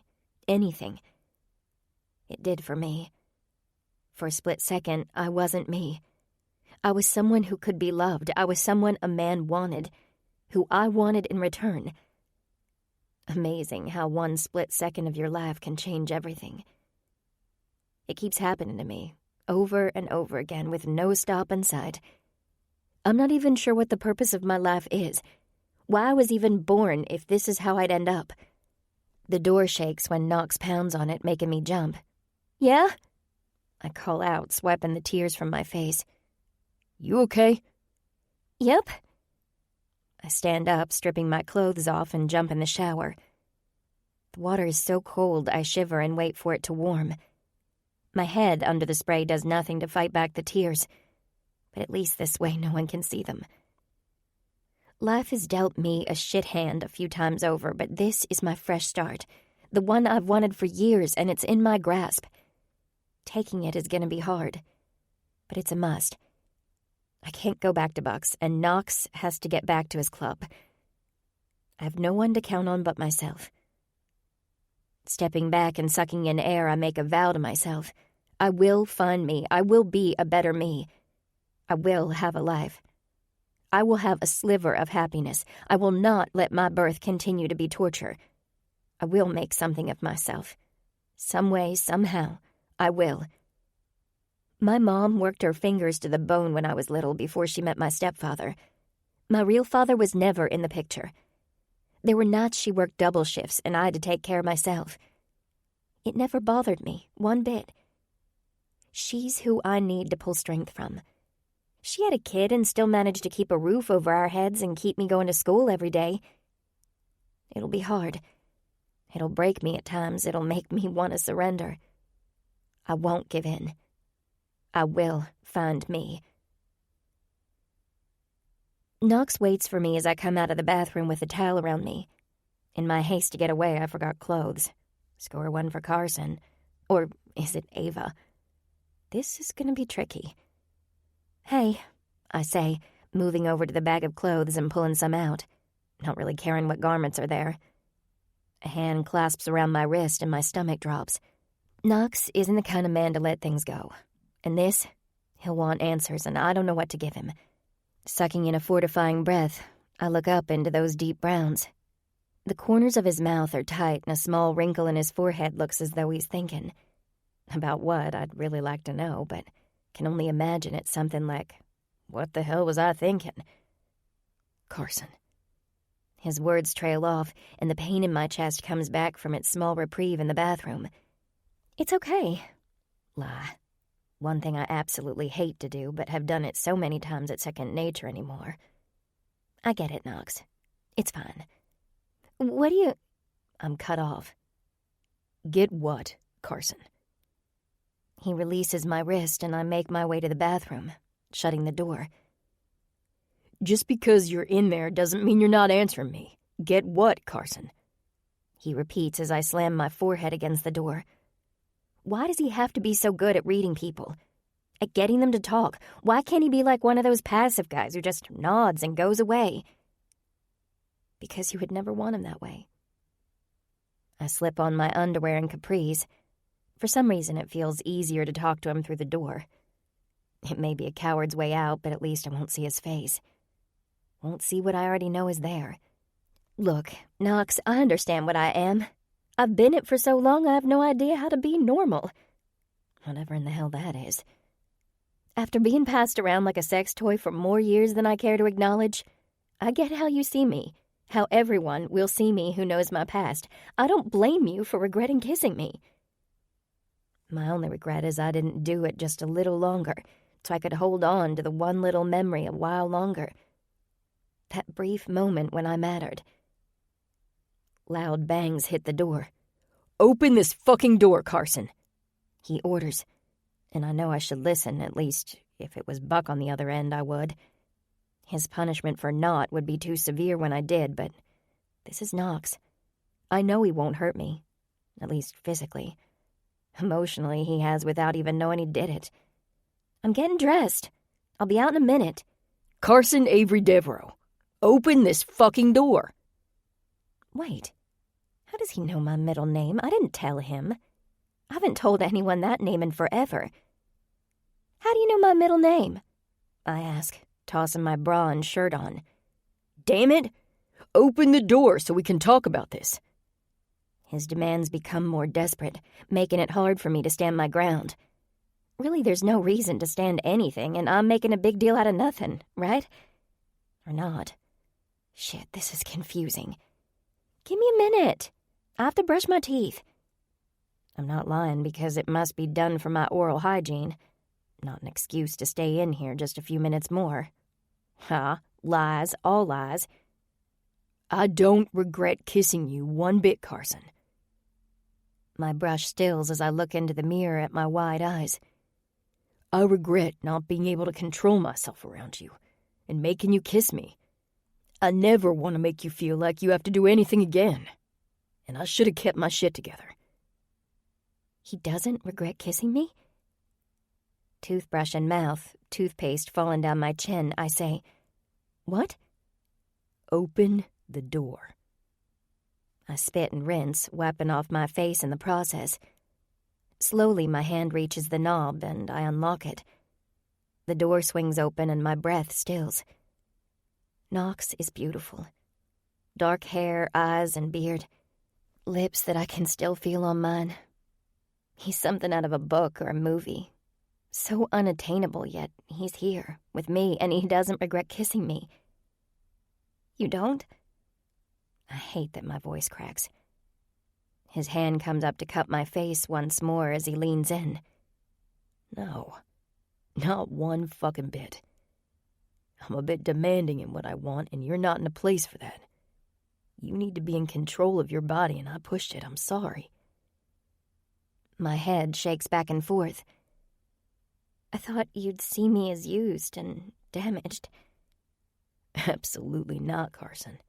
Any asshole who doesn't deserve your attention. You were dealt a shit hand. But now is your time to turn it around and make your life the way you want it to be.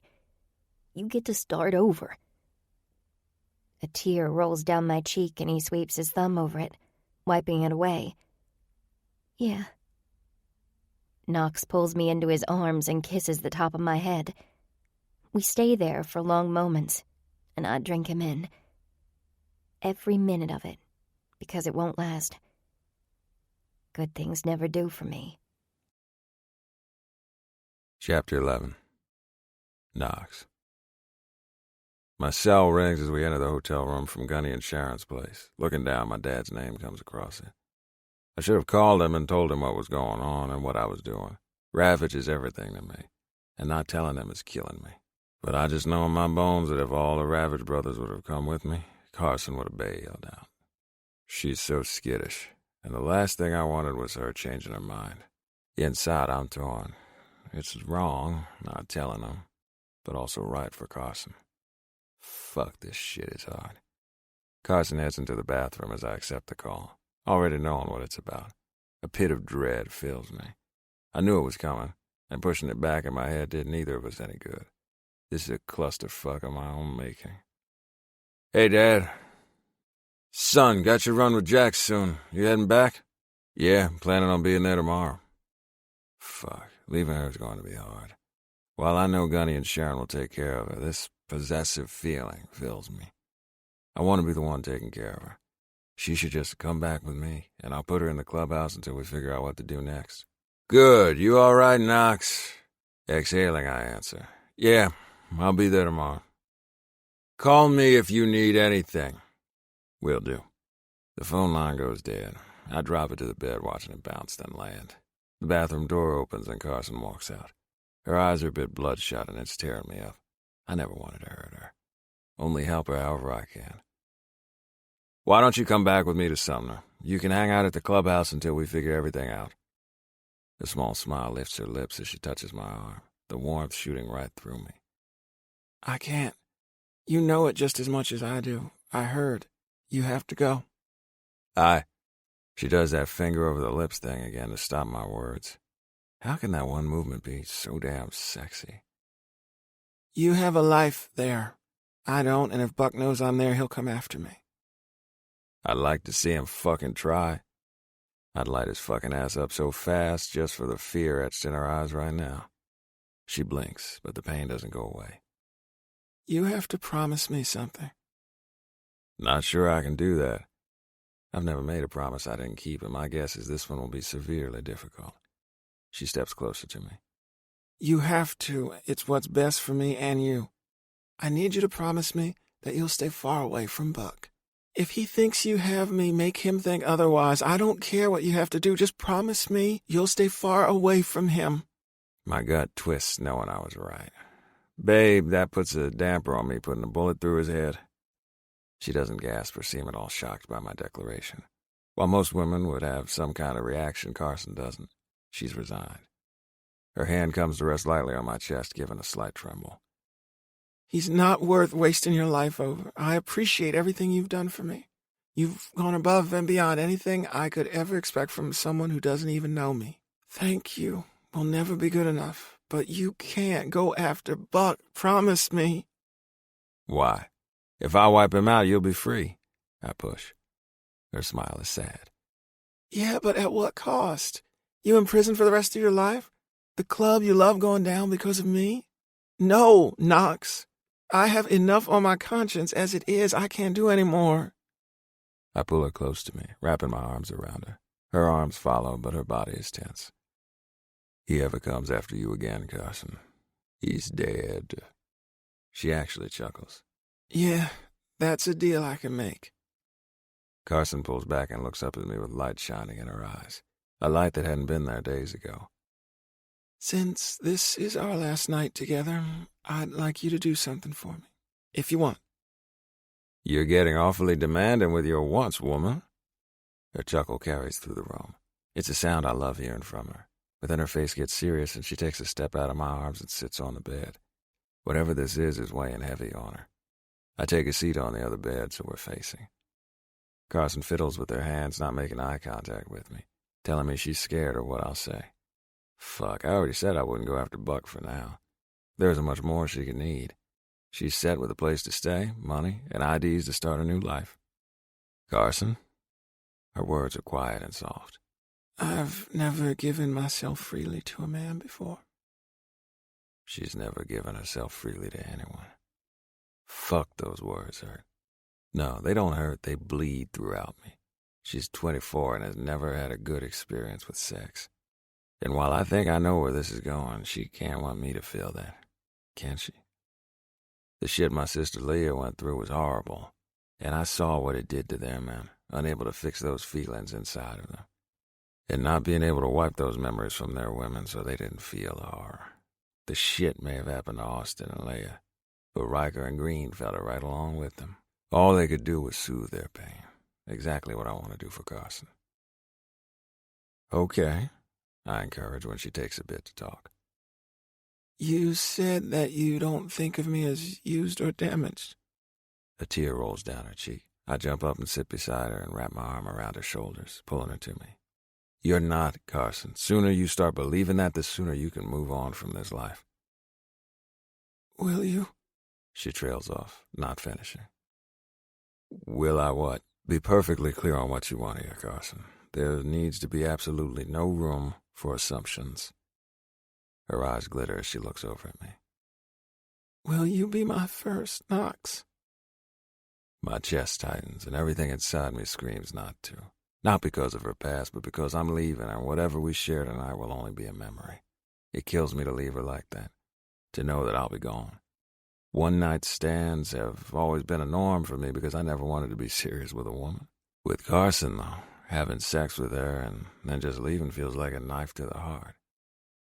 You sure you want that? If you don't want to... She starts to pull away, but I pull her back, taking a risk I know I shouldn't but can't stop myself from. Never said that. I'm just making absolutely 100% sure that this is what you want. I know you've had a shit go at things, and it's completely understandable for you not to see sex the way others do. A small laugh escapes her, but it's not humorous. That's for sure, but that's why I want this. I want to know that sex isn't a punishment, that it isn't meant to hurt. But I get it, Knox. I shouldn't have asked you to do that. Fuck yes, you should've. My words even shock me at their furiousness because the thought of anyone else doing this for her sends a red-hot rage through me.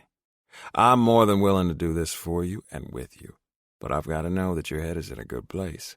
I don't want to make you more unsure or hurt you in any way. Why do you have to be so sweet? That's something I've never been called before. She continues. I want this. I want it to be you. I trust you fully and completely. You make me feel safe. If I don't, I'll never know if I can. That slices through me hard and fast. The thought of another man putting his hands on her... No, just no. She's not yours, Knox. You tell me at any time if you want to stop or if you're not feeling something, or if something I do reminds you of something negative. You say the word and I'm off you in a flash. Sex has always been released for me. It's fun and passes the time, but I've never really committed fully to the act. The women in my life are only there for that purpose, sex. There are no relationships or expectations that I'll call them in the morning. There are no concerns for me if I'm going to be good or if they get off. It's just the physical act of sex. This, though, this is something completely out of my element. I can do the sex part, that's not the problem. She's a beautiful woman with a great heart. It's the emotional part that worries me. For her and for me. She has so much baggage surrounding sex, and I don't want to add into that. There's so much I don't know, that I don't want to know, that happened to her. What if I make a move that will set her off? How the fuck am I going to comfort her instead of letting her drown in that thought? What if me being on top scares the shit out of her and she has a panic attack or some shit? Fuck. Yeah, this is completely out of my comfort zone, but I'll do it for her. Whatever she needs, if this is it, then so be it.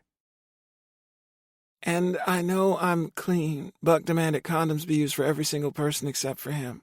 It's the only time he gave me a courtesy and took me to the doctor to get checked. While I should be happy that asshole had a restriction, I'm fucking pissed off he had to have the damn restriction in the first place.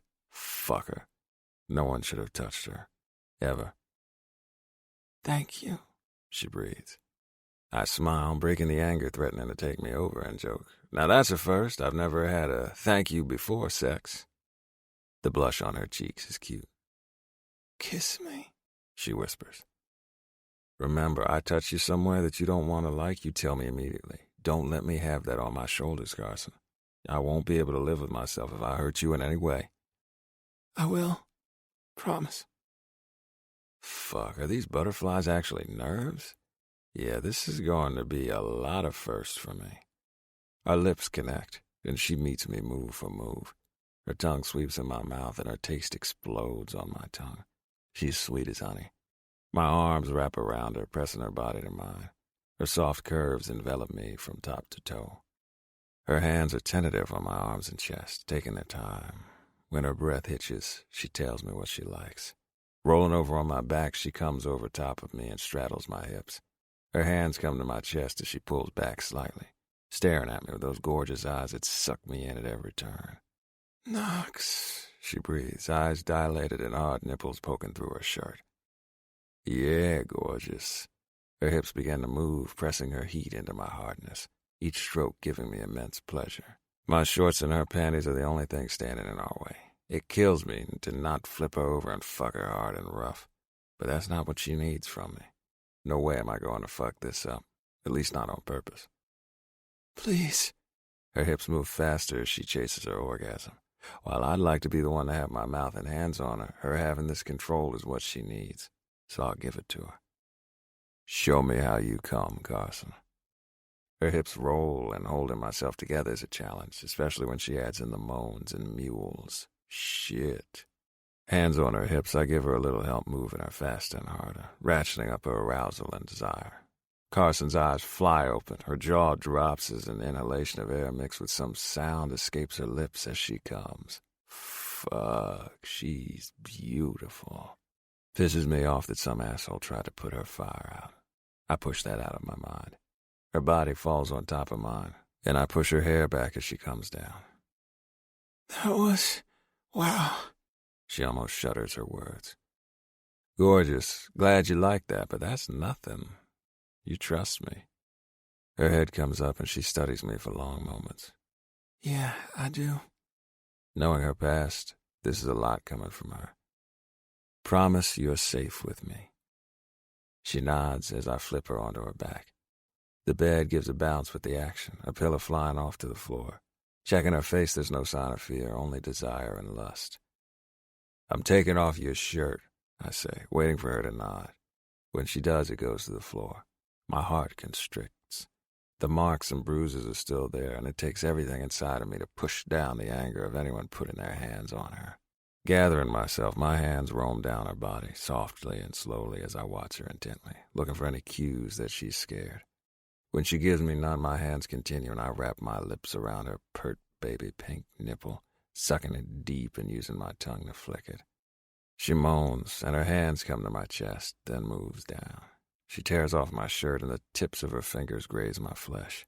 Something inside of me twists and stretches, forming into a feeling I never thought I'd feel. Panties, I growl, unable to hide my need for her. She nods, and ever so slowly I pull the fabric down her thighs, kissing her skin as I do, making sure to get behind the knee, calves with her beautiful butterflies, her ankles and feet. Her legs are slightly parted, and her chest is heaving up and down. You okay? She licks her lips, my already hard cock now completely tenting my shorts, the fun of going commando.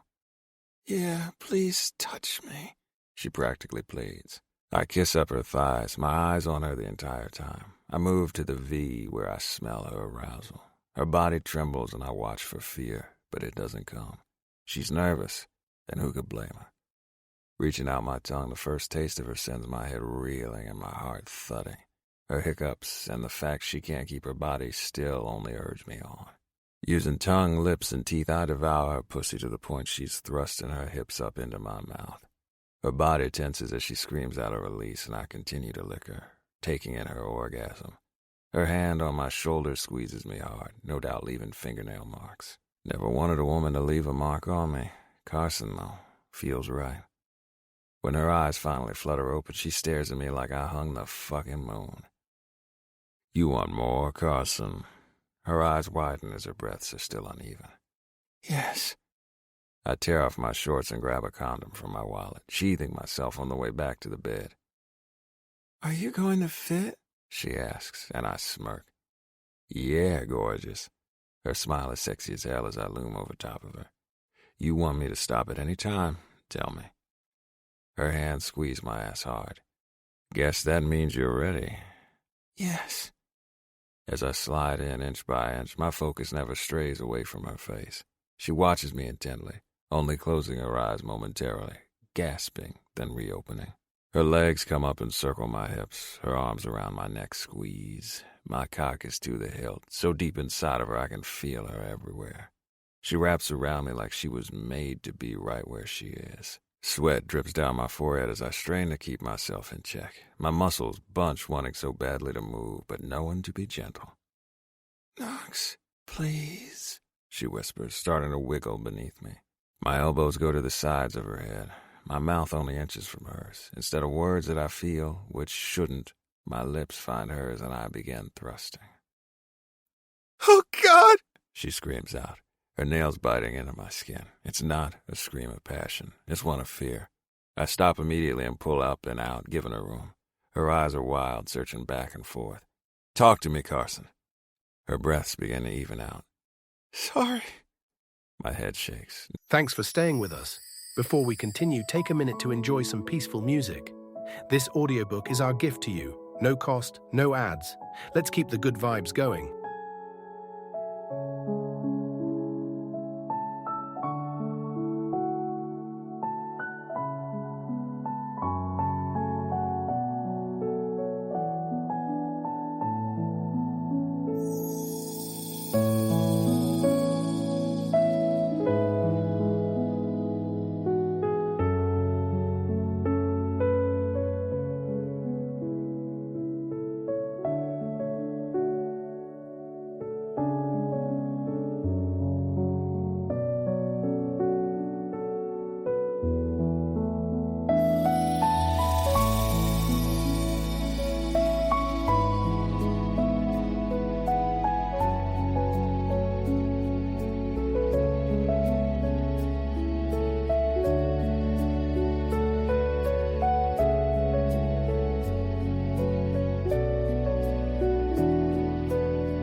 No reason for that. Get on top and ride me.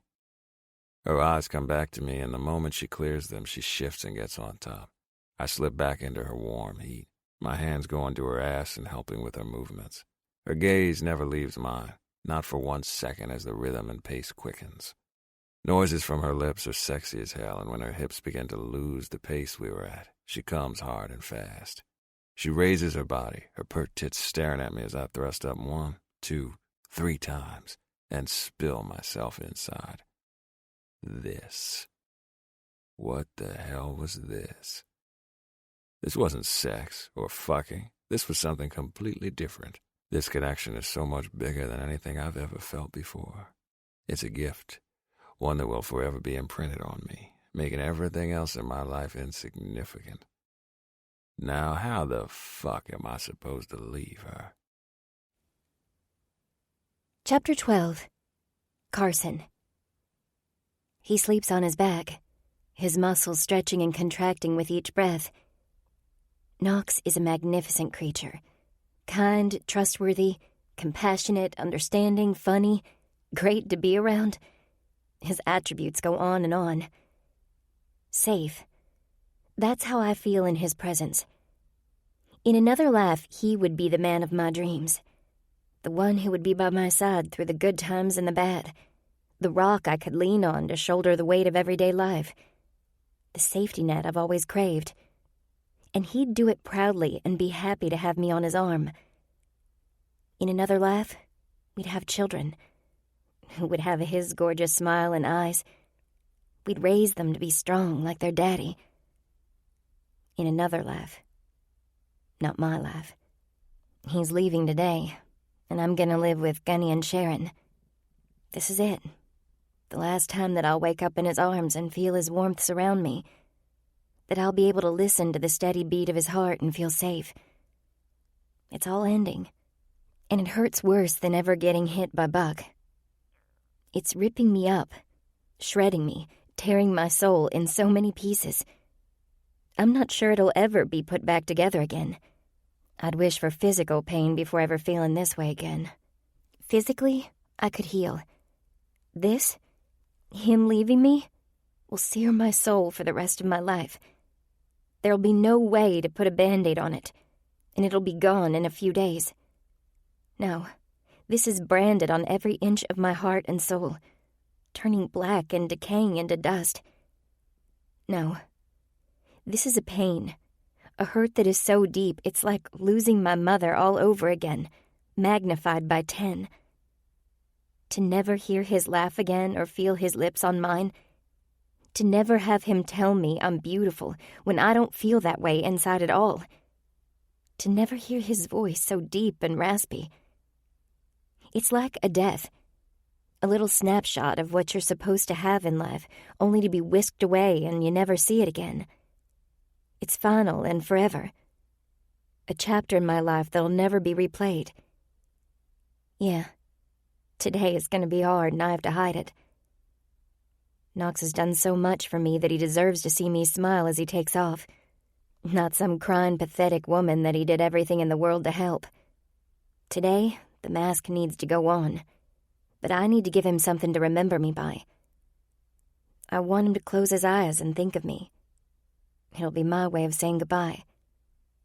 Slowly, as not to wake him, I move down his body, pushing the sheet as I go. He really does have a gorgeous body. And the way he let me take my time last night and explore him is an experience I'll never forget. Each muscle and ridge I've memorized. The way he feels inside of me, no, that'll never be forgotten. I don't want to feel broken and torn down by my past. The past that keeps pulling me down at every turn. The one that has its grip in me so tight, I'm not even sure I can get myself up. For once, the past isn't going to define me, even if it's only for a few moments. I want to give back to Knox something that he'll always remember of me. Something that proves that for a brief moment in time, I was normal and don't have the weight of the world on my shoulders. I want to be free. My determination kicks in because I don't want him to remember me as that timid woman. Instead, I want to be the one he'll never forget. Sucking in a deep breath and squaring my resolve, the confidence that has been beaten and broken gives me enough strength to be bold. I pull his cock into my mouth, sucking long and deep. He's semi-erect, but that'll change quickly. Circling my tongue around the crown, his taste on my lips.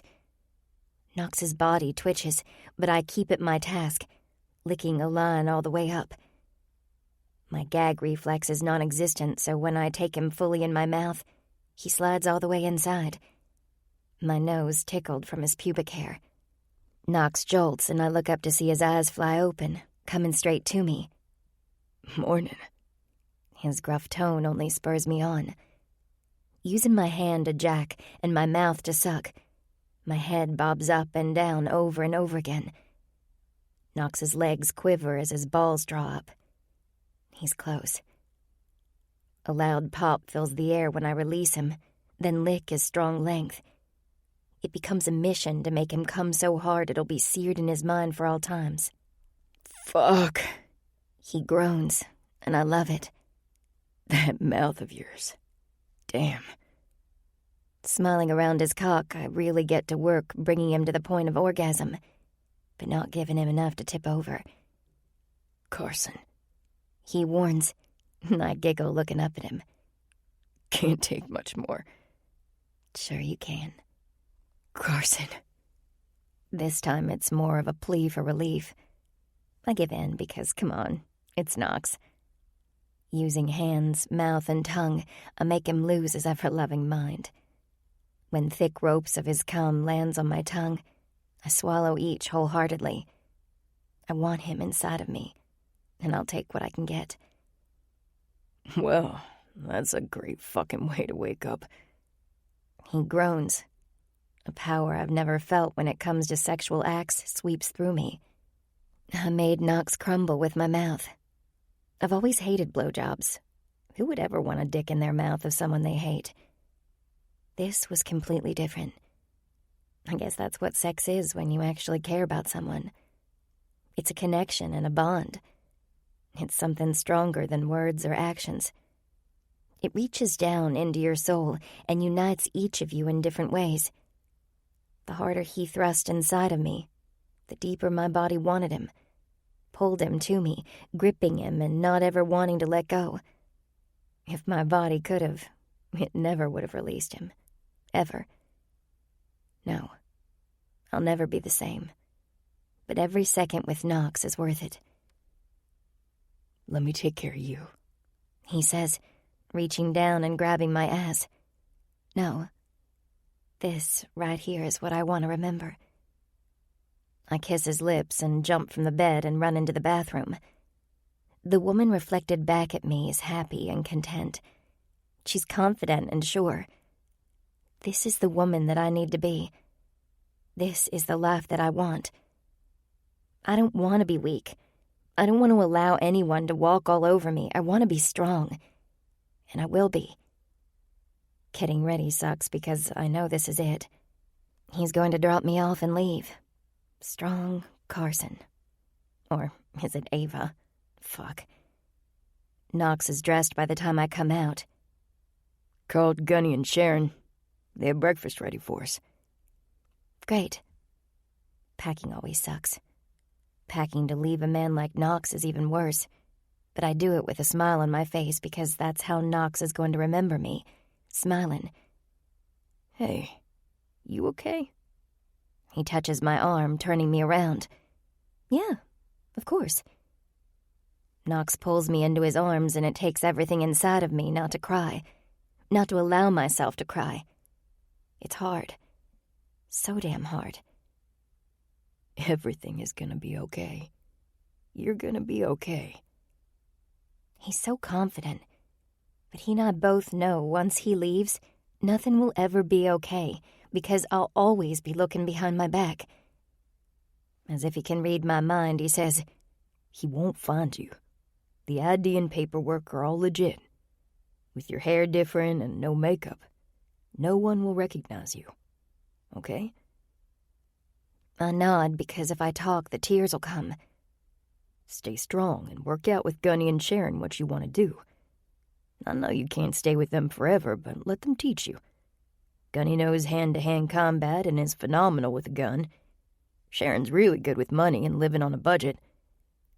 They'll teach you everything you need to know. Promise me you'll stay with them for a while and let them teach you. And make sure you tell them where you're going.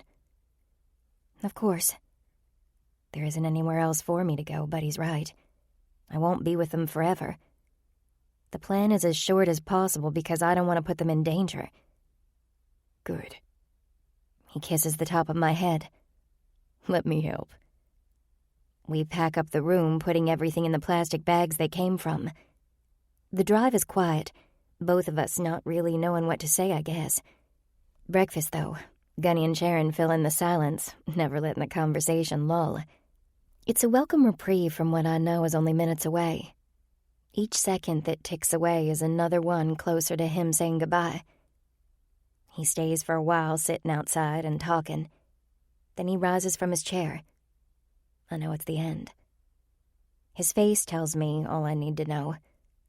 The dagger in my chest twists, but a smile's plastered on my face.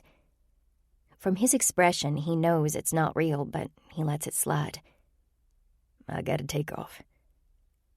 If there was dynamite around, it would have blown. Those 4 little words are like an explosion, shattering the world around me. If I could wrap him up and keep him for myself always, I would.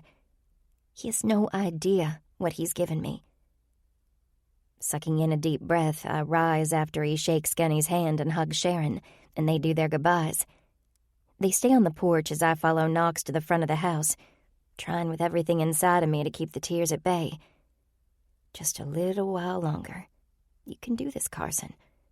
Or Ava, whoever in the hell you are.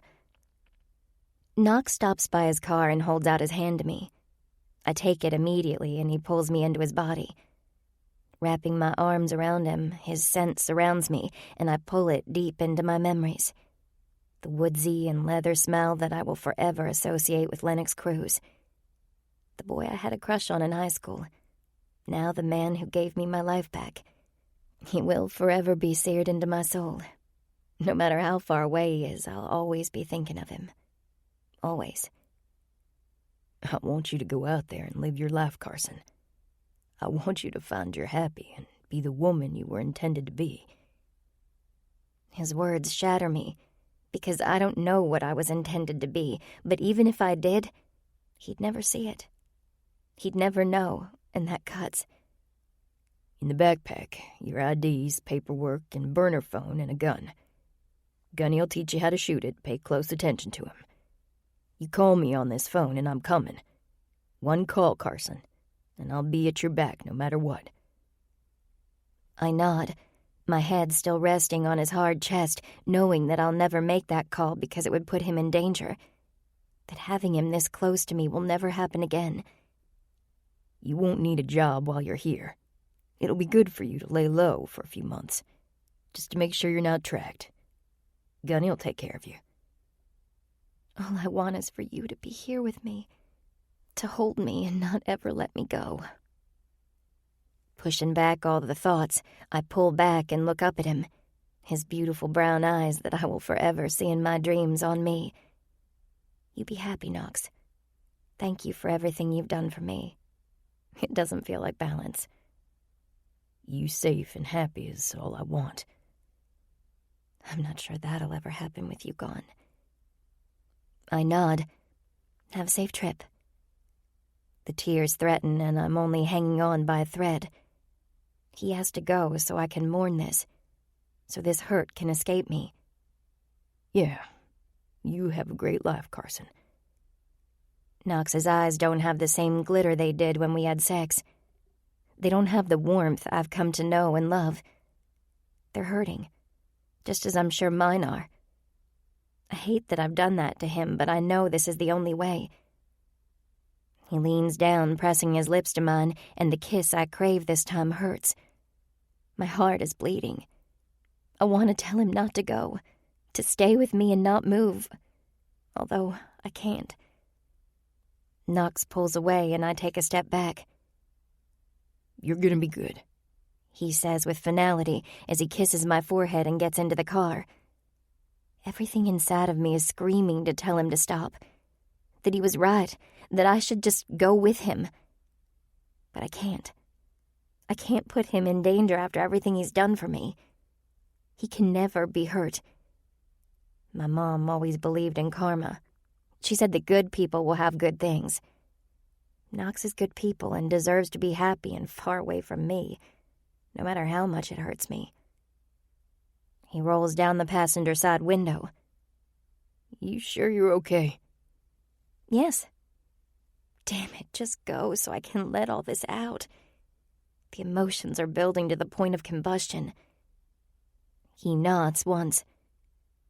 Take care of yourself, Carson. You too, Knox. He starts the car, throws it in reverse, and faster than he came into my life, he's gone. Only then do I crumble to the ground as the sobs rack me from the inside out. My body shakes as the pain unleashes itself once again. He's gone, and somehow I have to figure out how to do life on my own. Be happy, Knox. You have to be happy. Until we meet in another life, one can hope. Chapter 13. Knox. Present. Fuck. I hate this place. The smell alone is enough to drive a man over the edge. This sterile environment just screams of death and illness. No matter how much they try to scrub it away, this place is never clean. The air is heavy with every emotion, from despair and loss to elation and new life. While it's filled with people, at times it feels like you're completely alone. Each one of us here our way of coping and pushing through. Sometimes, though, even your family can't help you pull yourself back up when they are all drowning too. My sister, Austin, squeezes my hand. We almost lost Pops, and now this. Tears well in her eyes as I squeeze her back, trying to give her a little reassurance. She's right, though. Not so long ago, we sat in these same chairs wondering if fate was going to rip the man we all looked up to away from us. Gunshot wound. Yes, he was shot, but it was his heart that gave us the scare. He teetered between life and death for way too long, and somehow, some way, he pulled through. It was damn close, and turned the entire club on its head. It was the reason we were out riding today. Pops was finally cleared to go for a ride, and we waited no time getting on the road. We were off for a family ride, letting the road pass mile for mile, enjoying the air whipping across our face with our family by our sides. The day was sunny and gorgeous for it. It was perfect. Until... The screeching of tires as I look around us, but there's no time. A car veers to the left but clips Dagger and Marina's bike hard. Their bodies fly in the air, end over end, flipping like they're on a twisted carnival ride. The bike lands opposite as everything crashes down to the ground in a sound I never want to hear again. Crashing, crunching, breaking, screaming, sobs of confusion. All of it happening so fast my brain can't register what is before my eyes. This can't be real life. This can't happen. Not to the Ravage MC. Yet it is because as much as I want it to be, it's not a dream for me to wake up from. Flipping my kickstand, I dart to Dagger, whose body shakes uncontrollably, his limbs moving every which way. Blood comes out of his nose, mouth, and eyes. His body trembles so badly that Jax reaches into his pocket and grabs a handkerchief, putting it in his mouth so he doesn't bite his tongue because his jaw is moving so quickly.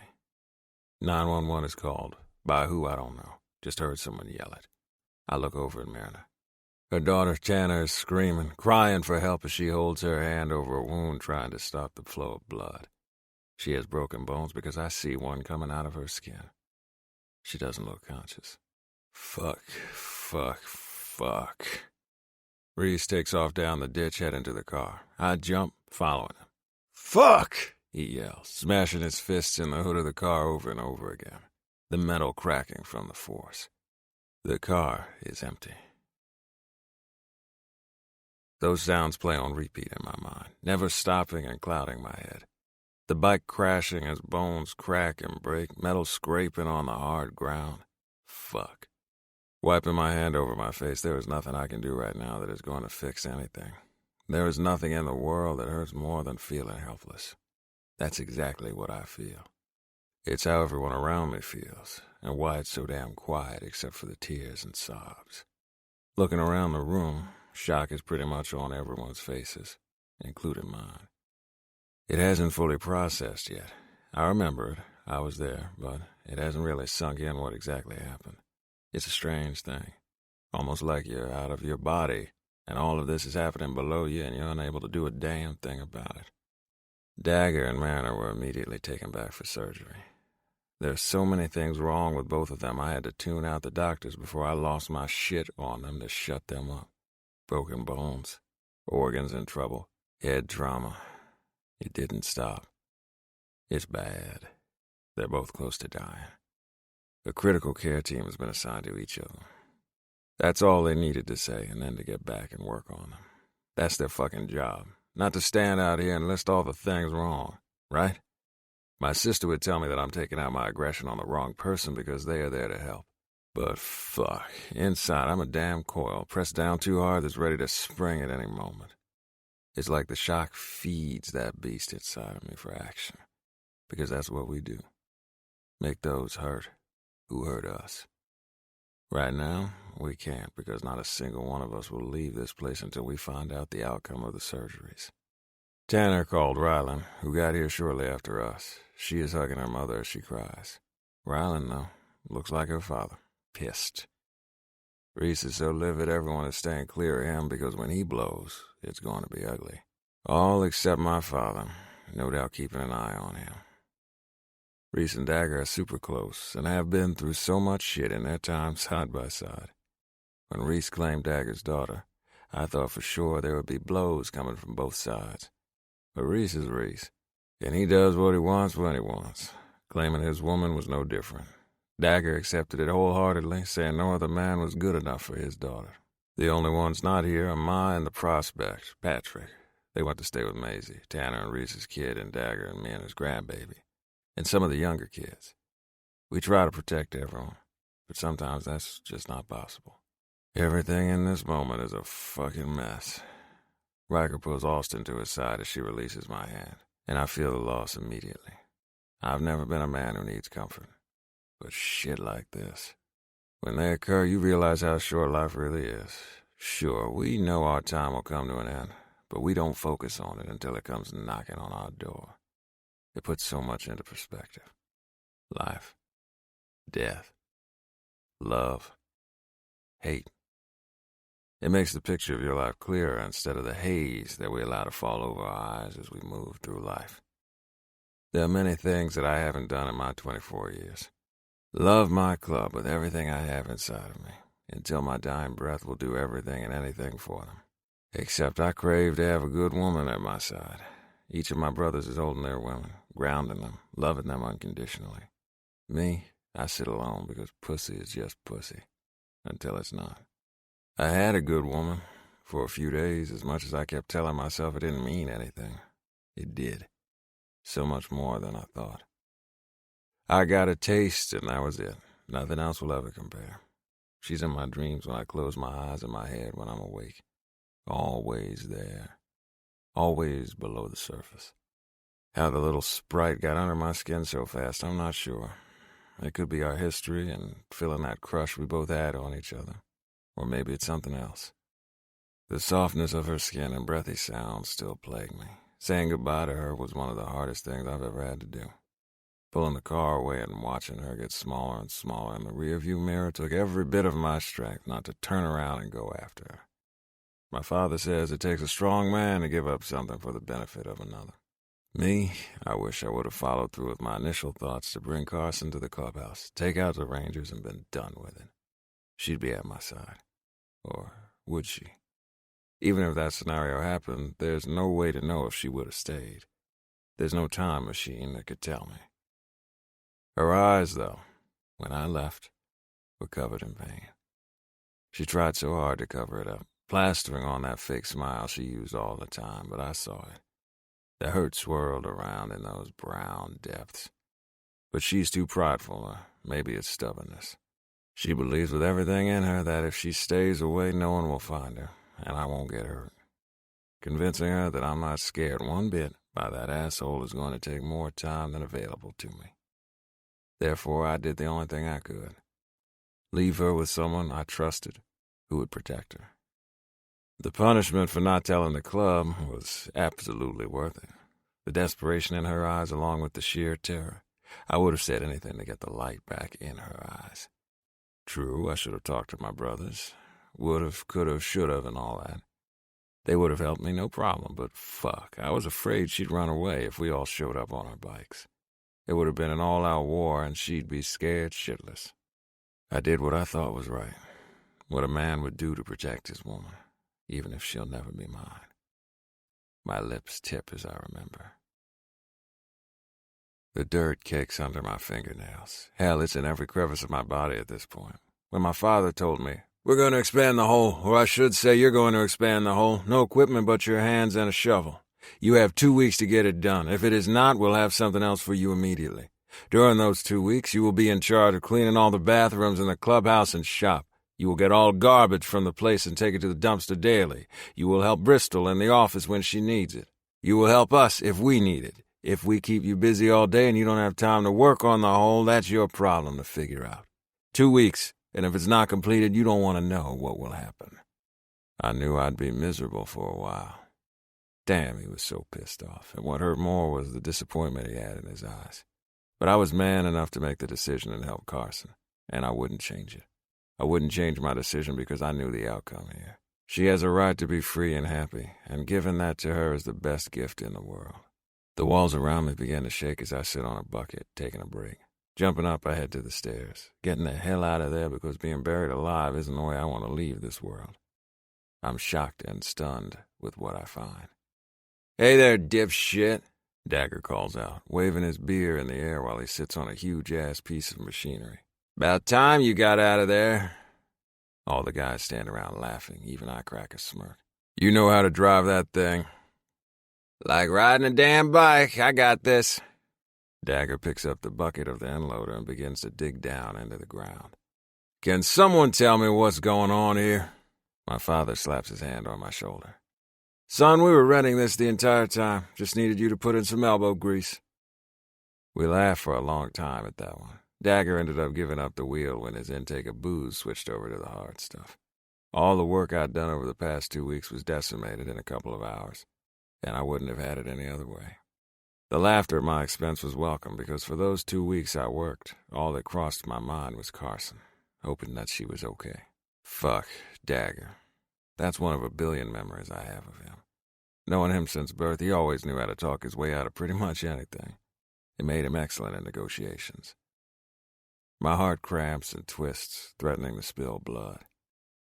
My sister, Austin, reaches over again and grabs my shoulder, giving it a reassuring squeeze as I sit with my head in my hands, elbows on my knees.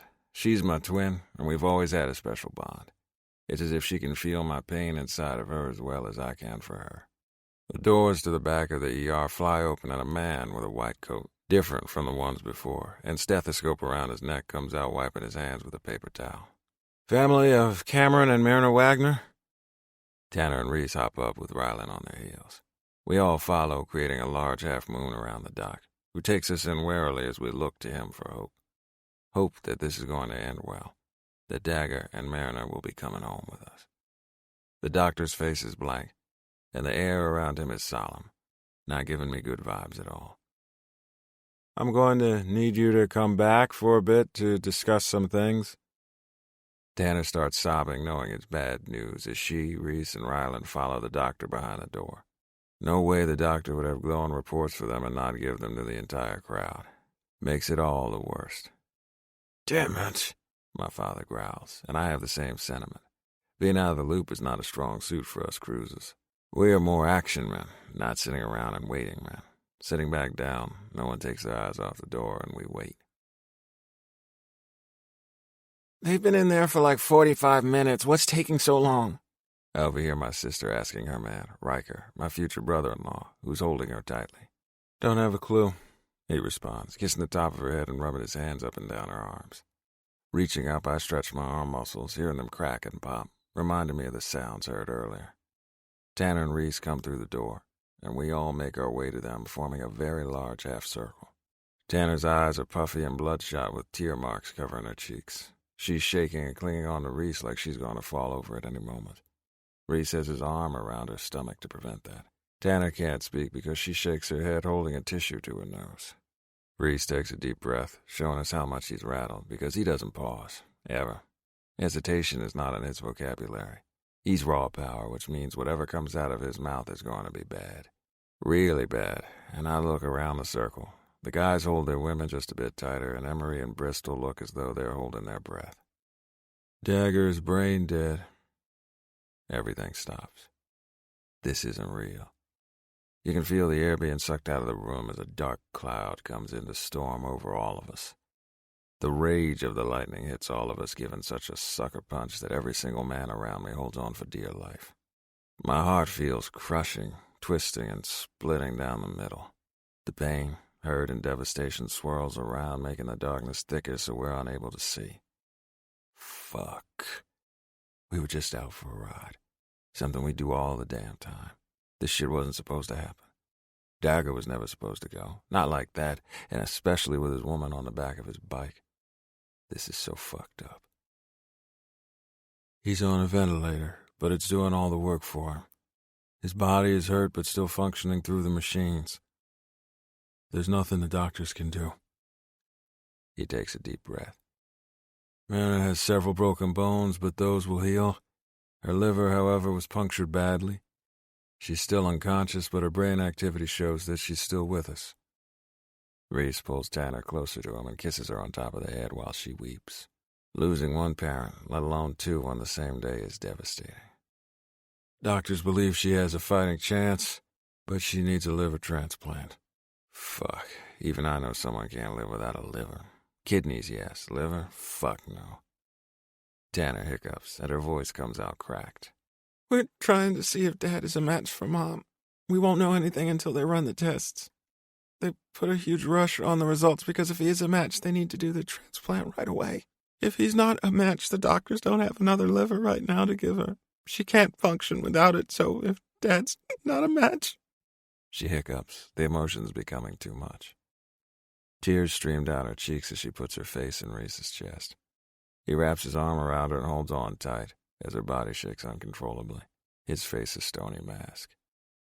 My brother, Cooper, has his eyes closed and his chin resting on his woman, Bristol's head. Tug has Blaze wrapped in his arms. Everyone is comforting each other and trying to make sense of everything that's happened in the course of a few hours. Those hours feel like days, months, years. It's a knife twisting inside your heart and shredding it to pieces. The room is electric with grief and pain trickling out of each one of us. My mother even bats away a few tears. Emery's on Jack's arm, Deke with Riley, Coop with Bristol, Austin with Riker. Tug and Blaze, everyone is here, and there's nothing we can do to fix this. He's gone. Gone in a way that he'll never be found. I hope to Christ that he's a match for Myrna because he wouldn't have it any other way. Him saving her, that's what he'd wish for. If he can save her, he'll rest in peace. It's amazing how when you lose someone, they don't feel it. Their souls are not in pain. It's the grief that we leave the ones behind who have to deal with it, who have to try to figure out a way to cope. My cell rings and I grab it quickly to turn it off, but see Gunny's name on the display. Fuck, I haven't heard from him in a while. I've been wrapped up in digging and trying to work that I haven't kept in touch with him. There for a while I called and checked up on Carson a lot, and he said she was adjusting. Fuck, what if she's not anymore? I hold up my phone and get chin lifts from several brothers. I'm not sure I can take much more bad news at the moment. Here's to hoping this is good. Because right now, all we have left is hope and heartbreak. Chapter 14. Carson, Ava. Is there anything else I can get you? My southern drawl is almost too much for this place, but the customers leave me big tips, and that's what I care about. Nashville, Tennessee. My new home. Can I get some more sweet tea, please? The blonde woman smiles at me as she ruffles her daughter's hair. The little girl rolls her eyes but doesn't say anything, like this is an everyday thing. She looks just like her mama, a carbon copy. While it's beautiful to see for others, it's not for me. Kids, that is, have never been in the plan for me. Hell, this here waiting on people has never been in the plan. Until it was. Absolutely. I'll be right back. Darting off, I check on a few more tables, bring the water, and make my way to the back. Would you smile? Sandra, one of the other waitresses, says, nudging me with her shoulder. I give her what she wants, the one that saved my ass more than once. Now that's gonna make you money. Right. My eyes drift down to her girls. And if your shirts get any smaller, the customers will be eating your tits. She rolls her eyes just like the child did earlier and pushes her boobs up to the point part of her nip shows. These things help me live. I got 'em, and I'm using 'em. My tits are a little bigger than hers, but I make sure that mine are covered, and only a small portion of the V shows any cleavage. After so many years of having every part of my body on display for everyone around me, I like having shirts that really fit and take full advantage of it. It may mean smaller tips, but for this, I don't care. I'll just work harder to make them up because if it means I get to keep part of me to myself, I'm doing it. Whatever you need to do. Hey, what are you doing after work? You want to go grab a beer? Sandra asks me this every night. We've worked together in the past 3 weeks. I've went with her a couple times, but it's hard on me. Not tonight. Her hand goes to her hip that jets out. You not like me? Of course I do. You know I'm not a big partier. I'll go some other time. Large crowds freak me out, but I suck it up for my job because it pays the bills. It doesn't mean that my eyes aren't all over the place all the damn time. On my off time, I don't want to be around a mass of people if I can help it. I like to sit in my space, just be and know I'm safe. It calms me to feel like there's a place all my own, where no one can hurt me. Going with Sandra is difficult because she likes to be the center of attention with everyone's eyes on her. If they're on her, then they're on me, and it makes me very uncomfortable since I want to be invisible. I did try, which is a huge step for me. Girl, we need to get you out more. I laugh it off, going to the next table, taking orders and bringing drinks. One thing about Nashville is this place is never slow. We're always slammed, and it's mostly tourists who are out to spend money on vacation. I'll gladly be the taker of said money. The night goes by fast and furious. By the time I make it back to my place, my feet ache to the point of wanting to chop 'em off to find relief. Even after putting on my tennis shoes to make the 7-block hike back, they're on fire. A car is not in my best interest right now, and cabbing it every day is not the way I want to spend my hard-earned money. Only buy necessities, and saving the rest is the only goal I have right now, besides staying safe from Buck. Locking the door behind me, then securing the chain, I toss my purse and apron on the bed. Immediately, I go to the back corner of the room and peel up the old-as-hell carpet. A puff of dirt or something comes up, and I cough it away, swishing my hand back and forth. One would think the amount of times it's been pulled up, there'd be no more dirt, but you'd be wrong. Pulling up the floorboard, I reach down and pull out my backpack. It's the same one that Knox left me all those months ago in my prized possession. Opening it, the metal box that I took from Buck's closet is there, along with money, the gun, which I pull out, and the paperwork I need for a new life. It's not much, but it's mine. Sucking in a deep breath of relief it's still there, I put it all back, including my tips from the night, except for the gun, and cover it up with the carpet. The metal box taunts me. I've opened it a few times, but shut it just as fast. There's a fear of what is on the papers, and I have no idea where it comes from. It's this little tingle in the back of my neck that says, don't open it. At least not yet. The room isn't the best by a long shot. The carpet's some kind of flower pattern from the 70s, and the walls look yellow, but I'm pretty sure it's from someone smoking instead of paint. The queen-size bed is clean and comfortable, and my meager things fit in the dresser. There's a small refrigerator, a microwave, and a television. Everything a girl could ask for. Oh, and a clean bathroom. Everything in the place is old as hell, but I rent it for a week at a time. It's close to work, and the door is heavy metal. Everything I need in one place. It's mine, and it's nice holding on to something that's only yours. It's almost like a sense of power to know that you're surviving. Strange, but true. Nashville wasn't my first destination after leaving South Carolina. I tried Dyersburg, Tennessee first, but it didn't go well. My job as a waitress was good, and I worked with a woman named Chelsea, but Chelsea's connected to the Viper's Creed MC. It wasn't the link that freaked me out.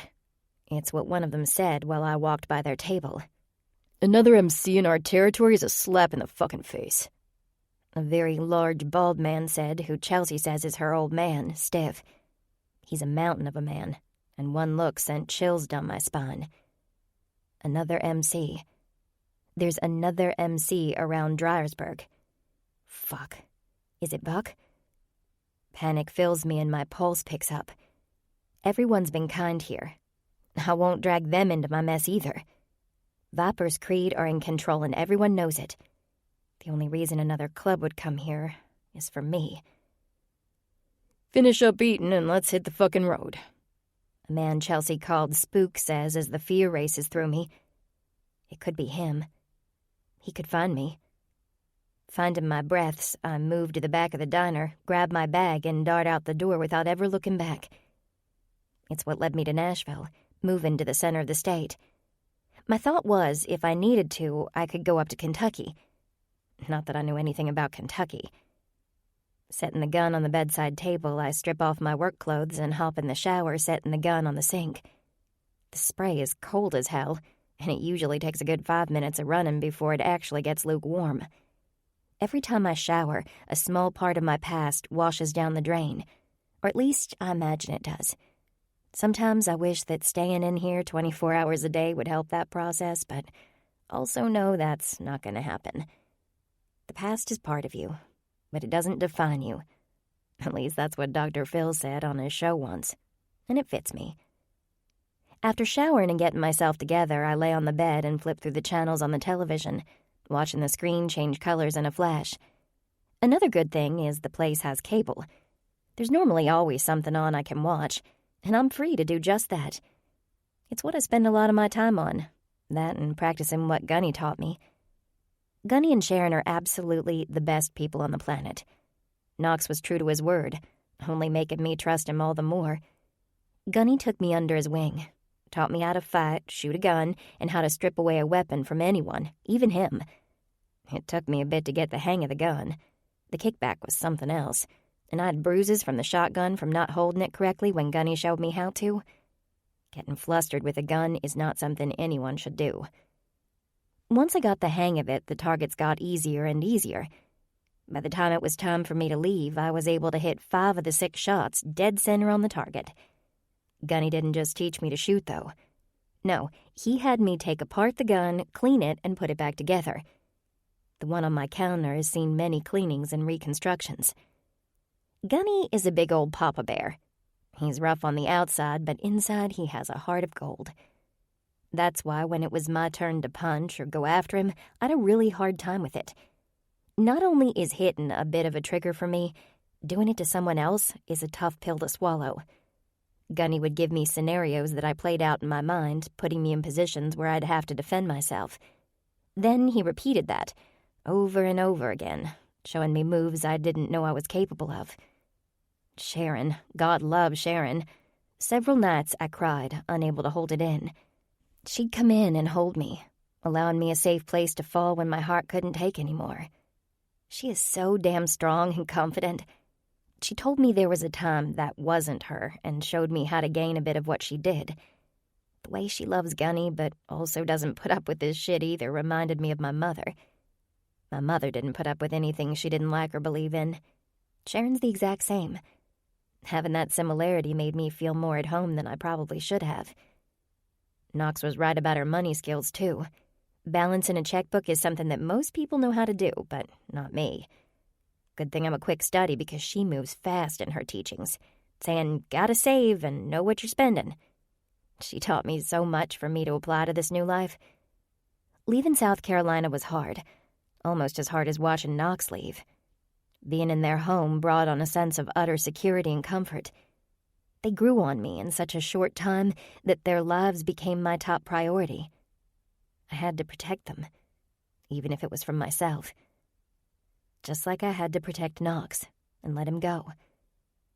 That man has filtered through every thought I've had since the moment his car left to head back to Sumner.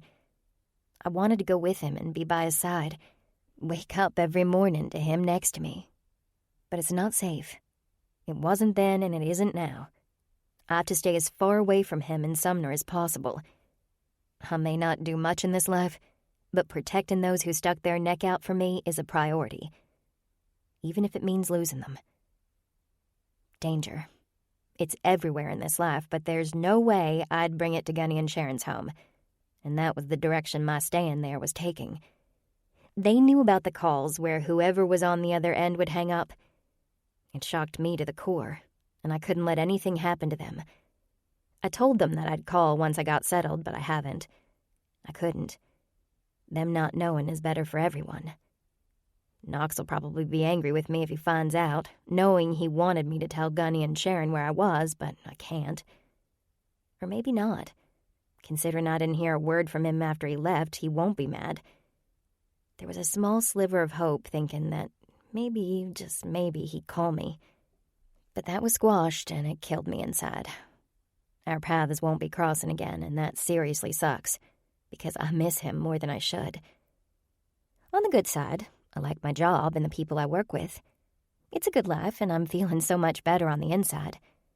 Don't get me wrong, I have a long way to go, but it's better, and that's all I can ask for. If I keep my head down, do what I'm supposed to do, I'll be able to carve out a sliver of happy like Knox asked, right? That damn hope starts to bloom in my chest once again. A loud banging comes from the door, and I jump from the bed and grab the gun, holding it steady. Shoot first, ask questions later. That's what Gunny taught me, and I like that motto. "Delivery!" A male voice booms through the door. Looking out of the peephole confirms it's a man with what looks like a pizza delivery bag. He bangs again, but I say nothing. Sure, he might be able to hear my television going, but that doesn't mean I have to answer the door. I didn't order anything, and I'm not answering. He can bang until the cows come home, but opening that door isn't an option. My pulse races as flashes of some of the dreams I've had about Buck come back to haunt me. It's just a pizza guy. It's just a pizza guy. But what if it's not? What if it's a way for me to open the door so they can barge right in? What if it's someone working for Buck and he's found me? My legs tremble, but I keep the gun steady, knowing if that door opens by itself, I'll shoot to kill. I will not go back with Buck, ever, of my own free will. Sweat beads down my temples while my stomach twists in a knot. The rush of heat is hard to control as panic sets in. I may not open the door, but that doesn't mean the man will go away. It's not like I can call the cops. That's all I need, is a cop to run my new ID and come up with something to get me caught. Not happening. "Hey, man," another male voice says in the distance as I look out of the peephole again. The delivery guy turns from my door and heads down to the right. I release a deep breath and will my heart to slow the hell down.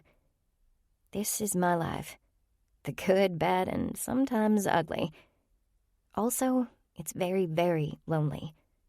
Even with a new friend, it's not the one I truly want. One that I'll never have. Chapter 15. Knox. "What's up?" I greet into the phone, pushing through the doors of the emergency room and out onto the parking lot. The warm sun does nothing to stop my heart from pounding. "Hey, Knox, how you been?" "Not too good, Gunny. We've got a man down and it's not looking good." I steal a glance inside, seeing no one has moved. "Sorry to hear that." "What's going on? How's Ava?" "Carson and damn well better be okay. If nothing else is going right, she has to be safe." "I think she's fine. You don't know?" My gut twists and the sudden urge to hunch over hits me. But I fight it knowing I need to get information. This is exactly what I don't need at the moment. "Don't know what?" I really didn't want the answer, but needed to hear it just the same. "She took off a few weeks ago. She didn't call you?" My hand rubs over my face in frustration. "No, I haven't talked to her since I left. Even though I gave her a damn phone with my number for her to call at any time. True, I didn't talk to her, but thought it was for the best. I didn't want to cause her more pain." "Shit, I thought for sure she would tell you." He huffs out. "No, Gunny, where is she?" My back teeth grind down as my body tenses.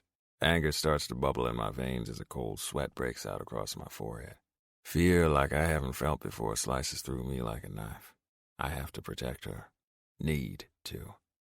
While I knew she'd leave Gunny and Sharon's at one point, I'd asked Gunny to keep tabs on her, so I could. I may not be talking to Carson, but I talked to Gunny, just haven't the last couple of weeks. She'd been with them for over 4 months, and from what Gunny told me, she was doing well. Now this. "I was hoping you were going to tell me that she's got some mail here. I think it's all junk. But I wanted to talk to her, so it gave me an excuse." "Since when do you need an excuse?" He lets out a gust of air. "Ava, she's a tricky one. Knew the moment she left that she wouldn't be calling us. It was written all over her face." He pauses. "Fear." "What?" I clip out, gripping the phone so hard it cracks. No matter what I taught her, that fear didn't leave her eyes. She's the one, I tell you, and loyal to the core. We got a couple of those hang-up calls where we answer and whoever's on the other end hangs up. Well, that's when I saw the change in her. What change? She went from semi-relaxed to hardcore tense. Knew in my gut from that she was gonna be spooked and take off, and, well, I can't keep her here. Sure you could, he continues. I thought she'd call you and let you know where she was going. Knew you two were close. Rubbing my eyes, a headache forms behind them. Fuck. Any trace on those prank calls? Not that I know of. And you don't know where she was headed? Nope. And she said she'd call, but never did. You think she's in trouble?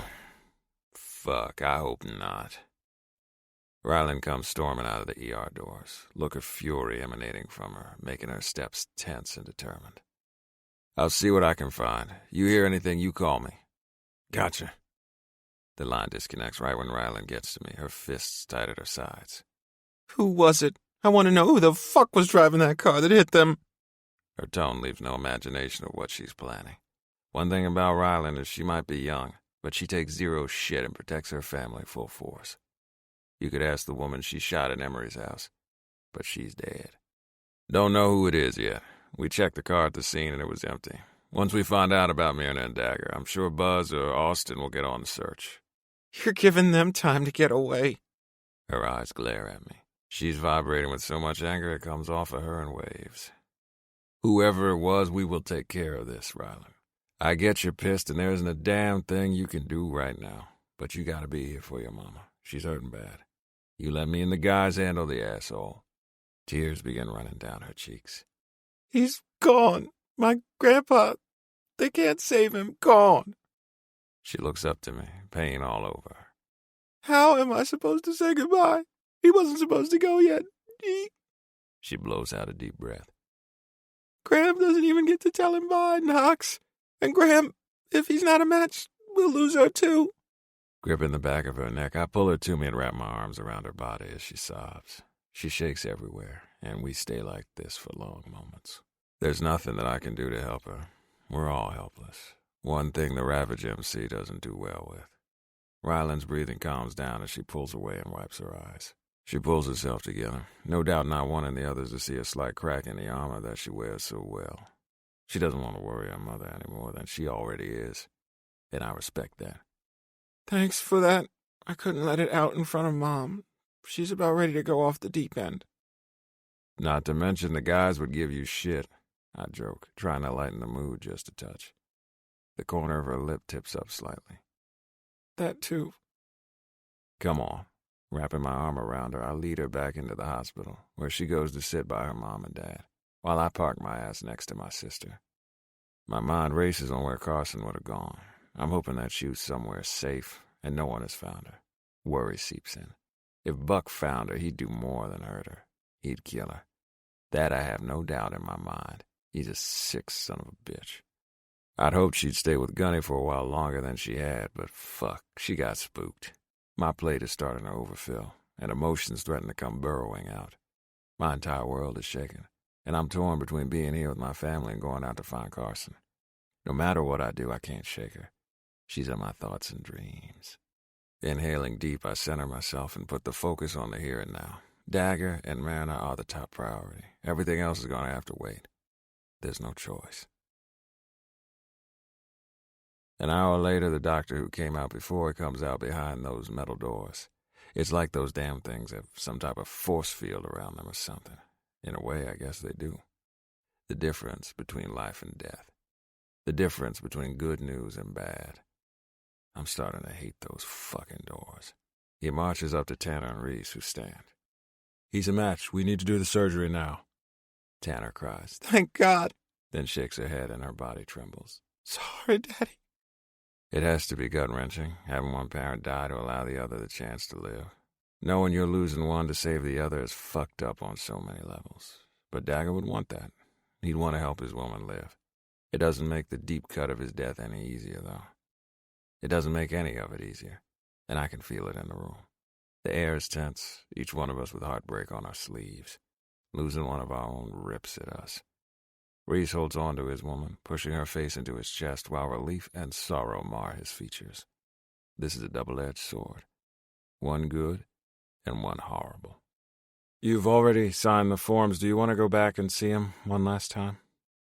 Tanner nods as the doctor turns around, and she, Rylan, and Reese follow him.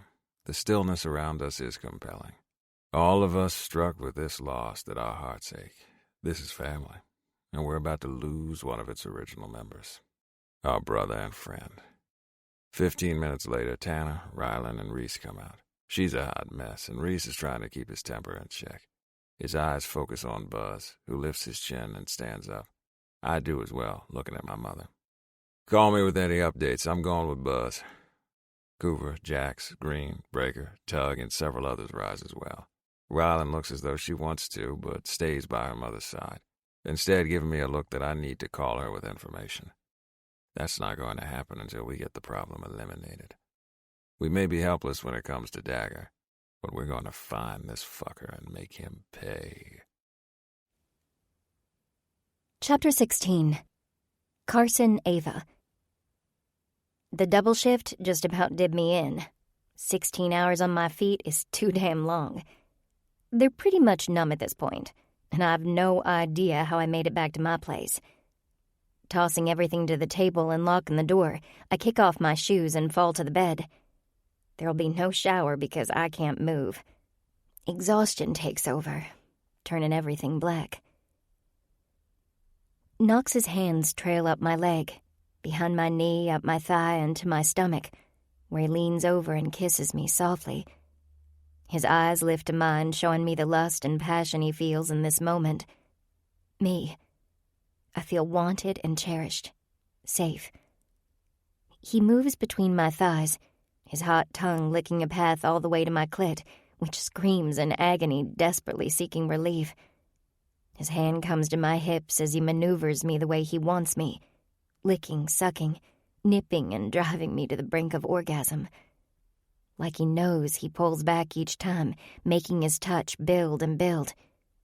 Knox. I breathe out, moving my hips in time with his lips, giving a phenomenal friction. I'm so close.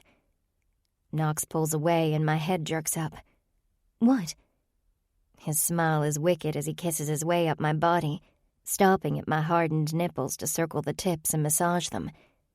Then he moves up to me, slanting his head and kissing me. It's powerful and demanding. It's safe, and I feel immersed in it, wanting more and more. His hands move over my body as I move mine on his, feeling the ridges of his chest and abs, my fingertips skipping over them. This man is beautiful. Absolutely beautiful. He releases my mouth to look me in the eyes, and he slides his cock inside me and fills me up to the hilt. A cry falls from my lips as his come down on mine, covering the sound. This is what I want. This is what I need. This is what I crave. Knox. Safe, clean, and wanting me and only me. He's the rock I've never had since my mother died. His thrusts become harder, pushing me further and further. It's right there, right on the cusp. I wake with a start, then take in my surroundings. My place looks exactly the same, and I'm still in my work clothes from the night before. Damn, those long shifts really wipe me out, but the money's too good to pass up. I've only done them twice, and know they're worth it, but it wreaks havoc on my body. My dreams lately are killing me. Having Knox there, then waking to him not being here, it's a letdown I hate. But he invades my dreams, and I like that. If I can't have him, at least I have the memories of him. My safe place, where I can talk, be me, and not feel like I'm on eggshells hoping I don't fuck something up and get a wrath. It's just a dream, but it's still safe. With Knox, I'm safe. My feet groan as I stand, still feeling the effects of last night. Making my way to the corner of the room, I pull up the carpet and boards, making sure my bag is inside, then close it all up. It's one thing I've done religiously every time I come into the room. Last night, though, nothing could move me off the bed. Dead weight doesn't move. Getting a whiff of my hair and the food cover my clothes, I make a beeline for the bathroom and wash off the night before, then get dressed. My fridge is getting low and a food run's gonna be on the agenda at some point. It's my day off, so that's a good thing. My feet probably wouldn't make it another 8 hours right now. Finger-combing my hair, I look over my low stock of food. Tossing together a sandwich, the television plays in the background while I eat. Nothing good is on, and I end up watching the Home Shopping Network for some god-awful reason. Looking at the clock, I breathe out a sigh of relief. Last night, right before my shift ended, a tattoo artist came in commenting on the ink on my leg. She told me to come by her shop today at 3 and she'd do one on the house, wanting to grow her portfolio. Immediately, I knew what I wanted. A way to remember him. Slipping on my tennis shoes, I look out the peephole and see no one outside. The door swings open with ease and the place is empty. This is good. Grabbing my purse and locking the door, I make my way down the street to the shop. She, Jade, said that it was on the next block over from the restaurant where I worked. It shouldn't be that hard. I tried declining last night, telling her that I wouldn't feel right not paying, and the truth is, I don't have the money right now for one. But Jade was persistent, saying she wanted a spot on my canvas for her collection. I shouldn't be doing this, taking something for nothing. But once she mentioned it, I knew I needed to do it. Craved it more than I realized. My eyes dart all around me, just looking and waiting. At any moment, Buck could show up. He could have been the one calling Gunny and Sharon's home and hanging up for all I know. If I'm not there, they won't get hurt. If I'm invisible, I won't get hurt. Walking into I'm No Angel tattoo shop, Jade's eyes widen. "You came." Plastering on my smile, I respond, "Yeah." The place is nice.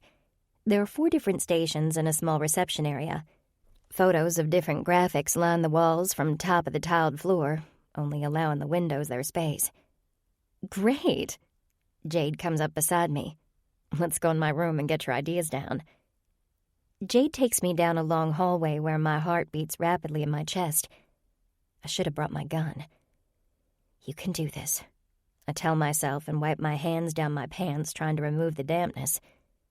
Jade stops in front of a door, doing a sweeping motion with her arm for me to enter. The room is just like the ones out in the open in front. The artwork along the walls is intricate and a bit different from the ones out in the main room. Maybe she did all of these, or someone she cares about. Listen to me. Who cares? Just get the tattoo and be done. Have a seat and tell me what you're thinking. The cool vinyl sticks to my legs as I point to my calf. I'd like another butterfly on top of the others. It has to be 3D, but this one I want different. I'd like it red and black, and somewhere inside of it, can you hide the letter N? Oh, let me get drawing. She turns to her desk and starts to draw. Some artists like to talk during this process while others like quiet. Judging from her silence, she's the latter. It takes her no time at all, and she's showing me the most beautiful butterfly. But I don't ask where the N is. I want it to be invisible to the naked eye, including mine until it's on my body.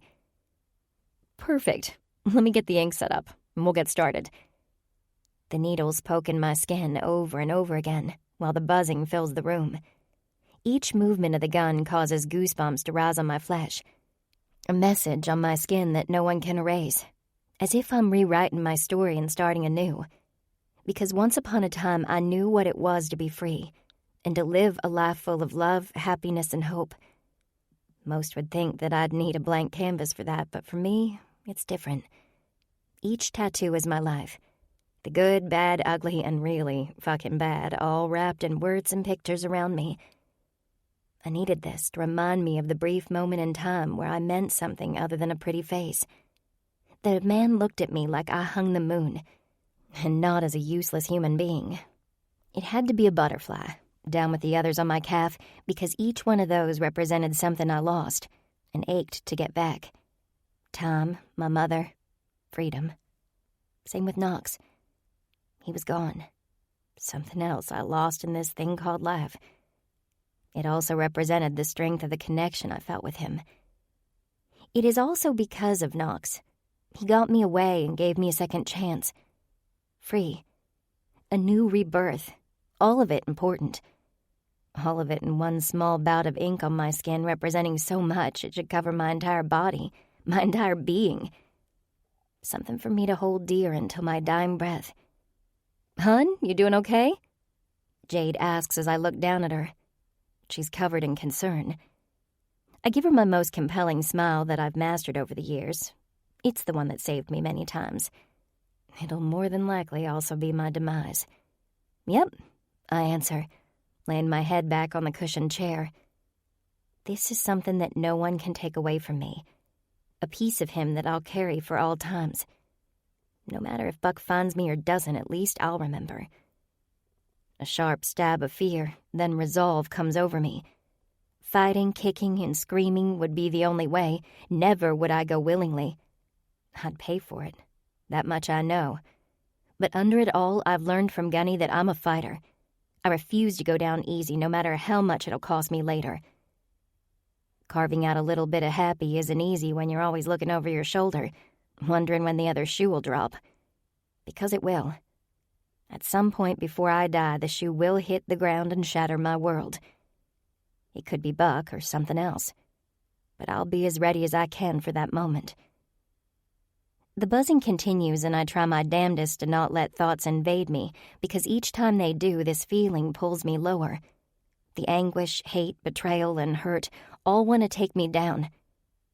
I've let them, many times. Hope is all I have. The hope that they won't find me. There's this sliver inside of me that will not die. As my mom used to say, it's the strength of a Kratos coming through. It's in our blood, the fight to carry on and push through. She had a thing for Greek gods that I never understood, but those words are what I hold on to. All done. I sit up and see the amazing butterfly up my calf, almost to my knee. The wings are beautifully spread, and the detail of each line is exquisite. The reds are deep and move lighter in some parts, each shading together and creating a beauty I'll cherish forever. Normally I'd get this done on my birthday, but this one is special. And free. Where's the hen? Jade smiles. You told me to make it invisible. Her fingers move to the ink. Here. It's in the veins on the bottom right wing. Lo and behold, there it is, blended in with some color. Now that I know it's there, it's plain as day. But no one will know by looking at it. It'll be my secret.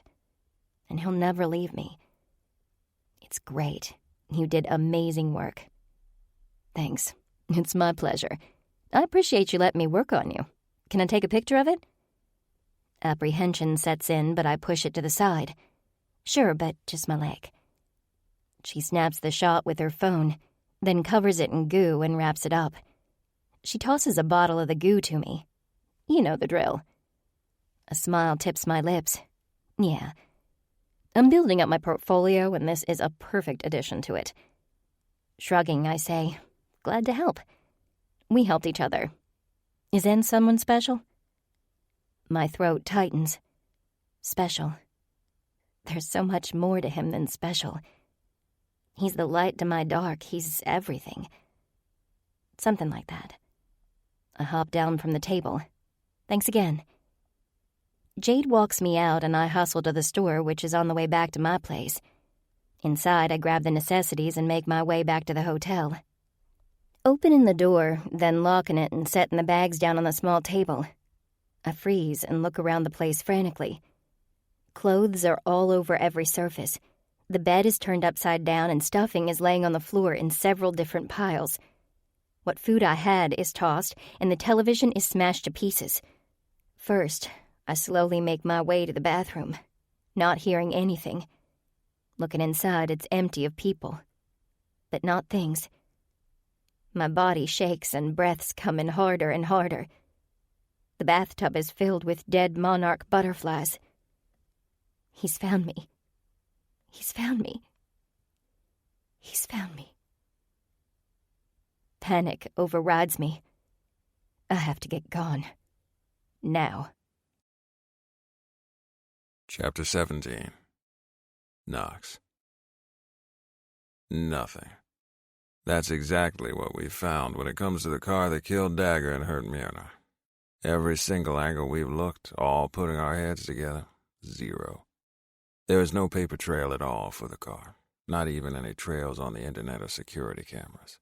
It was like everything went black for a few moments of time, blocking everything out. At the very least, we should have pictures of the driver from security footage, but not even that. The clubhouse is filled with anger, and there's nothing anyone can do until we find out who did it. My brother has been at the gym a lot hitting out his aggression, while others are drinking to cope with theirs. Everyone has their way. I've joined Coop a few times, but it did nothing but wear me out, causing me to sleep, which is a good thing, but not. I want to be alert when something pops up.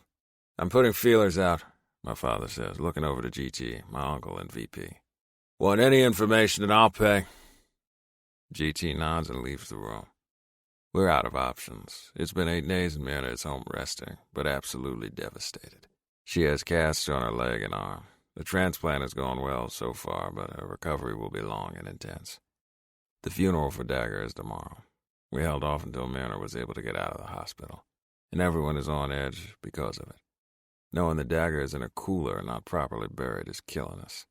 While we know it's for the best, it's just hard. Fuck, this entire thing is hard. I've had no time to get information on Carson, except that Gunny called saying he still hadn't heard from her. It eats at me not knowing where she is and if she's safe. We've been climbing the walls thinking at any moment we'd find out who did this and be able to right a wrong. Not that the death of someone else will help us with Dagger, but it's something, and right now it's all we can hang on to. I've put Carson on the back burner, as much as it kills me too during this time, but that's over. Moving through the clubhouse, I knock on the closed door. Yeah, my sister calls out from Riker's room. Knox, I call out. Come in. Opening the door, I step inside to a very clean room, knowing that her man doesn't clean up his shit at all. Riker put you on cleaning duty. Hell no, I put myself there. I'm not staying in a mess. I sit next to her on the bed. Need a favor. Sure. Need you to find someone. She eyes me suspiciously, and I continue. Carson. She goes by the name Ava Smith now, and I don't know where she is. Carson. Light brightens her face, but she's acting. She knows exactly who I'm talking about. Don't get any ideas. I just need to know that she's safe. I reach in my back pocket and pull out a copy of the ID I had made for Carson and hand it to my sister. This is the information I have on her. On the bottom, I wrote her new social as well. It's all I've got. And what are we doing if we find her? As long as she's safe, I'm good. Liar! She coughs through her fist, and I smirk, knowing my twin knows me well. One of the first that have come to me in days. It almost hurts to have joy. Dagger wouldn't want that, but it's hard to lose someone. It's a constant struggle back and forth. I keep going. Also need you to look into the Rangers and find out their activity. Need to know if Carson is there with them. Yeah. Her demeanor becomes solemn, and her tone changes. Tomorrow is gonna suck. It is. Austin lays fully on the bed next to me. I feel bad. We all do. No, that's not what I mean. She rolls onto her back and looks up at the ceiling. Like, Pops was saved by some magical force. Then in order for that to happen, Dagger had to go. It's like some cosmic calling or something, ripping one away from us to save the other. 1, you don't believe in that shit, so stop spewing it. 2, it's not like that. It's not about one person living so someone dies. It's about people's time to leave us. We didn't get to keep Pops to lose Dagger. I'm not sure anymore. It's fucked up. She turns on her side to me. I've searched, trying to find the asshole too, but I've come up with nothing. We'll find him. That I have no doubt. It may take us busting through walls, but we will find the asshole who put my brother 6 feet under. And hell have no fury like the Ravage MC. I know. She pauses, flipping to her back again. Are you ready for a full house? I have to go out and help Mom with all the food prep soon. Tomorrow will be big. Chapters from all over will be coming in to pay their respects to Dagger. There'll be other MCs here that knew him and want to pay their respects as well. It'll be hell, but necessary. My heart aches at the thought. My mind can't grasp it even though tomorrow will be our reality. Dagger needs his last ride. It'll be fine. I sit up. Can you get on that? I need that info as soon as you can. She sits up and grabs her laptop. On it. Then I have to cook. Thanks. Leaving the room, I shut the door and rest my head against it. Fuck, I hope she's safe, because if she's not, I'm going to make sure she is. Dagger's casket lays in front of us on a trailer pulled by Reese and Tanner. Reese insisted he be the one to lead Dagger to his final ride with Dagger's bike, and my dad gave him that, knowing that anything else wouldn't be an option. It took a fuck of a lot to get the bike up and running again, but we were able to get it done. The other day, Reese decided to take out his frustrations on the pool table in the far corner of the clubhouse. Let's just say we're using it for kindling for the fire pit. He's got it rough, losing his best friend and having to be strong for his woman and his girls. But he does it with no complaints. We're here for him, and he knows that. The procession is huge following Dagger to the gravesite. Even though the day is sunny, it still isn't enough to lift the darkness around the Ravage MC. My heart breaks. But I school my features. We're all hurting. Dagger's first, then a limo with Myrna and Maisie follow. Then the Ravage brothers and their old ladies. And Rylan, who rides her own Harley. Then other chapters of Ravage. Then other MCs that wanted to pay their respects. There are bikes as far as the eye can see, each one honoring the one in the casket. Myrna didn't want a visitation, saying that Dagger wouldn't want everyone crying over him. He'd want y'all to have a beer, which is true, and went with his wishes.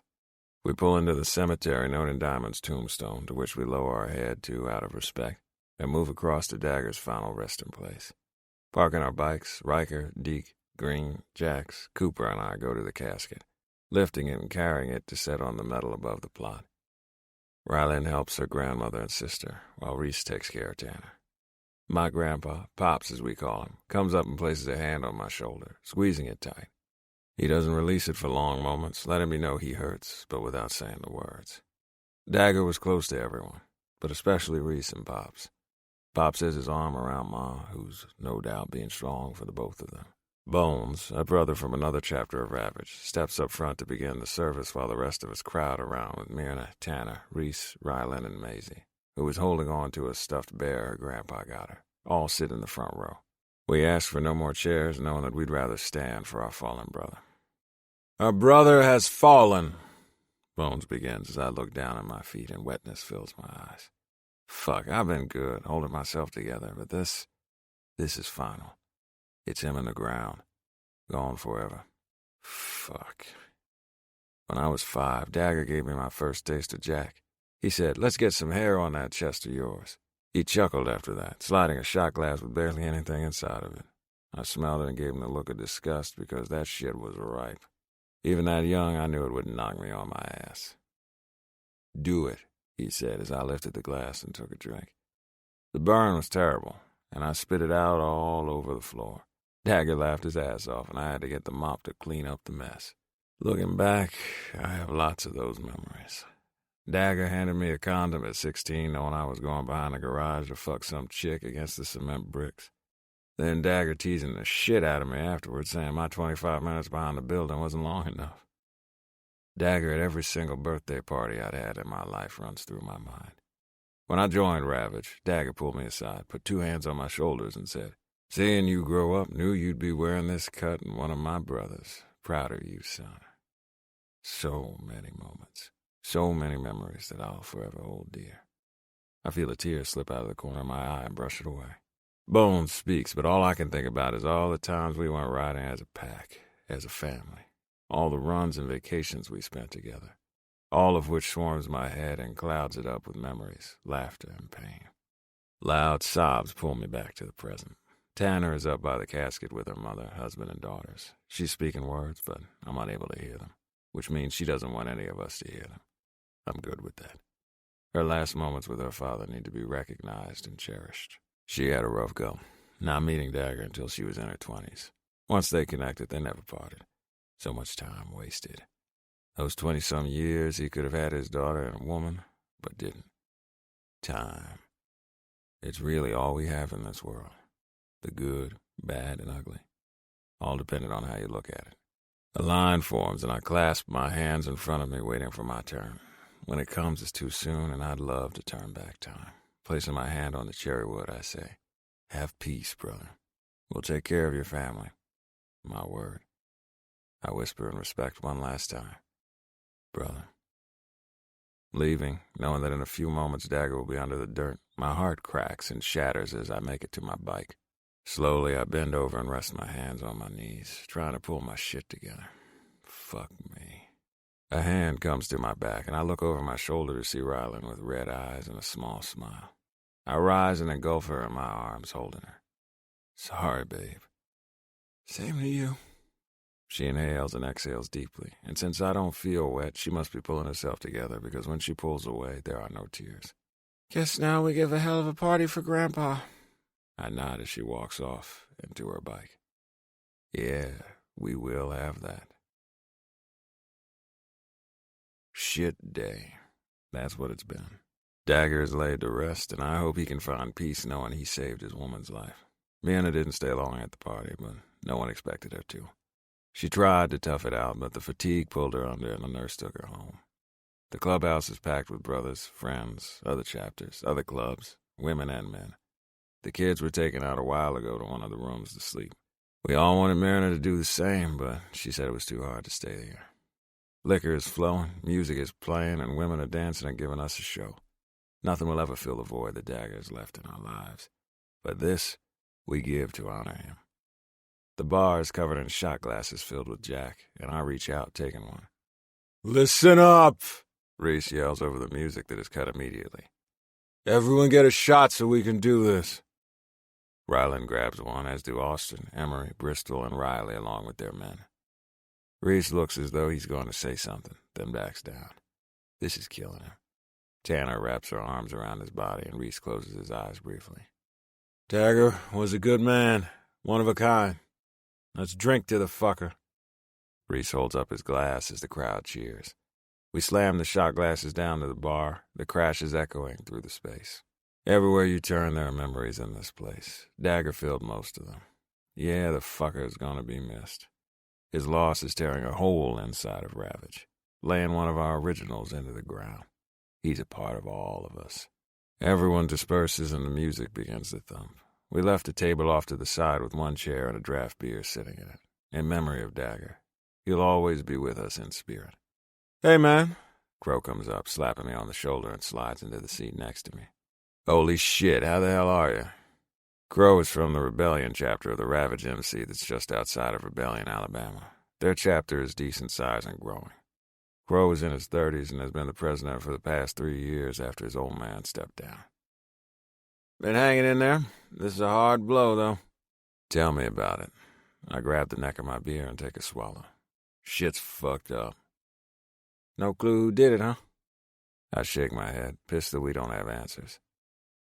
Anything we can do to help? I lean in a little closer to talk to him because of all the noise around us, the music thumping loudly. Not right now, but we'll let you know. Without any leads, there's nothing to follow through on. He lifts his chin, his eyes skating across the room, then stopping on someone. Following his gaze, Ryland stands smiling next to a group of people. No doubt everyone wanting to give their condolences. That's all it's been all day. I brush his arm to grab his attention, his gaze shooting to me. You don't want Reese as your fucking father-in-law. That's his kid? The puzzled look has me chuckling. Yep. Fuck. How the hell did I not know that? Ryland is a beautiful woman who's coming into her own. It will take a hell of a man to grasp onto her, though, because she won't take anyone's shit. Not even a man she cares about. That shit is a disaster waiting to happen. Probably because she doesn't go on runs with us. My words drip with sarcasm. Hey!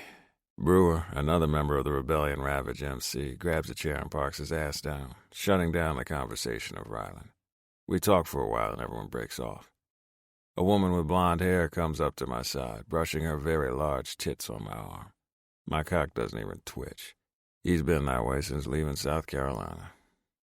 Hey, Knox, let me make you feel good. She licks her lips, again doing nothing to turn me on. It all leads to one damn woman I can't get out of my head. I need to talk to Austin. Nah, not tonight, darling. She pouts her lips as I turn and walk away. There's enough shit on my plate, and I sure as hell don't need any more. But I have to know if Carson is okay.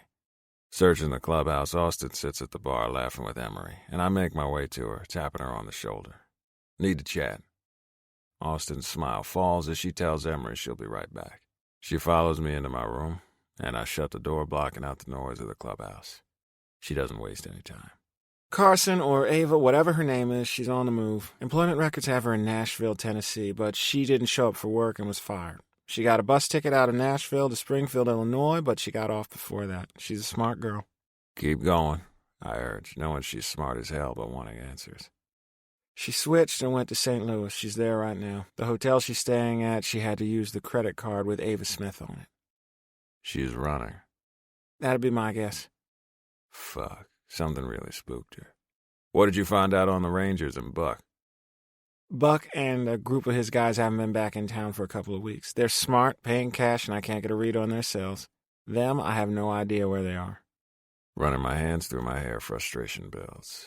He went after her and somehow figured it out where she was. If he knows her fake name, she'll be a sitting duck. Fuck. So no idea where Buck is. She shakes her head. Looked up everything I could. The only thing I have is when they pulled out and left. Everything after that is blank.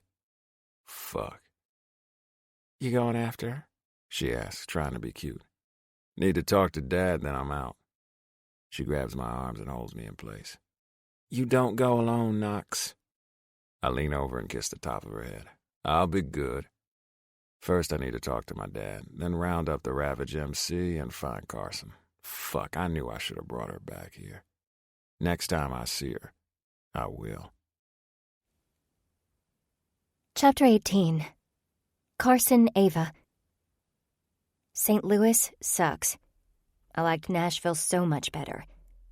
There's a smog that hangs in the sky over the city, and there are too many cars going every which way all the time. At least where I am, next to one of the largest interstates. All the time I hear the cars, horns and semis jake-breaking, each sound making me jump. Being holed up in this hotel is driving me nuts. It's much nicer than my old place, but it's also more expensive, and I had to use the credit card Knox gave me.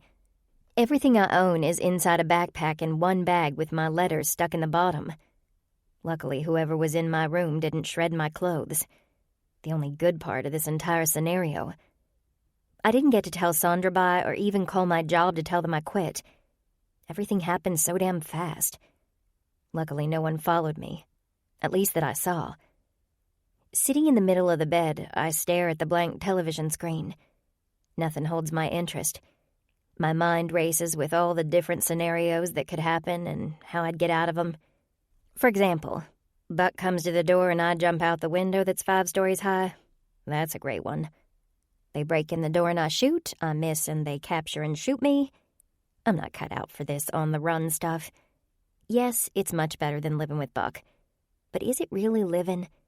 Looking over your shoulder when you walk down the street, or eyeing the driver of the bus because you don't know if he's gonna call Buck and turn me in? Hell, even at the grocery store when people look at me more than a second, the paranoia sets in. Knox wanted me to find a small bit of happy. But when I found it in Nashville, I had to leave. Now here, I don't know anyone again and need to find a job if I decide to stay. The way my time has been here, I'll probably be moving on. Maybe instead of the big city, I need to find a small, out-of-the-way town where I can get lost because it's not on the map. Pulling out the paper map of Missouri I got from the front desk, I search around. Nothing pops out at me, and wherever I go, there needs to be a bus route to it. Knox would know what to do. One call.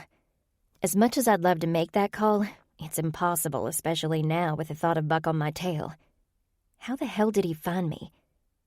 Panic sets in as I think of all the possibilities. Does he know my new name? Did he go to Gunny and Sharon's house? Are they hurt? Will he be able to find me now? He will if he knows my name because I used that damn card. Hair in my hands, tears fall from my face. This is worse than I imagined it being, living, going place to place and trying to find somewhere to hide the rest of my life. That's no way to live. Neither is going home with Buck. My stomach twists as I fall back to the bed, watching the ceiling fan go around and around. It would have been better if I had the balls to dip the razor blade deeper into my arm. I'd be free. Really free. No one would have cared. Buck probably would have buried me outside the clubhouse and no one would be the wiser. At least if I weren't breathing, I wouldn't be here. Crying, I fall asleep. His hands come to my throat and grip me so hard I can't breathe. I'm gasping, trying to get much-needed oxygen, but it won't enter my lungs. Fuck! I sit up straight, sucking my lungs full of air rapidly while gripping my throat. The dream still has its hold on me as I try to shake it off. Thunder claps loudly outside and flashes of light filter through the night sky. That must have been what woke me up. Clutching my gun, I turn on the light. Will I ever get a full night of sleep? That answer is no. After splashing some water on my face, I pick up the backpack and pull a few things out so I can get to the bottom. I had to ditch the metal case where my mother's letters were and stuff them in the bottom of the bag. I can only carry so much, but I have them and they're safe. Flipping through the envelopes, some have Buck's name while others have mine.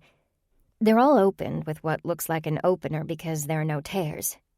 Someone took time to open these gently so they wouldn't get damaged. Well, I'm assuming it's Buck. It's just a guess. He could have stolen these from her house for all I know. Or someone gave them to him. It's a question I don't want the answer to because that would mean I'm with Buck to ask it. All this time I've had them, but I've been too terrified to open them. I'm tired of being terrified. I'm tired of living a life where I'm looking behind my back every few seconds. I'm tired of panicking over sounds that normal people wouldn't be bothered by. The air conditioner clicking on is one of them. Door handles rattling is another. I'm just exhausted in general. Pulling out a letter addressed to me, the paper's worn and folded into thirds. Opening it, my mother's handwriting stares back at me and tears fall from my eyes. Damn, I miss her. If only I hadn't been driving that night, she'd still be here. My sweet girl, the world is a vast place filled with possibilities. You know, after your father died, I lost my way for a while, but did the best I could with you. Some of the choices I've made I would change, but for the most part I learned from those experiences, as will you. There will be times in life that you don't know what to do or where to look. You will be low and not feel like there's a way through the madness that can be life. You can. You will. Each obstacle you come across is just that, an obstacle. You can maneuver around it. You just have to be smarter than it and power through. It won't be easy, but nothing in life worth having ever is. You can do this. You're strong. I raised you that way. Live free. Love you. Mom. I need to make some decisions, and make them fast. Fuck Buck. A bullet between the eyes would surely stop him. Chapter 19. Knox. The wind around me, along with the freedom, spills out among all of my brothers. We ride in a pack, each of us taking position to have each other's backs. That's what this world is. Family. Always has been. Always will be. After telling my father what Austin found and confirming Carson did indeed use the credit card, he backed me up and I rallied the guys who were more than willing to go out and kick some ass. This ride, though, my tension is higher because I have to get my girl. No matter how long this ride is, I won't be able to settle until she's on the back of my bike. We pull off to a gas station and fill up. Would you hurry the fuck up? Riker calls into the bathroom at a truck stop. We've been riding for a while and Austin hasn't sent me any more texts, so I'm hoping that Carson is staying put. While I don't know if Buck is for sure after, I'm playing it as he is and going from there. Deke comes storming out of the restroom, the door slamming against the wall and a scowl on his face. He gets right up in Riker's face. Stop being a dick! Riker chuckles. What, your shit hard to come out? Deke cracks his knuckles at his side, and I know it's time for me to step in and get this shit to simmer down. We've been on the road for about 9 hours, taking a few stops for food and fuel. The map said it would be around 11 hours straight through, and while tired, we're pressing through. It's causing some of them to get a little cranky, though. I step between them. All right, assholes, knock it the fuck off. We need to get back on the road. Deke's fire-raged eyes come to me. My cousin has an anger problem, and the sad thing is it's calmed down since being with his woman. I throw the first punch, he says, turning and heading out to the bikes. Fuck, he needs to get laid. Riker jokes, following him out the door. What, you gonna give him some? Cooper says, clamping a hand on his shoulder as we all laugh. Fuck you. Fuck you back. My brother laughs, swinging his leg over the bike and firing it up. I look down at my phone and see a text from Austin. Checked out of hotel and on the move. No activity yet. Fuck me. She's moving. The bike shut down as I tell Cooper, Riker, Deke, Green, and Jax what the text says. It livens the group up. Need to keep going and hope we make it to her before those assholes. This is her brother and he fucks her? Jack's face is covered in disgust and I can't blame him. Stepbrother, I correct. More like rapes her. Some of the faces in front of me turn stony. Let's go, Coop calls out as we fire our bikes and head out. I just fucking hope we find her before it's too late. Chapter 20. Carson, Ava. Eyes. I feel them on me. But as I look around the street, no one sticks out. There are lots of people walking, but none taking an interest in me. I'm not sure if it's fear and paranoia or if someone is watching me. I need to find somewhere smaller and remote, away from people. Deep in the city isn't for me. Too many noises coming from everywhere. Stopping in at a sandwich shop, I grab a turkey on white and shove it in my bag. The bus station is a bit from here, and I rode in a cab to get to the hotel. Now you think I could find one of the yellow bastards? Of course not. At least the people around me are a deterrent if someone's following me, because if I yell and scream, hopefully one of them would help. My gun is in the back of my jeans with my backpack covering it. If I have to use it, I will. The urge to use the phone creeps up hard. One call. It would be so easy to call Knox and have him come and get me. If only Buck wouldn't go after him. I know I made the right decision sending him on his way and leaving the safety of Gunny and Sharon's place. It just doesn't make it any better, feeling like I'm completely alone. Wait, because I am. Go figure. It's either a blessing or a curse that I have a good memory. It's how I'm able to make my way through the busy streets. An hour later, my feet burn and calf muscles ache, but the bus station is in front of me. A relieved breath escapes me as I make my way to the ticket counter. A young guy in his early 20s is at the register. There are two things I know. One, I need the ticket out of here, and two, I need to use a different name, therefore not giving him my ID. Tricky, but I'm gonna give it a hell of a shot. His dark hair almost reminds me of Knox, but that's the only reminder. He wouldn't mind if I pretended he was someone else, right? With a wide smile, I bounce on my feet and move up to the counter. Hi. His eyes fill with lust as he licks his bottom lip. It's a look I'm very familiar with and can work with. May not like it, but desperate times and all that shit. Hey. I look down bashfully, flickering my eyes. Fuck, this is not easy. Makes me wonder if there's something wrong with me. Flirting with an attractive man should be easy, right? Putting my past behind me, I go for it. I need a ticket to Oklahoma City, please. Sure thing, sweetie. What's your name? Name shit. Scrambling, I come up with Samantha Greenway. I had a friend in grade school by the name of Samantha, and I saw some Greenway something on television. Hell if I know, I'm just hoping it works. I pull a lock of my hair and twist it while biting on my bottom lip. Nice to meet you, Samantha. I'm Toby. Oh, is that short for Tobias? The change in my tone is hopefully seductive. He grins widely, typing on his keyboard. Yeah, it is. That reminds me of the movie Divergent. That guy was named that, but I give a dramatic pause, leaning in closer. You're much more handsome. Lies, lies, lies. He's not bad looking, but come on. 4? Yeah, that's the guy's name in the movie. He's pretty hot. Not as hot as Knox, but there are few who are. You're beautiful yourself. Heat rushes up my cheeks, and it's not fake. I'm not used to anyone saying those things to me, and they're hard for me to swallow, but I do. Well, thank you. Toby slides the ticket over to me. How much do I owe you? He winks. It's on me. You come back, look me up. He slips another paper to me with his name and number. My lips tip. Sure thing, Toby. Thank you. You take care. Grabbing everything, I make a beeline for the bathroom, feeling a hell of a lot of relief. Shit. I did it, and he gave it to me free. How's that even possible? Not saying I'm not damn happy about it, but just a little bit of flirting and he was so frazzled he didn't ask me. This may be the way I can really get away. I can only hope there aren't a lot of security cameras. The hat only does so much. Slipping in the bathroom and entering the stall, I lock the door and pull out the ticket to see I have 32 minutes before boarding. That's not bad timing. After using the facilities and grabbing my bags, I open the door and stop dead.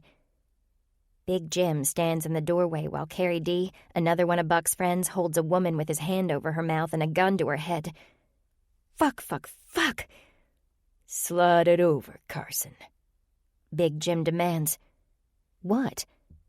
Don't play stupid with me. Big Jim starts to move forward and I reach behind me and pull out the gun, holding it steady. Aw, look at you. Got you a gun, huh? You know that's not gonna stop us. Don't move, or I shoot. Gimme the gun or that bitch there is dead. The brunette woman has tears rolling down her face. She's carrying a small pink backpack and her eyes are frantic. She has a kid. Fuck. Carson, this is how it's gonna go. You give me the gun and come with me. Once we're in the car, Carrie D will let the bitch go. Please, the woman begs and my heart breaks for her. If I shot, the cops would come. And while that's not the best idea, it is something. But the chances of me taking out both Big Jim and Carrie D aren't very good. One gun on me, one gun on the woman, and only one in my hand. The odds aren't looking good. Decide. Carrie D growls, then fires a shot at the woman's foot, hitting her. Her screams are covered by the hand over her mouth and the sound muffled from a silencer. Shit. I need to get out of here and away from the woman. If I'm by a bunch of people, I can fight Big Jim. Nerves bounce around me. I have to do this. There's no one here who's going to help me. But I need to know something. Is Buck with you? Big Jim smiles, but it's not a nice one. It's the one that makes me want to run screaming for the hills. Shit. Of course he is. He's in the van. My heart thumps wildly as I try to come up with a way out of this. I'm the only one who's going to help me, and I'm not going back with them, not getting in that van.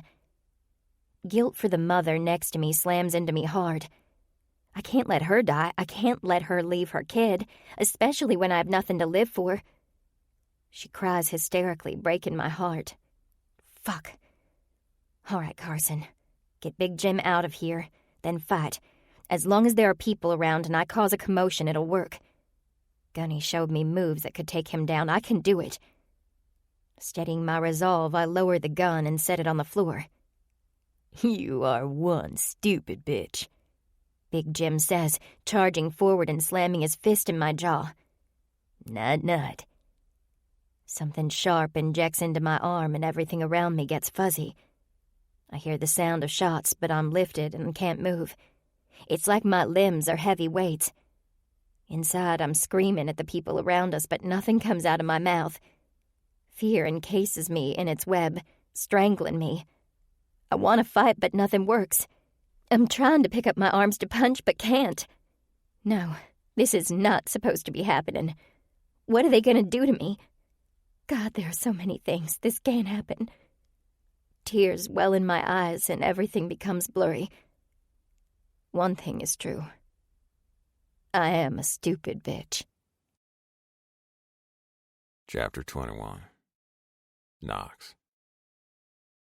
We pull off to the side of the road a few miles from where Carson was last seen. Grabbing my phone, I call Austin, who answers on the first ring.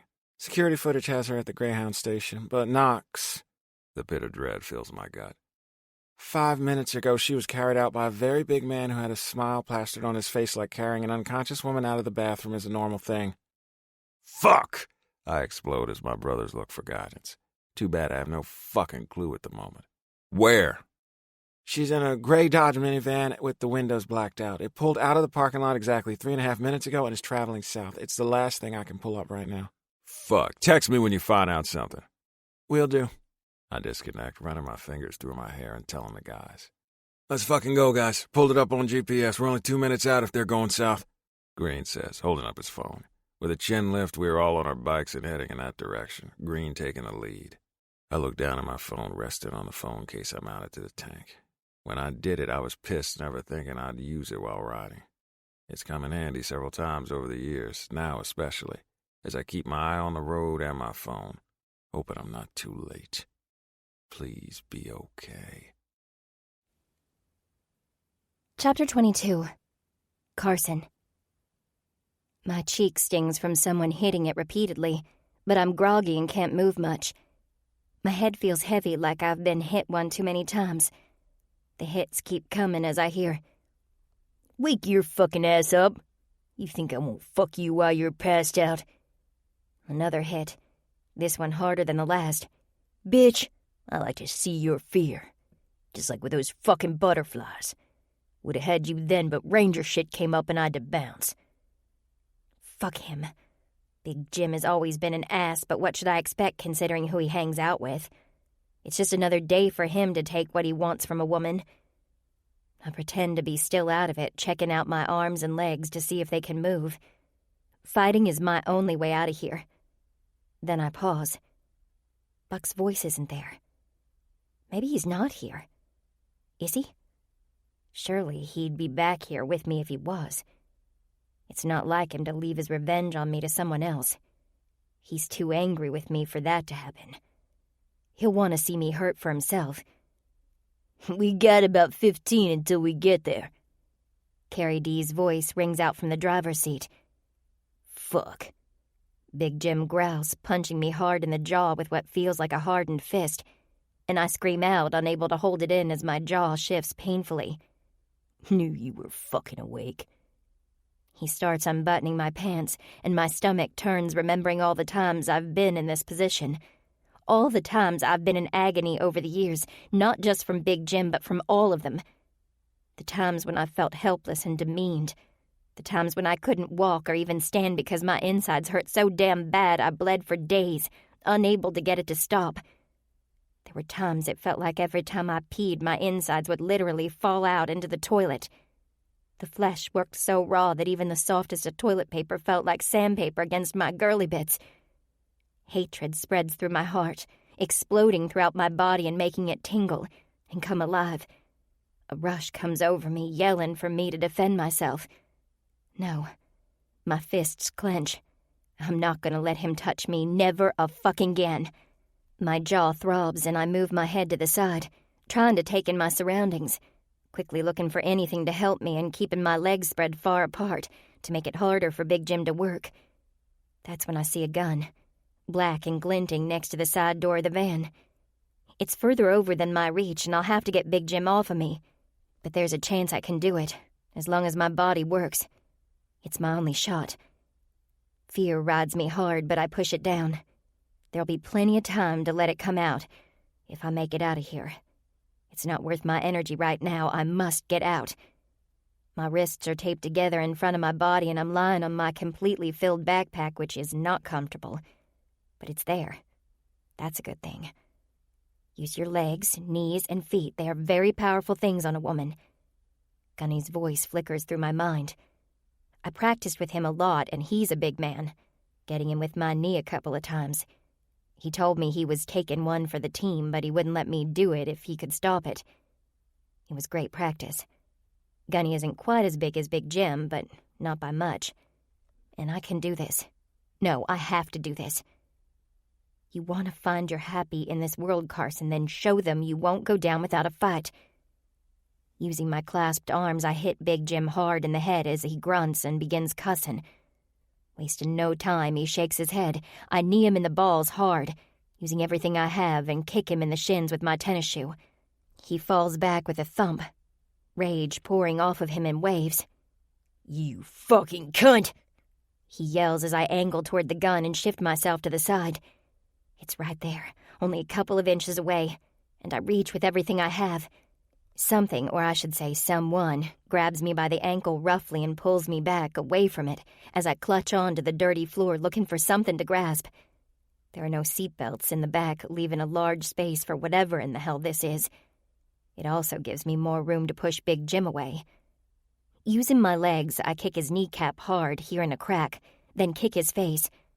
The blow isn't as hard as intended, and he reaches up and grabs my hair callously and pulls it along with me back. I scream loudly as the van veers off to the left side, taking Jim and I with it as we roll. Luckily, Big Jim's grip loosens just enough for me to twist and put my thumbs inside of his eyeballs, pressing in hard and fast and catching him off guard. Using everything I can, I push in and kick at the same time, hitting him in the nuts once again, trying to stop his hands and arms from reaching out to me. He screams, his arms coming out to grasp me harshly. I push into his eye sockets one more time, making sure my thumbnails feel liquid on them, hoping there's major damage to his vision, and smack him on the head twice with my fists clasped as hard as I possibly can. Big Jim falls to the back door, screaming and covering his eyes as he tries to move. Blood rushes down his face. "You bitch," Carrie D says from the front, and I waste no time grabbing the gun, holding it out steady at Carrie D. "Stop the car!" I yell, but Carrie D holds a gun up of his own and twists it to me. There are no thoughts that come in my head. That's a lie. Only one word. Survival. In the movies, they make shooting someone look glamorous and badass. Like you can just pull the trigger and the bad guys collapse gracefully to the floor. Me? I'm just trying to get out of this alive. Everything is in slow motion, but happening extremely fast. It's a mix of determination and survival. Finger on the trigger and hand steady, I pull it twice, hitting Carrie D once in the forehead and once in the jaw. Blood splatters all over the car as his limp body falls forward against the steering wheel and we start to swerve. My back slams against the back of the passenger side seat, but I hold steady. Fuck, I didn't think about stopping the van. The vehicle jerks off to the side and tosses me into the passenger seat, and I narrowly miss hitting my head on the windshield. Panic surges when I see we're moving across the road. Rushing to the driver's side, I slam on the brakes, the van screeching as I shove it in park. "You bitch!" Big Jim growls, coming toward me, his arms aimlessly waving in front of him to find me, but he's quick. There's nowhere for me to go. I'm locked between the driver and passenger seats. It's him or me, and it sure as fuck isn't gonna be me. Big Jim reaches out to grab me, and I pull the trigger 3 times, his body falling hard on mine. My legs are at an awkward angle, and pain is shooting up my spine from landing on my backpack. Big Jim gurgles, and his body trembles on top of me. I use every bit of strength I can muster, but can't get his heavy body off of mine. It brings the term dead weight to reality as his breathing stops along with his body. The gun bites between Big Jim and I, his blood running down onto my body. "Get off me, fucker!" I yell at him, but he can't hear me, and it does no use. That's when I hear the rumble of motorcycles and I freeze, knowing he's here, knowing that I have to keep shooting. Buck, he's here for me. My body starts to shake, and it takes everything inside of me to get it to calm down. Carrie D said 15 minutes until we got wherever we were going. Buck may have given up and come looking for us.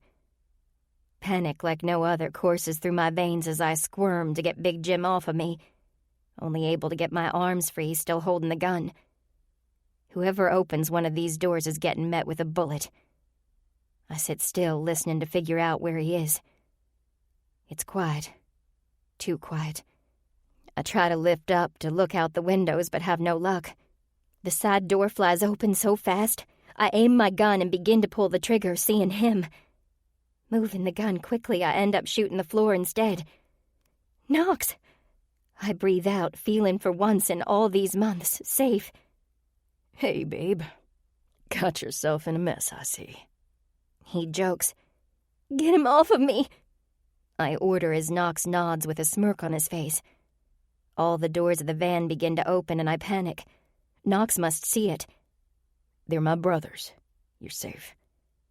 Knox climbs in and pulls Big Jim off of me as I slide out. My lungs open and I gasp for breath. Looks like you picked some things up from Gunny. Yeah, as breathy as Knox helps me sit up. He pulls out a knife and cuts the tape around my wrists. Damn, woman, a man with a man bun says. He looks a lot like Knox, but different as well. Cleaned up house. He hits Knox. Watch out before she takes you out. At that, a small smirk tips my lips. That's never going to happen. This is my brother, Cooper. He's blood, but also Ravage. I give a small wave, feeling really weird meeting his brothers like this.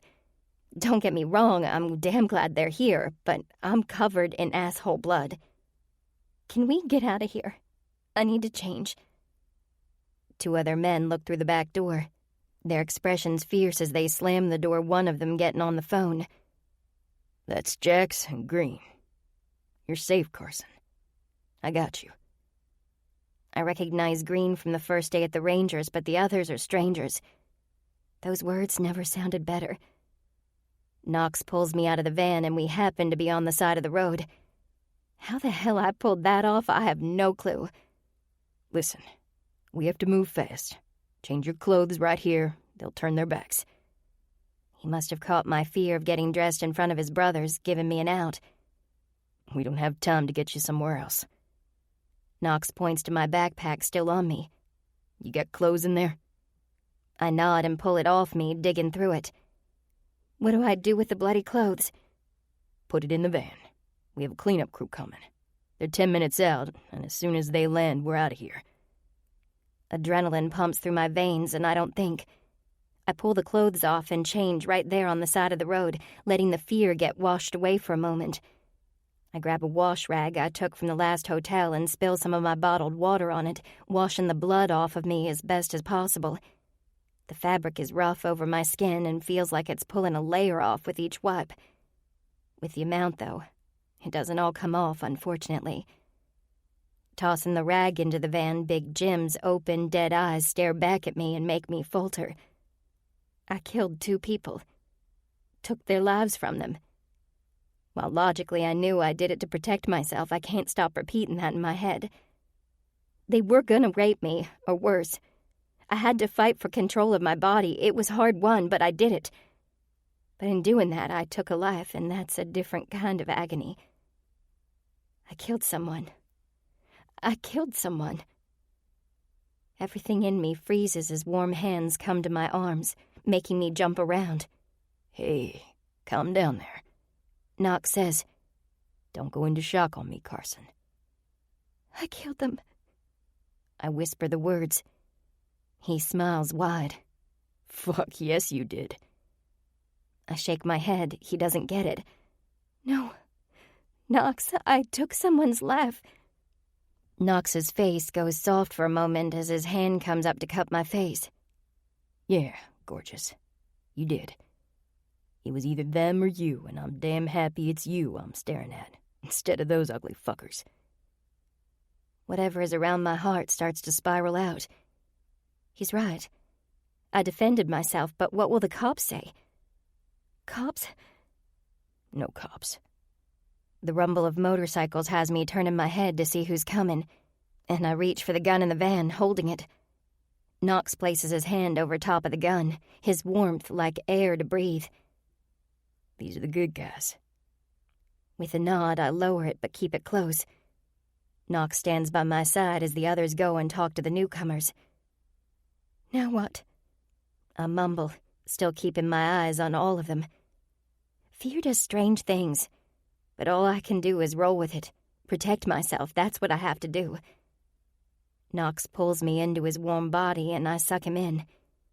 It's been so long since I was here in this place that I feel a bit of the tension fall out of me.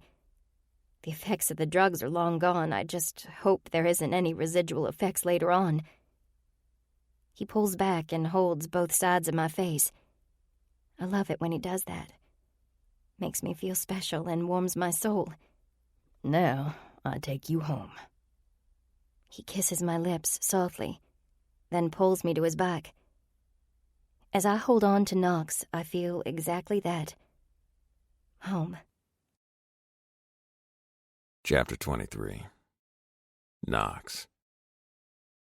The darkness fills the sky, and we're all feeling the fatigue. Carson is trying her damnedest to stay awake, but having difficulty, feeling her nod off every now and again.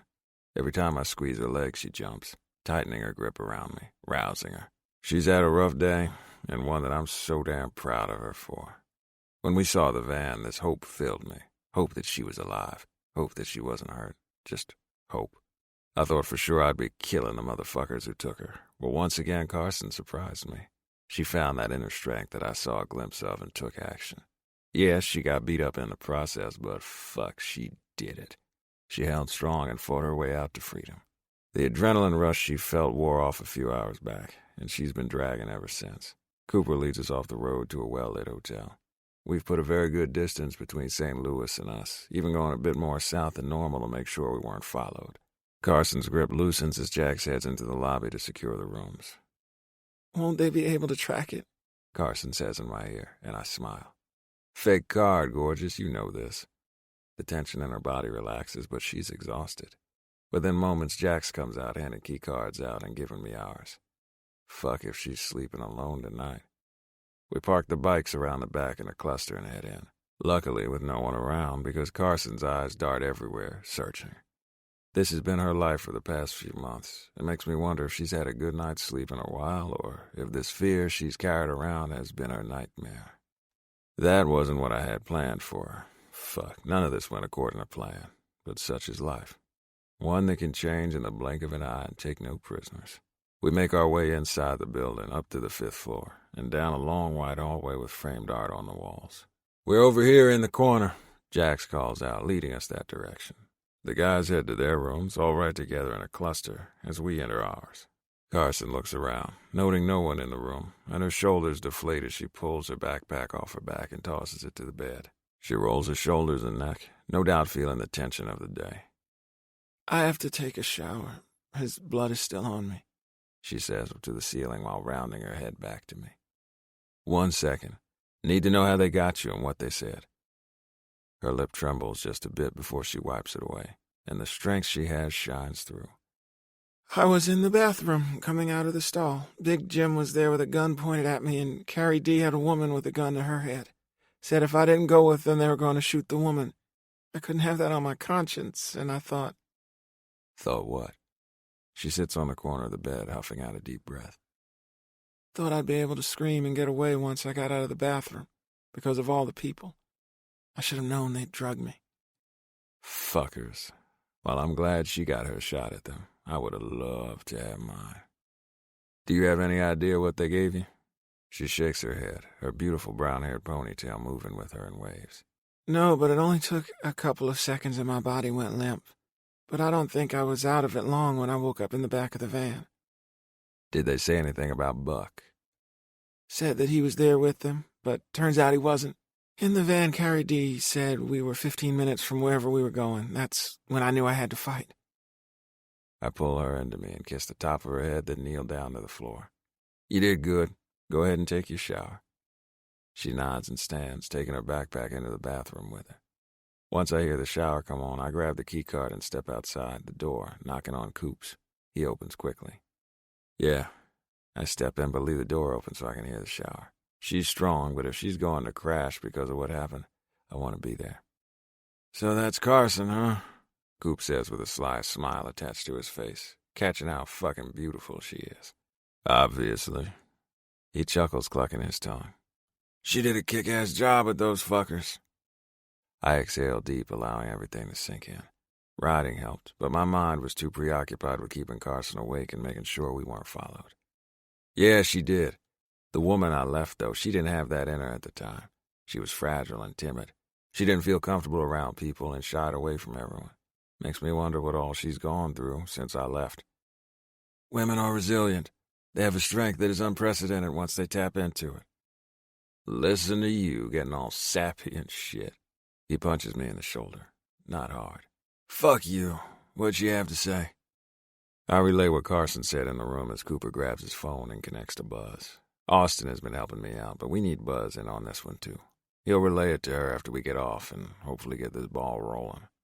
We need to figure out if Big Jim and Cara D were on their own or if Buck really was there waiting for my girl.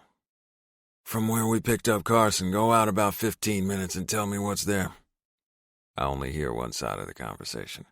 Yeah, we'll need to get eyes to scope out those areas and see if it's Buck or not. I think now we're all clear, but I want to make sure nothing is tailing us. He looks to me. Yeah, we got her. Out. He hangs up the phone. Buzz is going to look through everything and see if we can confirm that Buck was there. Since it's his guys, we assume, but need to make sure Buck isn't coming after us. Great. I hear the shower turn off next door and need to get back. 10 minutes and we head over to the diner across the road from where we came in. I'm fucking starving. Own it. I'll round everyone up. Thanks. Making my way back into the room, I shut the door and walk in just as Carson steps out, with a towel drying her hair.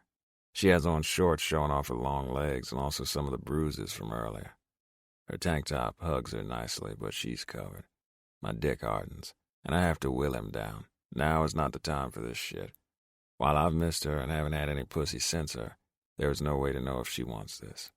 Hell, she hasn't even said anything about the fact that we only have one bed in the room yet. Before, we had 2 beds, but only used one. If nothing else, I'll hold her in my arms while she sleeps. We're going to head out and get some food, then we'll sleep. Her stomach rumbles and she blushes. That'll be good. I haven't been able to eat much the last couple of days. I hold my arms open to her, letting her take me in if she chooses. She does, walking straight into me and wrapping herself around me like I'm her lifeline. She's so warm and soft, molding into my body and making her feel right like it's exactly where she needs to be. My chin rests on top of her head as I breathe her in. You did good today. Her body huffs out air. I was scared shitless, she admits with a small chuckle. Damn, I've missed that sound. It's music to my ears. I have no doubt that she was terrified, but she did it. Yeah, may have been, but you fought like hell. She shivers, remembering. I can still feel his weight on top of me. There's a pause. I can't believe I killed 2 people. And there it is. Taking a human life is a mark on a soul, no matter if they deserved it or not. While some are justified, there's always this little part inside that has to process this action. For a woman who has been beaten daily, I can only imagine what's running through her head. I pull away, forcing her to look in my eyes. Would you rather be dead or with Buck right now? No. She blushes, realizing how loud she yelled the word. No, I mean... She settles, quieter. Carson makes me smile. Those sweet blushes when her cheeks look like she's been in the sun all day. She's cute, fucking adorable. Right, in order for you to be right here in my arms, you did what you had to do. How did you know where I was? Well, it's not from you using your damn phone, that's for sure. Her eyes cast down. I didn't want you to have to deal with my shit. It's so much that I can't even carry it half the time. Finger under her chin, I lift her gaze to mine, her lips so close the smell of mint comes off of them. No more, Carson. Let me help you. I want you back in Sumner with me at the clubhouse. But... She starts with worry lines creasing her delicate face. Placing my finger on her lips, she stops, but her eyes narrow a bit, showing me that backbone once again. No more buts. Buck's still out there, and it's not safe. I'll keep you that way. And my words don't come out, and her hand comes to my arm, comforting me. I missed you. A small smile greets me. I missed you, too. She wastes no time wrapping herself around me tight once again. Whatever this is, this feeling inside of me, I don't want to let it go. Having her next to me brings on this sense of completeness. It's strange, but I'm holding on to it. At least as long as she'll let me. While everything inside me is screaming to just take her and make her mine. No fucking way am I going to be Buck. She has choices, and after I take care of that prick, she'll be free. 10 minutes later, we're sitting in a small podunk greasy spoon. Carson is shaking, and I pull her close and wrap my arm around her, giving her support. The last time she was around a big group of men, it didn't end well for her. I get her shyness, but it's my job to make her comfortable. Nice ink, Cooper says to Carson. At first she stiffens, then ever so slowly her shoulders begin to relax. Leave it to my brother to break the ice. Love that man. Have you seen the butterflies? I ask, loving those damn things. This time there'll be nothing that will harm her, ever. No need to get another if she chooses. I kinda have a thing for them, Carson says quietly. Let's see, Deke adds in, becoming part of the conversation. I knew my brothers would welcome her with open arms, but here, they aren't going full bore with her, instead going gentle and calm. Carson pushes back slightly in her chair and holds her leg out, showing off the now 10 butterflies. You got another one, I ask, and she smiles, knocking me on my ass. Yeah. Red and black. Nice. Jax tosses in, and I take a closer look. Hell, all the guys get up from their chairs to look, but stay far enough away that she doesn't tense. Red and black. Butterfly after we met. Could that be a butterfly for me? My inside's warm. I reach over and pull her to me, kissing the top of her head. She may not tell me now, but she will tell me. It's one thing I have to know. And fuck me, I want to be right on this one. Chapter 24. Carson. We walk back to the hotel, Knox's arm around my shoulders holding me close, his heat warming me. He hasn't taken it off since we sat down, and I'm grateful for it. While I know his brothers would never hurt me because I have that trust in Knox, it helped in that I didn't think of the times when being with that many men hurt. When their smiles came with ease and the teasing tone they obviously have, it helped me to settle down a bit. Green is intense. It's a quiet type, like he'll take anyone out and they won't even know it happened. Since I've met him before, it helped. Jax is his own brand of dangerous. When his gaze lands on you, it takes your breath away. Like he'll rip someone's head off their body in a second just for looking at him wrong. Riker's a nut, and it surprises me that he's with Austin and that he's a teaser. But what do I know? I haven't seen Austin since I was 15 years old. Change is what we've all done. Deke, holy motherfucking shit, Deke. That man I would not want to piss off in any way, shape, or form. He could crush anyone with just a damn look. I caught him several times with a smile tipping his lip, relaxing the features on his face, and even that was scary. Cooper is an older version of Knox, but different, too. Their personalities are similar from what I can gather, but Cooper seems wiser in a way, like he's been around the block a few too many times. He also loves to give his baby brother shit. All of them together. Holy hell, it was hard to talk, but I tried. Intimidation is not even the word for it, but they were cool, allowing me to relax a bit. Now we lay on the bed with only the television playing, shining its light and strobes across the room. My head rests on Knox's chest as he breathes in and out in a calming rhythm. The sounds of his heartbeat are a lullaby. His fingers draw small circles on my shoulder, sending shocks and tingles through me. Safe, comfortable, protected. Those are exactly the emotions running through me. But I don't know what this is. He says I'm going back with him to the clubhouse, but what after that? Just because he missed me doesn't mean he wants me to be with him permanently. So many questions roll through me. What do I do after we get to the clubhouse? Where am I going to live? Because Buck isn't going to give up on me. Why would I bring all my shit down on the club? Why would Knox even want to put himself in that situation? Everything twists and turns inside of me. I guess right now I just need to take one day at a time. ODAT, as my mother would call it. She was wise, teaching me things even at a young age. Damn, I miss her, and wonder what she'd tell me to do in this situation. Would she be proud I held my ground today or disappointed I took someone's life? While Knox is right, it was them or me. It still is painful. Big Jim's opened, dead eyes staring back at me will haunt me for a while. You're thinking awfully hard there. Care to share? No, I don't, but since it's Knox, I will. Just trying to piece my life together. Tell me about Nashville.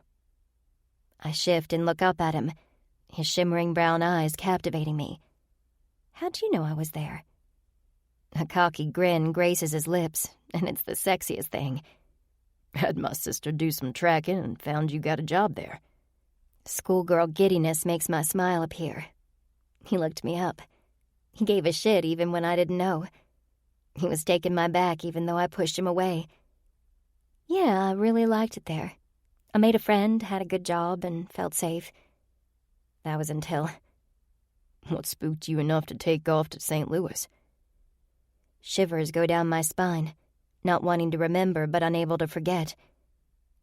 Butterflies. I whisper. What about them? I rest my head on his chest and speak like not looking at his face will lessen the blow. I went to the grocery store, and when I came back, my room was trashed. It freaked me out, but not as much as the tub filled with dead butterflies did. You're shitting me. My head shakes as I look up into his brown depths, feeling anger coming from him. But what I don't understand is that if Buck found me, why he didn't stay in my room and take me then? Why let me leave and make my way across states? It doesn't make sense. People do fucked up shit. You know that better than anyone. We'll figure out what's going on. He kisses the top of my head and flutters occur in my chest. I love when he does that. It's such a simple gesture, but it means so damn much.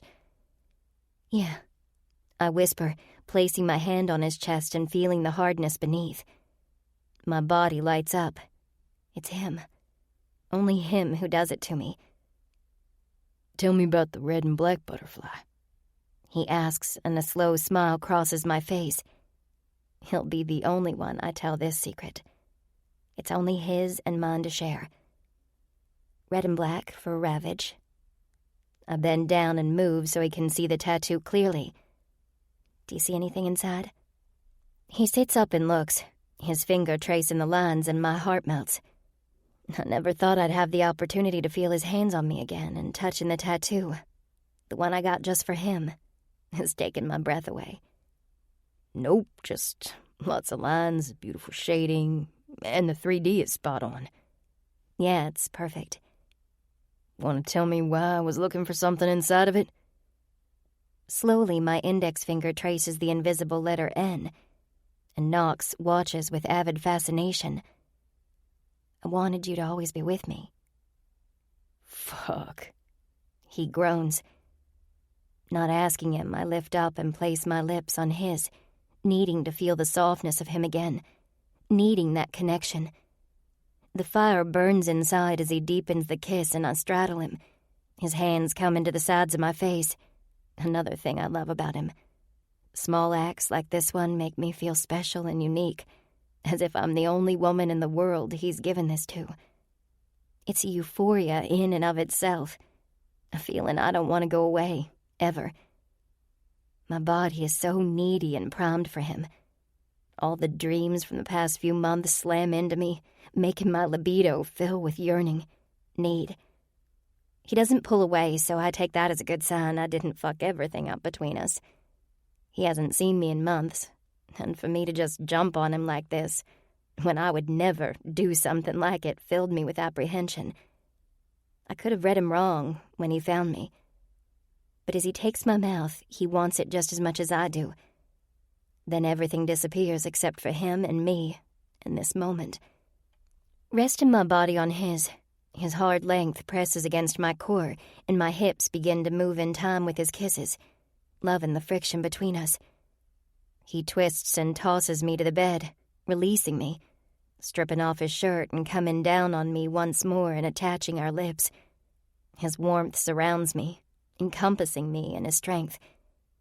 Our hands roam each other, his coming up my shirt and sliding against my skin, causing goosebumps in its wake, taking my shirt with it, all the way up and off. My nipples pebble against the cold air of the room, and each time he moves, brushing them, I feel it in my core. His lips leave mine and make a trail down my body to each breast and my torso. When he lifts, the most gorgeous smile comes from him, making me feel like all of him is just for me. Damn, I want that. So much.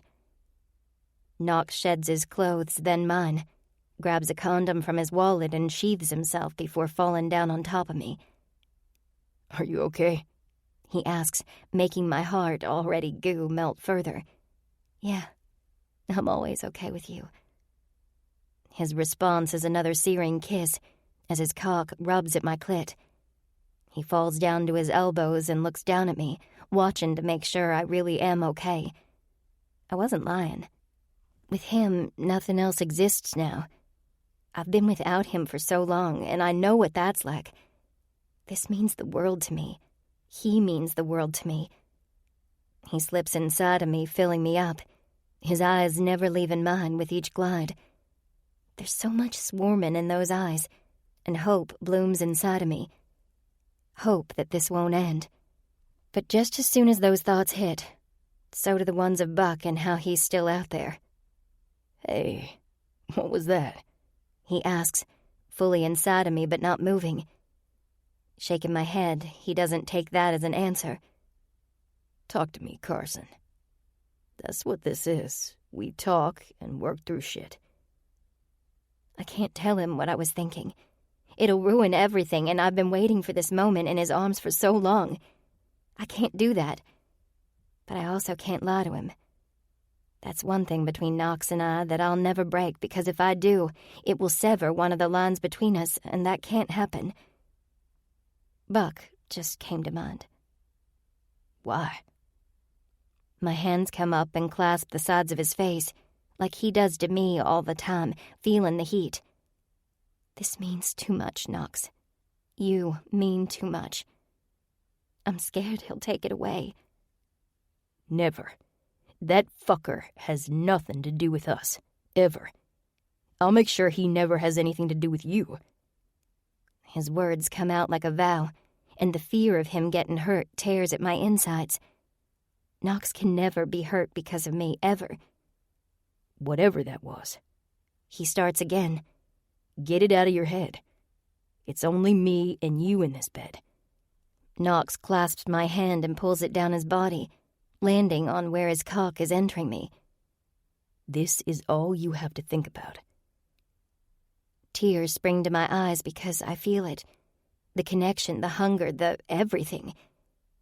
A smile comes to my face as tears fill my eyes. Only then does Knox move, starting slow and steady. He pulls my hand back up and laces his fingers through each of them, holding them at the side of my head. It's a romantic gesture, one of keeping me close and showing me exactly what I mean to him. It's deep and beautiful. The orgasm comes in a low coil and springs to life, burning like wildfire, hitting me from every angle. "Give it to me, gorgeous." At his words, it explodes inside of me in a way that doesn't stop. And even when Knox stills inside of me, my orgasm continues to burn. My breaths are hard to find, and when my eyes open once again, his are on mine, intense, and that connection between us grows stronger, almost like live wires pulling us together. It's both beautiful and scary as hell. Having something and losing it once is horrible. Doing that again will destroy me. The drive back to Sumner is entirely too short. If I could have made time slow to a snail's pace, I would have. Passing the city limits, my nerves begin causing a fit. After leaving here, I never thought I'd be coming back. Yet here I am, and going into another clubhouse. I want to trust the Ravage MC the way Knox does, but it's hard after the life I've led. I do trust him, though, so I need to tap down that fear. Grown women are not supposed to have this fear every time they turn around. That feeling is utterly exhausting, sucking every bit of life out of me. I'm tired of it. We pull onto a street, and a large gate begins to slide open, displaying a vast open space. We ride inside and park off to the left where other bikes are and stop. This place is so much bigger than Buck's. There's a huge shop off to the right side, Banner Automotive, and a large grass area with a gigantic playground that any kid would fall in love with. Off to the side of that is a huge building that's probably 3 times the size of Buck's and made of cinder blocks. Men and women are out mingling around, but their focus comes to us. It doesn't seem like a party, at least not ones I'm used to. This one seems more like a gathering of some kind. Strange how I can tell the difference. Lifting my leg, I hop off the ride, waiting for Knox and taking off my helmet. Jitters surround me, shaking me. What if they don't like me? What if they tell me to leave? Where am I going to go? What if they think Knox is too good for me, and I'm ruining his life? I'm already too close to Buck as it is, and if I have to disappear again, it's like starting over from scratch. Several women start running toward us, making my chest tight. It isn't until each of them runs into the arms of the men around me that I realize these are their women. Instinctively, my eyes go to Riker and suck in a deep breath. Austin turned out more beautiful than she ever was in school. Her dark hair falls down in a silky stream, and the look of joy on her face at seeing her man lights her up. Me? I look nothing like her. She's well put together. Me, I'm a mess. My life is nothing like what she lived growing up with a family who loves her and protects her with everything in them. The other women are just as beautiful and put together. They won't like me. And I already know I'm not good enough for Knox. Embarrassment washes over me and my feet falter, but Knox is there to catch me. Relax. Everyone here is good. He whispers in my ear as I nod, still freaked out. Austin's the first to approach with a wide smile and eyes darting between me and her brother. Hi, I'm Austin. Not sure if you remember me, but I'm his... She points to Knox. Younger and nicer sister. You're only 1 minute and 40 seconds younger. Knox says on a smile. And that means I'm younger. She says, her focus coming back to me. Hi. Yes, I remember you. Let me introduce you to everyone. Knox stays by my side as I'm introduced to Bristol, Riley, Lee, Rylan, and Emery. All very attractive women who seem nice enough, and they don't crowd me, giving me space to breathe. Knox more than likely told them this, but that's fine with me. It helps, a lot. As we move closer to the grassy area, my feet stop moving when a very scary man stands with his arms crossed, and this look on his face like he'll smash me into the ground and no one will ever find me. My heart picks up as his eyes narrow on me. He's gonna hurt me. He already can't stand the sight of me, and I just got here. Shit. I pull my hand out of Knox's and take a step back. His head swings around to me. What's wrong? But I can't talk.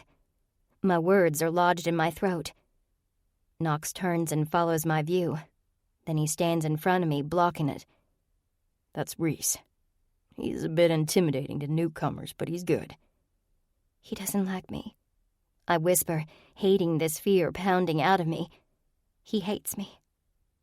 Knox rubs his hands up and down my arms reassuringly, but it doesn't help much as my body starts to tremble. Fuck. Dig in deep, Carson, and breathe. He's been through shit lately, so he's extra asshole right now. But it's not about you. Knox turns around to Reese and yells, "Can you stop fucking scaring the shit out of her?" Slowly I creep around Knox's body to see the large man release his arms as a girl with blonde hair runs up to him. She says something to him and he picks her up with ease, a smile coming across his hard face as he hugs her close and kisses her cheek. She has to be around 10 or so, but that doesn't stop him one bit. Knox comes back to me. That's his little girl, Maisie. Come on. He obviously loves the girl, but that means nothing to me. Doing what Knox says, I dig in deep and pull out some of that strength I'd found the day before, and Knox leads me over to him. Reese, this is Carson. His sharp eyes narrow on me, then calm in a flash, catching me totally off guard. He holds out his hand. Hey, I'm Reese.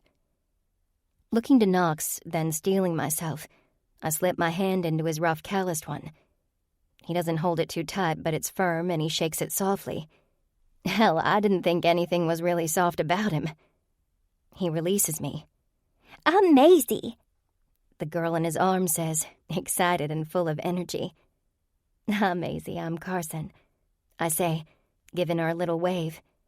Being around kids hasn't happened in a long-ass time. She smiles bright. "You're pretty." A blush comes to my cheeks. "Not as beautiful as you." She laughs.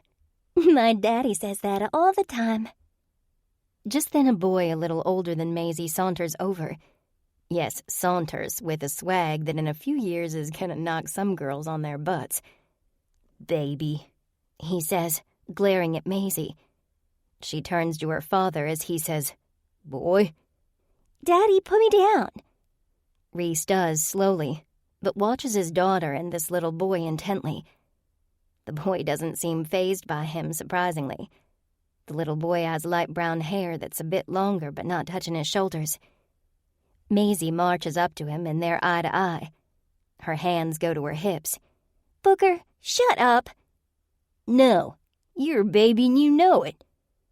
Maisie takes a step forward, crowding him, but Booker doesn't back down. "You're a jerk." She spits. "That's the best you've got?" He smirks at Maisie. She doesn't take it, lifting both hands and pushes him hard with them, so hard he stumbles back a bit, then starts to charge forward. I'm impressed with Maisie because she doesn't flinch or run. "That's enough," Reese says, grabbing Booker by the back of the shirt. "You want to do this shit, I'll pound your ass." Reese picks the kid up off the ground, his feet in the air. "Stay the fuck away from my girl." Reese lets his hand go, but not before tossing him a bit. Booker dusts off his pants, glares at Maisie, then turns to leave. A match made in paradise. I murmur to Knox, who laughs. "Little shit needs to stay away from my girl." Reese mumbles as Maisie takes off in the opposite direction. "I'll end up pounding his ass soon, it seems." "You're screwed, my man," Knox says, slapping his hand on Reese's shoulder. Reese shakes his head. "Fuck if I don't know it." Reese takes off just as an older, beautiful woman with dark hair and red streaks comes up to us. The man standing next to her is an older, wiser, and bigger version of Knox. His parents. I'd never met them in school. There was never any need to, but seeing them now, they're a powerhouse couple, and I can tell that just from the vibes they give off. Knox steps away from me and hugs his mom, then the one-armed handshake hug thing men do to his father. He steps back to me, putting his arm around my shoulders. "Carson, this is my mom, Princess, and Dad, Cruz. Mom, Dad, this is Carson." Princess's eyes are assessing, digging into my brain and pulling out every secret, hope, and nightmare I've ever had in my life, just from her gaze. It's freaking me out, but I don't release my gaze because something inside of me is telling me not to. Something's telling me that I need to pass whatever this is, or I'll be leaving in the next few minutes. After a long few moments, Cruz steps forward and holds out his hand as I release my gaze from Princess. I take it.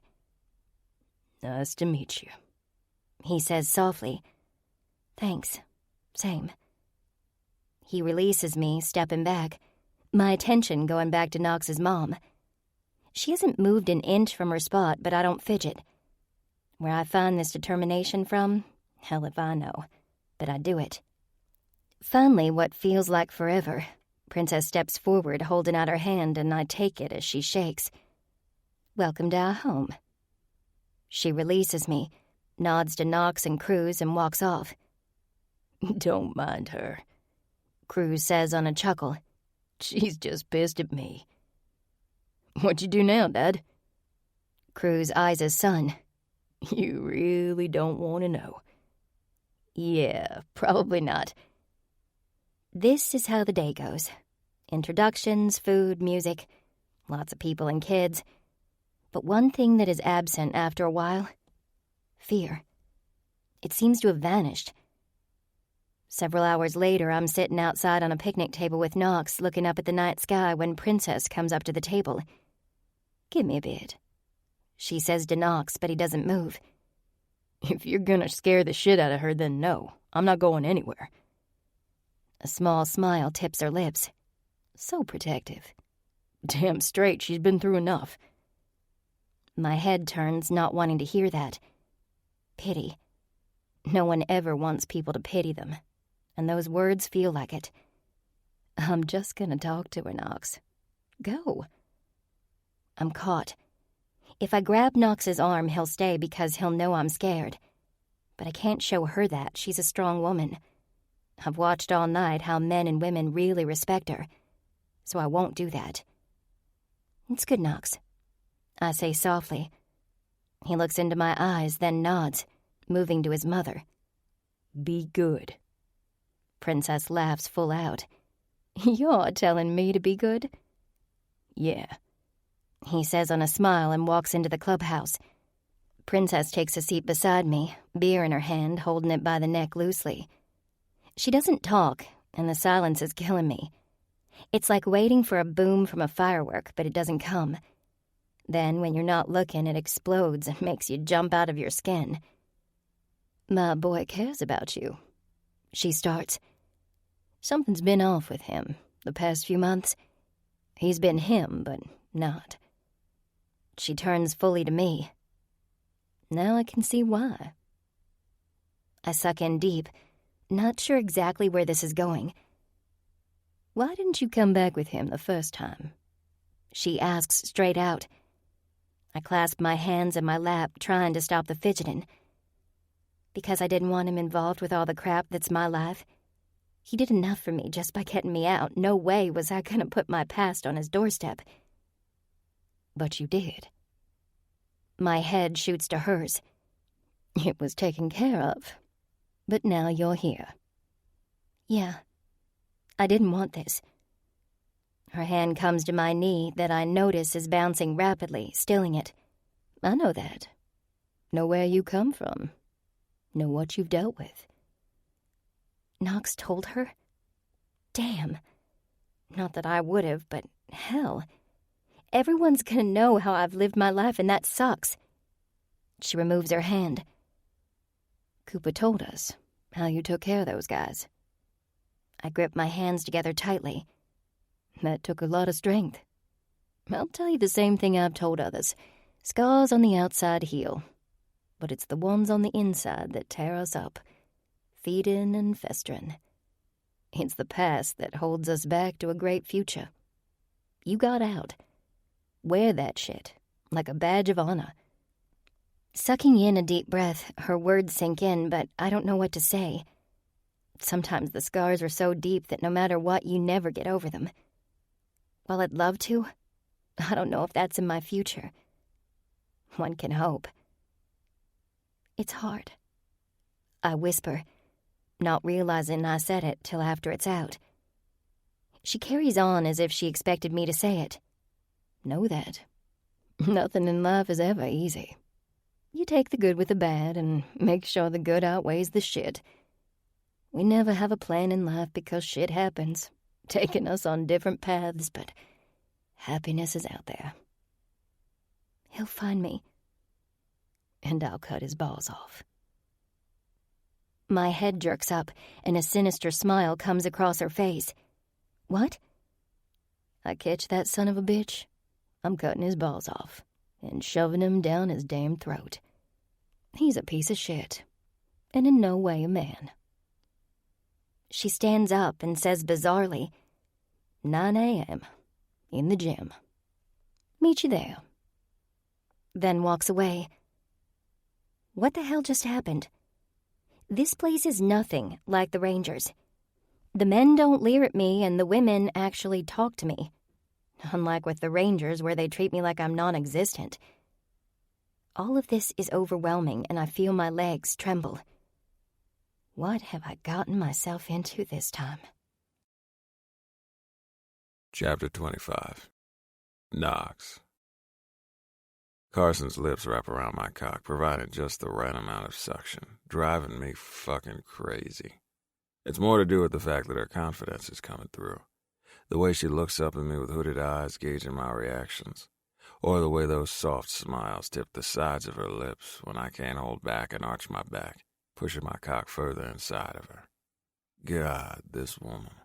My balls pull up ready to explode. I curl up, grabbing Carson under her arms and hauling her on top of me. Reaching over to the nightstand, I grab a condom and put it on, then plant myself deep inside her warm heat. Ride me.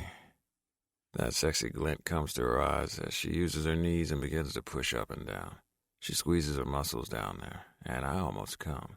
My head goes back, my hands on her hips as she moves steadily, then rolls her hips, her breath turning into pants. Her hands on my chest sear me. Then she does some opposite roll thing and screams out my name. "Fuck, Carson," I growl, spilling inside of her. Her smile lights up the room as she falls beside me. Fuck, she's beautiful. We lay there in my room at the clubhouse, out of breath and dog-ass tired. The day just didn't want to end, like it was gripping us in its web. Carson held up throughout, meeting all of my brothers and their old ladies. She even helped prepare dinner with my mom. While she's not completely comfortable, she's at least a bit, and I like that. My family is unorthodox, but it is a family, one I love dearly. The fact that she gets along with everyone is perfect. Can I ask you something? Carson says from my chest. Of course. Who's Dagger? I overheard his name a few times, but didn't meet him. Is he not here? My gut twists, remembering his bike and the sounds. Fuck. He's a brother of mine. He died recently in a bike accident. The woman in the wheelchair, Myrna, that was his old lady. I'm so sorry, she whispers, looking up at me with all the compassion in the world. Fuck, I love that. Me too. Fucking car came out of nowhere and slammed into his bike, tossing him and his woman off. He was brain dead, but gave his liver to his wife and saved her life. My words shake with the fury coursing through my veins as that day replays. Well, that's a wonderful gift he was able to give her. My arm squeezes around her. Yeah, it is. Do you know who did it? A huff of air escapes. Not yet. All that was left behind was a Pontiac Bonneville. No one in it. No tags. Nothing. It's wind. Wind? Blowing in the wind. Ghost. Nothing. The car was impounded when no one claimed it. My eyes shut as the accident replays in my mind, watching Dagger flip and fall, his bones cracking and Tanner's screams. All of it killing me because we haven't found Dagger as justice. She stills for a moment. What color was the car? Green. Oh, my God, she whispers, and I pull her face up to mine. What? She pauses as my heart starts hammering in my chest. What? Carson, do you know the car? Her body starts to shake, and she can't meet my eyes. This is too important, so I move her so we can look at each other. Talk. Big Jim, he has a car like that, only uses it when it's raining. That means... Fuck me, the fucking Rangers. Anger flows up, the kind that pumps you up so damn much you want to burst everywhere. I roll off and out of bed, throwing my jeans on. Where are you going? She asks, and I can hear the fear once again. You're fine, Carson, not pissed at you. But if this shit is true, then Buck took out one of my brothers and that fucker will pay. I lean down, giving her a soft kiss. Gotta go. Stay here. I'll lock the door on the way out. You sleep. I'm sorry. I should stay and comfort her, but I don't have fucking time. This shit needs to be handled and quick. Gotta go. And I'm going out the door and down the hallway. I'm drunk and my pussy is in my room. Why the fuck am I up? Riker growls, coming into church. It's going on daylight and some of the guys haven't been to sleep yet. Sit, my father barks from the top of the table. Riker gets his tone, stifles a yawn and sits as Reese comes in, slamming the doors and standing with his hands over his chest. He's pissed and he needs this play. He knows what I'm going to say. I can feel it through the anger pulsing off him. His eyes telling me I'm fucking in for it. I do too. Guilt is a hard, gonorrhea-laced bitch, and right now it's taking everything I have to focus on what needs to be done to find my brother's murder. Knox, talk, my father barks. GT and Coop sit at either side of my father while the other brothers are all around. The room is large and smells of history. 2 seats are empty. One is Reese's, the other is Dagger's.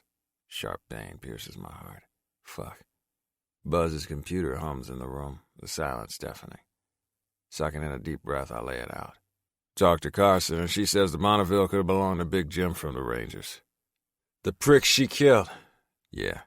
Are you fucking telling me that because you were a little bitch and wanted to sneak out your pussy? Dagger is dead?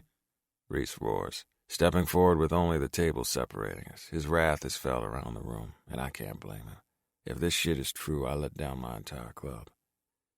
Could be, I answer honestly, not backing down and letting the men in the room focus their anger on me. You little shit, Reese growls, jumping across the table. My head cocks just as Reese's fist comes only inches away.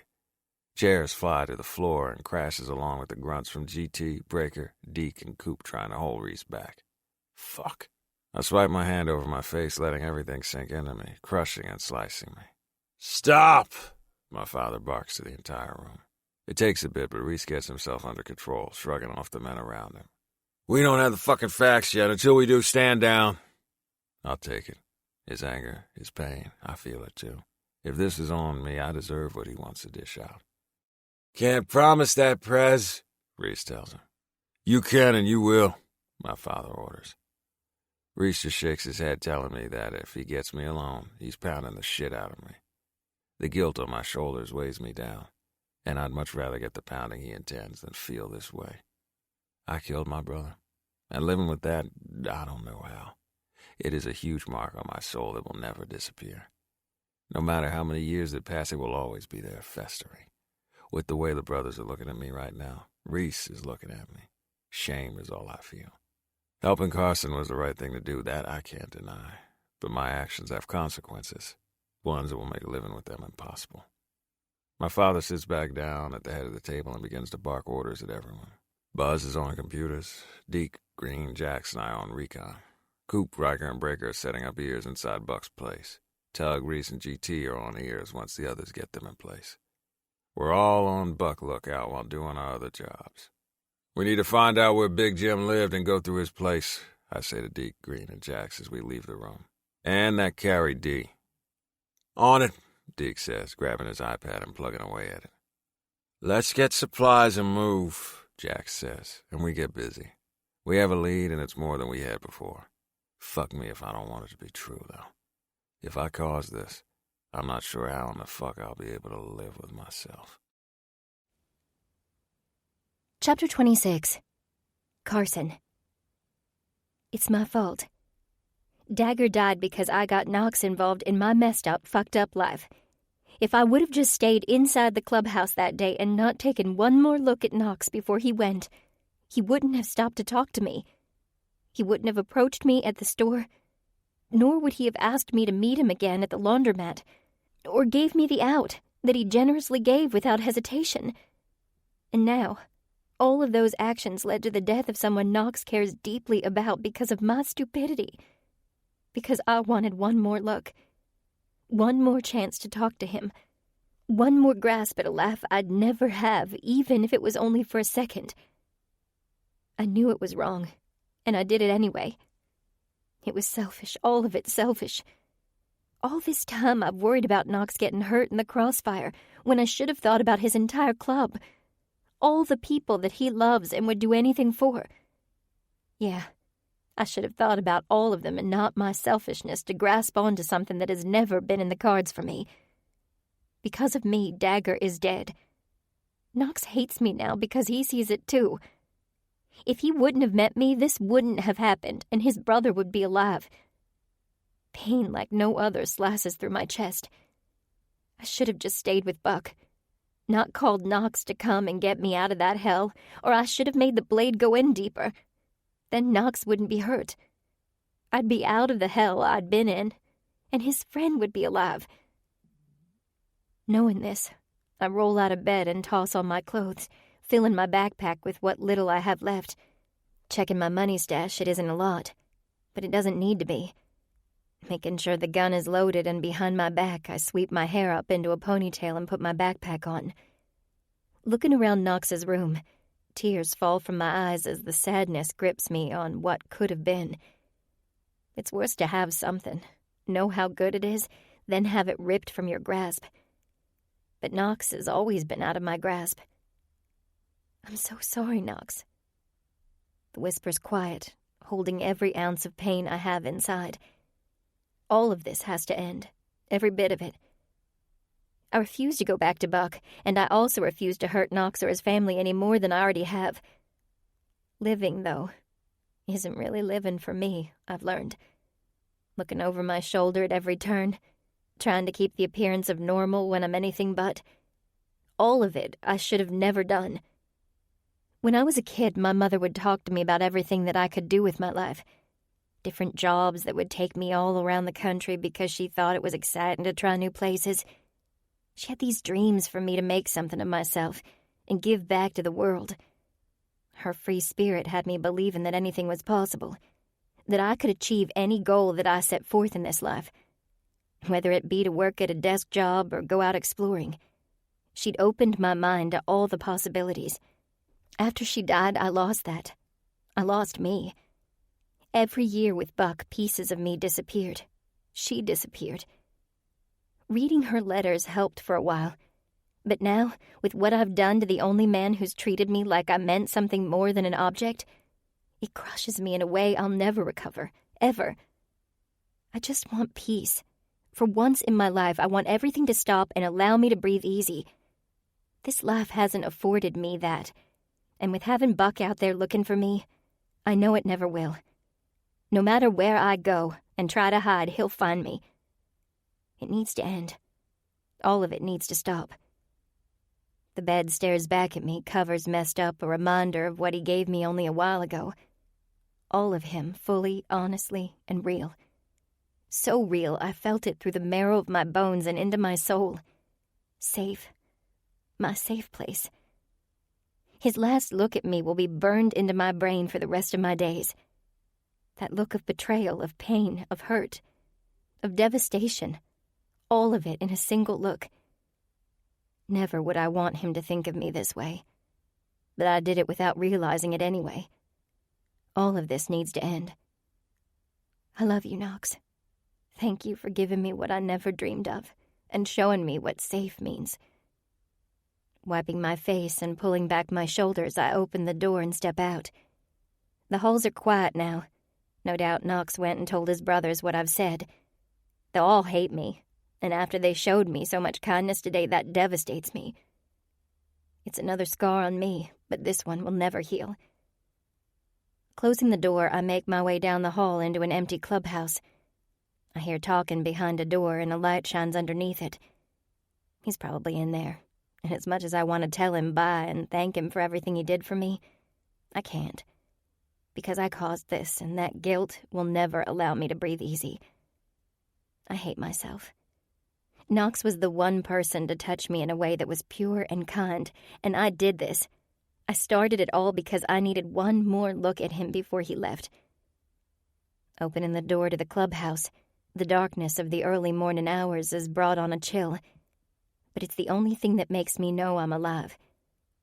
Therefore, I don't reach in and grab a sweatshirt. Instead, I'll let it turn my skin cold. Not long ago, I felt this power inside me that I could actually make a go out of this life. I thought I'd be free, even though those guys came after me. I held my ground and felt so damn good about it. Knox telling me he was proud of me made it 10 times better because I did it myself. I relied on myself to get out of that situation, proving that I can. Now, none of that matters. A man lies in the cold ground and his family hurts for him. Guilt is an emotion that hurts worse than the bruises, hits, and kicks. It's one that will never heal. It will never fade. It will never disappear. It will always be there, and I can't do that to Knox. Not one more second. I turn to the right and head to the parking lot, just needing to get far enough away from the clubhouse that I won't be heard. There's a park not too far from here. My mom took me there when I was younger, pushing me on the swing and on the merry-go-round. I've always loved that place because I always felt free there. Now I need to be free again. And this is the only way. "Where are you going?" comes a woman's voice from behind me, and I stop, knowing exactly who it is. I don't want to turn around and face her because she'll feel the same way that Knox does. For someone who's so kind to me and accepting in her own way, I don't want to see the pain and hurt. She doesn't need me around here. "I'm leaving," I say as I begin to walk. "No, you're gonna stop." No, I'm not gonna stop and see her like this. I'm not gonna listen to what a fuck-up I am, because I know it better than anyone else. My feet keep moving as I hear it. A gun explodes behind me, kicking up the dirt at my feet, but I don't jump. For once, something scared the shit out of me, and I didn't move. If only she would have shot further up. Slowly, I turn around and Princess sits on a picnic bench, gun in her hand aimed at me. "Do I need to actually shoot you?" she asks. "Please do." Yep, I've given up. There's no more fight inside of me. There isn't anything besides emptiness, and it needs to all stop. The hollow void in me is eating me from the inside out. I just want it to be done. "Where are you going?" she asks again, not taking her eyes off me. I have my gun in the back of my pants, but I'd never use it on her. And I don't want to. I only brought it for one thing, and one thing only. Leaving. Getting out of all your lives. "And what happens when that asshole finds you?" He won't. I answer immediately, knowing this path will be the end of it all. "You're smarter than that." She's not wrong. I am. But I also know what'll be done in the next few minutes, and she, nor her family, will have to deal with my wreckage. It'll be over, finally. She studies me when I say nothing, and there's no more energy left in me to care about what she sees. I'm done. Over, finished. "Knox won't like that." Her gun is still aimed at me, and hope blooms that she'll just pull the damn trigger already. It'll only take the one bullet right to the forehead to make all the despair and guilt disappear. Knox, right now, doesn't want me around him any more than the rest of the club does. "Don't think I can let you do that to my boy." Princess's face gets blurry as water hits my eyes, and hurt is laced in my voice. I've cost him, you, this entire club too much. It's better if I just disappear. I'm sorry. My words get caught in my throat, and I try to push down the burn that threatens to spill out. I'm just sorry. "So, you're sorry and you're gonna take off, in the middle of the night, away from my boy?" She stares me down, but I have nothing left to give. I'm empty, void, nothing.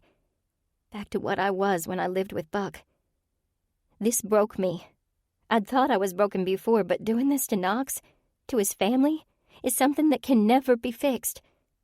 The look of disappointment Knox had when he left me in his room will forever be etched in my brain. There'll be nothing I can do to make this better, except disappear. It's best I get out of his life now, then he can be happy. Silent tears roll down my face, and my throat begins to constrict. Yes, I'd rather have physical pain than this. "You think he's not happy with you?" I shake my head. Not with everything I've cost him. The look on Knox's face pierces through me, threatening to crack my heart further. She slowly lowers the gun, but it gives zero relief. She should have just pulled the trigger and gotten it over with. "Not gonna sugarcoat it for you. So yeah, we're pissed. Pissed that my boy didn't call his brothers and get them to back them up." I cut her off, needing her to hear me. That was my fault, too. I begged him not to, and I shouldn't have done that either. "He told me that. But we at Ravage stand by one another, through thick and thin. No, you haven't had that, so you wouldn't know. That's on Knox's shoulders, not yours." If I wouldn't have called him to come and get me, none of this would have happened. Princess gets up from the picnic table and makes her way over to me. My heart stays steady and my breath's calm. No matter what she does to me, it will never match the pain inside of me. "I've raised my boys to men. Men who protect, men who follow their gut, men who respect. If my boy wouldn't have come and got you out of that shithole when you called, I would have beat the shit out of him. But Knox being Knox, he did. He took you away from that hell. What he should have done was bring you here, but went a different way. That's on him, not you." It's on me, Princess. I'm sorry, but I needed to go. Her words cut through me, slicing me deep. All of it. Knox doesn't need to take the fall for my actions. I just need to get out of here and get to the park. My boy cares about you. Deeply. And you taking off in the dead of night isn't going to help him. He has work that needs to be done right now because Dagger needs justice. You running out is going to take his focus away. She pauses, And this time when she stares at me, it feels as if she's pulling every emotion out of me. That's when I see it. She gets me. Gets why I'm leaving, what I'm gonna do once I get out of here. She sees me down to my blackened soul. I say nothing. That isn't gonna solve a damn thing. You think being here is gonna crush Knox? No, you leaving is gonna crush him. This shit right now is deep. So deep, my boys are gonna be sinking for a while. You leaving is gonna add to that, and I can't let that happen. I lose it. Not in an angry, screaming, going after her way, but in a completely and totally emotional way, never to recover way. Tears fall from my eyes as sobs rack my body, filling the dark sky. My knees give out, landing on the hard ground. All the pain comes pouring out of me and onto the cold, damp with dew ground. I've been broken more times than I can count, but this right here, this is the worst. The kind that you can't come back from. That sears you inside and pulls you down, suffocating you until your last breath. Arms wrap around me and my body tenses. Compassionate touches for me have been far and few between. Sharon loved giving it, and I got used to her, but Princess? Looking over my shoulder, her face is very close to mine as she parks her ass on the ground beside me. Why? I ask, not really knowing what I'm looking for, but needing something to grasp onto. Because once you're at your lowest, the only way to go is up from here. I'm not sure I can do that, especially if Knox looks at me the way he did before. Chapter 27. Knox. We didn't find shit in Cara D's shitty-ass apartment except for cockroaches and beer cans. That man isn't worth the clothes on his back. Or wasn't. He's rotting in the ground. Carson. Fuck. Everything twists inside of me. Each decision I've made coming back to slap me in the face. It's a no-win situation that I can't focus on right now. Finding out who killed Dagger is the priority. And Carson is safe in the clubhouse until I can get everything straight. In, Green says after popping the lock to Big Jim's small home outside of Sumner. The neighborhood is quiet with fucking white picket fences around some of the homes. Not Big Jim's, but his neighbor has them along with a manicured lawn you see in those magazines. Damn strange for a man like Big Jim living in Leave It to Beaver land. Luckily, Big Jim's place butts up to a culvert with some trees, making getting in through the sliding glass door at the bottom of the walkout basement easy. The daylight pours into the room, shining on gray plastic tubs. Like 100 of those fuckers, stacked 5 high throughout the room along the walls. Other than the tubs, nothing. No boxes scattered around or old books. Nothing. Not even a speck of dust. Who the fuck was this guy? He may have just been a clean and tidy man, but working with Buck and trying to take Carson, this place doesn't fit him. Stepping closer, silver duct tape surrounds the top of each box, looping around several times and sealing whatever is inside, and the hairs on the back of my neck prickle. Looking over at Deke, he's thinking the same thing as his brow tips. "You're the newest out of all of us," Green says to Deke, who already has his plastic gloves on his hands like the rest of us do. No prints, no entrance. Cops like prints. Too fucking much. We don't fuck with cops. This shit, though, something is way off. "Fuck you," Deke tells us all as he reaches up and pulls one of the totes down to the floor. The strain in his arm muscles tells me it's heavy, only sinking my gut further down. This is bad. But how bad is bad? "You sure you want to do this before we search the house? Got a feeling once I open this, we're going to want to get the fuck out of Dodge." He isn't wrong. Seen a lot of sick shit in my life. Done a lot of shit. But the unknown is not the Ravage way. We find the information and move on from there. Whatever's in those tubs needs to wait. "Let's go upstairs and search then. Before we leave, we'll open it," Jack says, turning on his heel and marching up the stairs. We scoped out the place for hours earlier and saw no movement. Therefore, considering the asshole is dead, we thought it was safe to let our asses in. Guns out, we move in sync through the hallway and rooms, noting no one here. "What the fuck?" Green growls, taking in the living room, and I stop to do the same, puzzled. Cats. Little figurines of cats line the walls on shelves. There has to be a dozen shelves all loaded with the little things, each one pristine and without a speck of dust anywhere. There's even a light pointed at the display, which isn't on, but will light them up well. Considering he's been dead a few days, this doesn't tell us much. Like whether he lives with someone or has a cleaning lady. Hell, he could have done it before he went after Carson. Man likes his pussy, Deke murmurs, tipping his head down the hall. Take a look. We follow Deke down the hallway into the first door on the right, Deke stepping to the side so we can get into the space. Jesus, Green murmurs, looking around the room. One wall has another dozen shelves with snow globes lining the walls. Stepping closer, every damn one of them has a cat of some sort in it, each clean and well kept. This does not give me a good feeling about the tubs in the basement, Deke says from behind us. Fuck, I was thinking human bodies, but this, I wave an arm around the room, leads me to think otherwise. All right, let's search the fucking place so we can get out of here, Deke says as we get busy. Everything is so precise and in specific spots in this house. It reminds me of one of those homes that you're actually afraid to live in because you fear you'll get something on the couch or floor. Cold, distant, not a home. Rather a place to display one's favorite shit and the only reason it's used. I clear out and head down the hall to his bedroom. Lucky fucking me, while the others move around to other places. The damn room is exactly like the others, clean and pristine. The bed is perfectly made with the corners tucked under the mattress and the top sheet turned down. It's like a damn hotel or something with the stark white of the bedding. Each pillow is fluffed and has some kind of divot in the top of it, all lined to perfection. The man definitely does not like mess. He wants order and his fucking cats. I half expect one to jump out at me any time. Not that I saw any cat hair, but still. That doesn't mean there isn't a furball in here somewhere. Man obviously has a hard-on for cats. Inhaling deep, the presence of a litter box doesn't stand out. All I really smell is pine sol, reminding me of the fucking hospital. Fuck. Not exactly the thought I need right now. I take a small joy from ripping the fuck out of the blankets on the bed and tearing off the sheets and checking the mattress for slits of cuts to store something.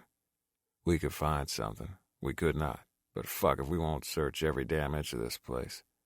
The mattress is clean and so is the box spring. Under the bed is freshly vacuumed, which is completely strange. Did he move his bed every time to clean under it? Who the fuck does that shit? Pulling out the dresser drawers and rummaging through the closet turns up nothing. Not even condoms in the nightstand. Clean, basic, no stuff. Entering the closet, I push over the clothes, noting several t-shirts and a couple of dress shirts. The floor of the closet is clean as well. A loud crash comes from down the hall, and I bolt out of the room, gun drawn. Deke's shoulders are tight as he speaks. Fucking shit. He stands in front of the furthest door at the end of the hallway. His big frame hides whatever he's seeing. What? I bark out as Green and Jax come up behind me. Deke steps to the side, allowing us a view. Well, looks like we found where he keeps his junk. Even organized in clear plastic holders, it lines all four of the walls from bottom to almost top. There's a computer in the center of the room with a desk made of glass. Clear, see-through, transparent. Makes me wonder how transparent this shit in the room is. I'm on the computer, Green calls out, sitting at the clear plastic chair and grimacing. This fucking shit sucks. At least we know he's not sitting here for hours whacking off. One never knows, Jax says, and all of us get to work. Deke, Jax, and I start attacking the walls, pulling out the plastic compartments and tossing shit. Big Jim had organized chaos. We just have we don't give a fuck. Sounds echo through the room, click of keys, things hitting the floor, papers rustling, each of us well-oiled machines who work together with ease. Check this out. Deke holds up a white business card. Numbers, my guess to a safe the way they're laid out. Looking around the room, there's no safe. What do you think it is? Deke shrugs. It's a 7-code safe, so it's a heavy-duty one. It either needs to be in a wall or a floor somewhere where it can't be easily removed from the house. I found nothing in the bedroom, not even in the closet. Anyone? I ask, looking around. Everyone responds no. Only one place to look, then, Deke calls out, slipping the card in his pocket. Bet it's in the basement. Fuck, Green groans. Let me dig in his computer. You go down and see what you can find. I scoff. Sure, we'll just go down with the dead bodies or cats. Green gives a smirk. Can't help I'm good at what I do. Fucker, Deke murmurs as Jax flies out of the room and we follow behind, heading downstairs. The plastic tubs stare back at us. For as heavy as the one was when Deke lifted it, it doesn't sit right, especially with almost 100 of the fuckers.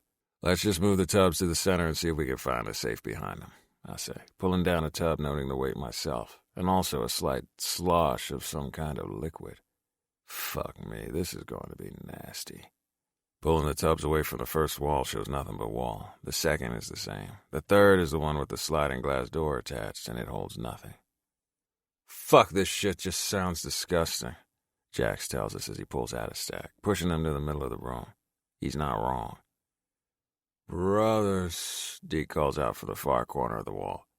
Got something. Stopping and moving down to Deke is a maze to get through, climbing over tubs and being careful not to spill the fuckers. It's a damn obstacle course. Deke points to the wall that has a large door with a deadbolt. Shit. Locked, Deke tells us, something I already figured. Bet the shit's behind here. Be back, Jax says, running up the stairs and moments later back down, holding Green's lockpicking kit. It takes him a few goes, but he's able to pop the lock. Not sure we want to go in there. I know we don't, but we gotta. Fuck, Deke clips, turning the handle of the door and opening it. All we see is black. A flashlight clicks on. Deke as he steps inside and finds a switch, because the room illuminates. Two of the walls have pegboards with tools hanging from them, all of them clean and shiny. Hammers, screwdrivers, saws, knives, clamps, and everything in between. The other wall has power tools, drills, and sawzalls. There's an industrial-sized freezer along the other wall, and cabinets on the wall with the door. A very large butcher table sits in the center of the room with straps for legs and arms. It's not cat size. It's human size. No safe on display. Fuck me. Honestly, it reminds me of the pit at home, but ours isn't as twisted because what the fuck does he need with a fridge? We step into the room, taking it all in. The crash of a couple of tools hit the cement floor below, which I note has a drain in the center. Easy cleanup, I guess. Nothing, Jax calls out, moving to the next one and shaking his head. Opening the cabinet doors wide, pictures assault me, taking me aback. Thousands of pictures are taped to the inside and doors. Men, women, beaten, brutalized, covered in wounds from head to toe. It's when my eyes land on a redhead that my heart constricts. Carson. Beaten, bruised, unconscious. Men taking advantage of her. I can't see the man's face thrusting into her, but a fury like no other threatens to explode from my chest. It's one thing to hear it, and how it affects her. It's another thing to see it. This son of a bitch better be happy he's fucking dead. Damn, you think that's what's in the tubs? I point to Carson. She's alive and in my fucking bed, so fuck if I know. Shit, Jax murmurs. Yeah, shit is far from it and I want to explode, but that won't do anything in helping any of us right now. Carson is safe at the clubhouse, not with these fuckers. The focus of that fact allows me to keep going. There's nothing in the cabinet besides the pictures. It's like he didn't want them dirty in the space and wanted them hidden from his view. Christ, Deke spits out, standing at the open fridge. Moving to it, my stomach roils. Human body parts cut off from the body lay neatly on shelves. But that's not what gets me queasy. It's the fucking bite marks and half-eaten hand that makes me want to hurl. Fucker was a cannibal? Deke's statement comes out more like a question as I see a few more parts. A leg and food with bite marks in them as well. Fuck, that guy almost had Carson. Shut it, Jax orders, and I agree wholeheartedly. Deke complies. Check behind it, but don't fucking unplug it. It'll smell like shit. The three of us maneuver around the large box and pull it out from the wall. Jax looks around. It's back here. We need to move the fridge. Is there another plug? Searching the room, there's one over on the far wall opposite of where we are now, and I nod to it. Damn thing is heavy as hell as we begin to maneuver it. One of the doors flies open, and a fucking leg falls out. I'm not picking that shit up. Jax isn't the only one not looking forward to that task. It's not going to go bad right away. Let's get this safe unlocked and see what we've got. If it's a lot and going to take a shitload of time, then we put the damn part back in. If not, we get the fuck out of here, Deke commands. And I'm happy as fuck he came home and became a brother. He pulls out the card from his back pocket and gets to work on the lock. It's an electronic one that beeps loud as fuck while he's plugging in the numbers. Guess that's a safety feature or something. Who knows? Deke turns the handle and the door pops open. It has a light that Deke flips on, shining out of the safe. Guys, Green calls from outside the room. Here, I call out as he comes. What the fuck is this? Where Hannibal likes to eat, Deke says with a grin. What do you got? Safe behind there, just opened it, Jax responds. Let's do it so we can get out of here, Green says, coming beside us and peering in. There are rows of little pockets, and on the floor are stacks of composition books that are worn and rough. Deke begins to rifle through the shit because we can't all fit. Deke hands shit to me, and I hand off to Green and Jax as they take it off to the side and make stacks. Deke pulls out flash drives and SD cards. I hand them off to go back with us to Ravage. "Did you find anything on the computer?" I ask Green as he takes the flashes. "Nope." "It's probably all here, then." "That'd be my guess." The task is big, and I find myself flipping through the pages and not actually reading. I'm all for vengeance and justice, but in reading these books, that wasn't Big Jim's M.O.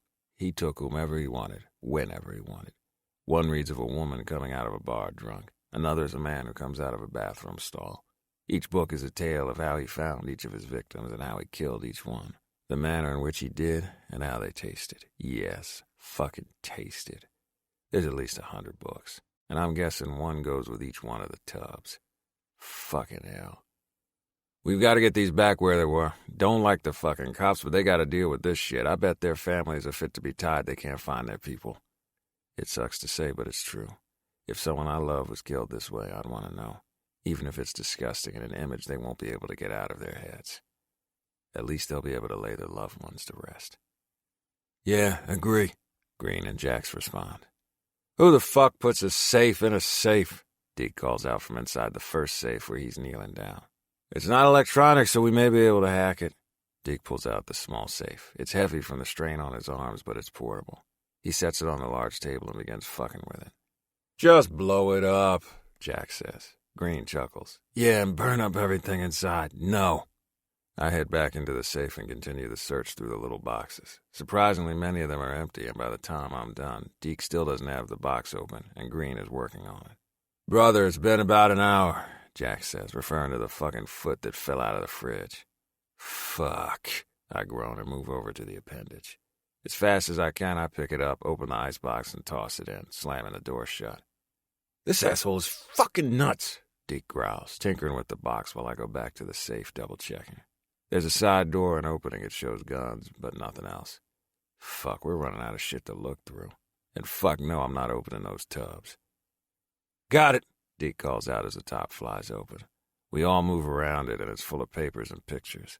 Green takes one for the team, reaches in and pulls out a stack full and putting them on the table, hoping like hell he doesn't pull out another body part. We begin sifting through them. "Fuck me," I breathe, stunned and shocked. Holding up the picture to the guys, they look over. Big Jim and Torrance. The picture has the two next to each other laughing at something behind the camera. But there it is, plain as day. And it's recent, judging by how Big Jim's looks today. More pictures. Big Jim with Torrance and Buck. One's of them at Buck's place, and others from somewhere I don't recognize. That son of a bitch was working with Torrance and feeding me a line of shit that he didn't know what was going on. They've been working together right under our noses. Papers rustle. "Wire transfers from Torrance to an offshore account with Jim Schalding on it. $750,000. So Torrance put a hit on one of us. Fuck. I keep digging, as do my brothers. There are other transfers linking Buck, Big Jim, and Torrance, but there still isn't a direct connection to any of them wanting to take out the Ravage MC. "Fuck me," Deke says, his fist clenching the paper. "Papers for a Pontiac Bonneville, the exact fucking car that hit Dagger and Myrna." "Shit," is growled through the room.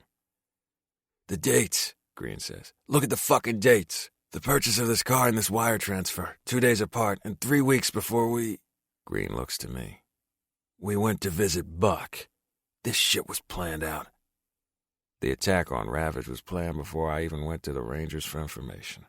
Therefore, before I'd ever seen Carson, making this play not mine or Carson's fault.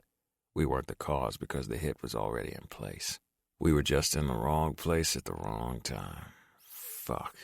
I want to feel relief, but all I feel is anger. Those assholes will pay. That entire club will pay. Hell hath no fury like a Ravage scorned. Chapter 28. Carson. I lay in Knox's bed, unmoving, watching the sun go down and night appear. He hasn't come back, or at least hasn't come back to his room. Part of me wonders if he's out there with his brothers and just doesn't want to look me in the eyes, while the other part hopes that he's off doing whatever it is he does. Sleep came and went, Now only worry fills me. Is he okay? Did I cause him to get hurt too? What about his brothers? Even in sleep, these questions tumbled around me and I'm unable to answer them. Princess is wise, even if I don't want to listen to what she says. Giving up after all of this is hard not to do. It's right there pulling me to just throw my hands up and get out of here once again. Swinging my legs over to the side of the bed, I sit up just as a knock comes to the door. Nerves prickle, but I ask, "Yes?" "It's Austin. Let me in." Sucking in a breath, I get up on shaky legs, walk to the door, unlock it, and step back. Austin greets me with a smile. "Hi," she says, and comes in the room while I shut the door behind her.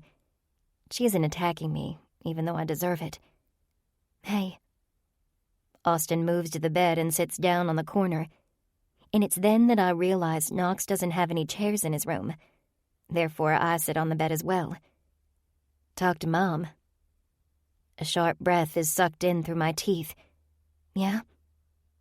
"I get it, Carson. More than I want to.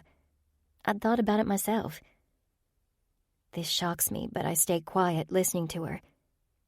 I was raped, beaten, and became pregnant. Oh, shit. The words escape before I can hush them. "Yeah, Knox told us a little when you came here." She smiles. "We Ravage are a little hard to take in sometimes." I nod because, yes, they very much are. Their world is so much different than what mine had been. We all have our own stories that have led us to this point in our lives. Some are rockier than others, while others have it smooth sailing. I never asked to be attacked. Neither did you. I never asked to suffer for days afterwards. Neither of you. Her words touch me. I'm the reason Dagger's dead. How can you sit there and not be mad at me? I want to be angry, but all I am is sad. Sad that Dagger's gone, and sad that we don't know for sure who took him from us. We don't know anything for fact yet. I've learned over the years to get all the information in order. She shrugs. I remember you. I remember you too. She giggles. You remember my brother more. My cheeks stain red. Yeah, I do. You know, I used to tease him about you. Austin says, and my eyes shoot to hers while a smile graces her face. Yeah, I'd catch him looking at you and give him shit. He always said you deserve so much in this life. I told him lots of times to ask you out freshman year, but he's a guy. I would have loved that. Yeah, I looked you up. My body jolts. You did? Yeah, and I didn't put two and two together with Carson being you. I don't know why, but I didn't. Now, I understand better. Understand what? This conversation is taking twists and turns to a whole new level. Why he got you out? Why he risked getting in trouble with the brothers? Why he took his punishment and didn't complain once about it? Punishment? I breathe. She laughs. Yeah, he had to dig a hole that was huge by hand. Then when he was almost done, the guys rented a backhoe to really dig it. He had to do that because of me? Yeah, babe. Ravage is a tight family. The fact that he didn't tell anyone about you and took the heat for it says a lot about my brother. He's never been one to go against the family. The fact that he did, to get you safe, shows how much he cares about you. I turn away from her and wring my hands together. I'm in love with your brother. The words tumble out. Yeah, I caught that. Funny how that shit happened so fast, huh? He hates me. Her smile dies. No, Carson, he doesn't. Because of me, one of his brothers is dead. You don't know that for a fact yet.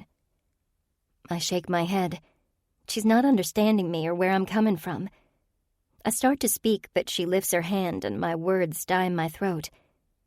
Look, Carson, my brother, yesterday, with you on his arm, was the happiest he's been in a long time. He's been down these last few months, and it hasn't been because of Dagger.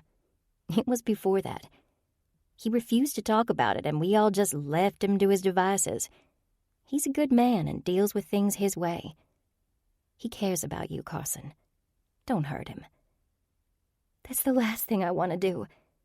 Never, not ever, do I want to hurt Knox. It's why I made him leave me, because I didn't want Buck going after him. I get that. I get that you didn't have a family for a lot of years, but in our family, we don't back down. If Buck would have come after you or us, he would have met his match. So you're saying I made another mistake?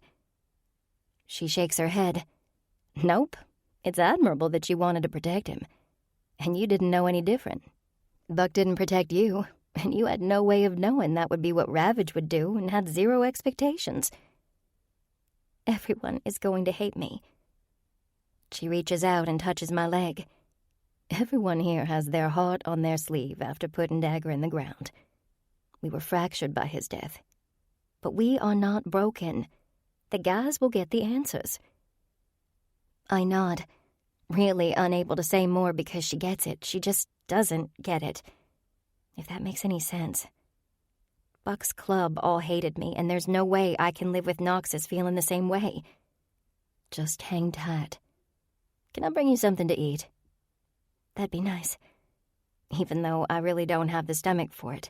Yet, no, I have to eat something. I'll be back. She leaves, and I feel no relief after the discussion. If anything, I feel worse. When will this go away? Chapter 29. Knox. The drives and SD cards showed more, much more. So much more that I was 100% sure that Torrance put out the hit on Ravage, and Big Jim was the one to hit Dagger. I'm also positive that all of this happened before I went to Buck's that first time. This means that this didn't happen because I wanted to help Carson. It was set in motion before that.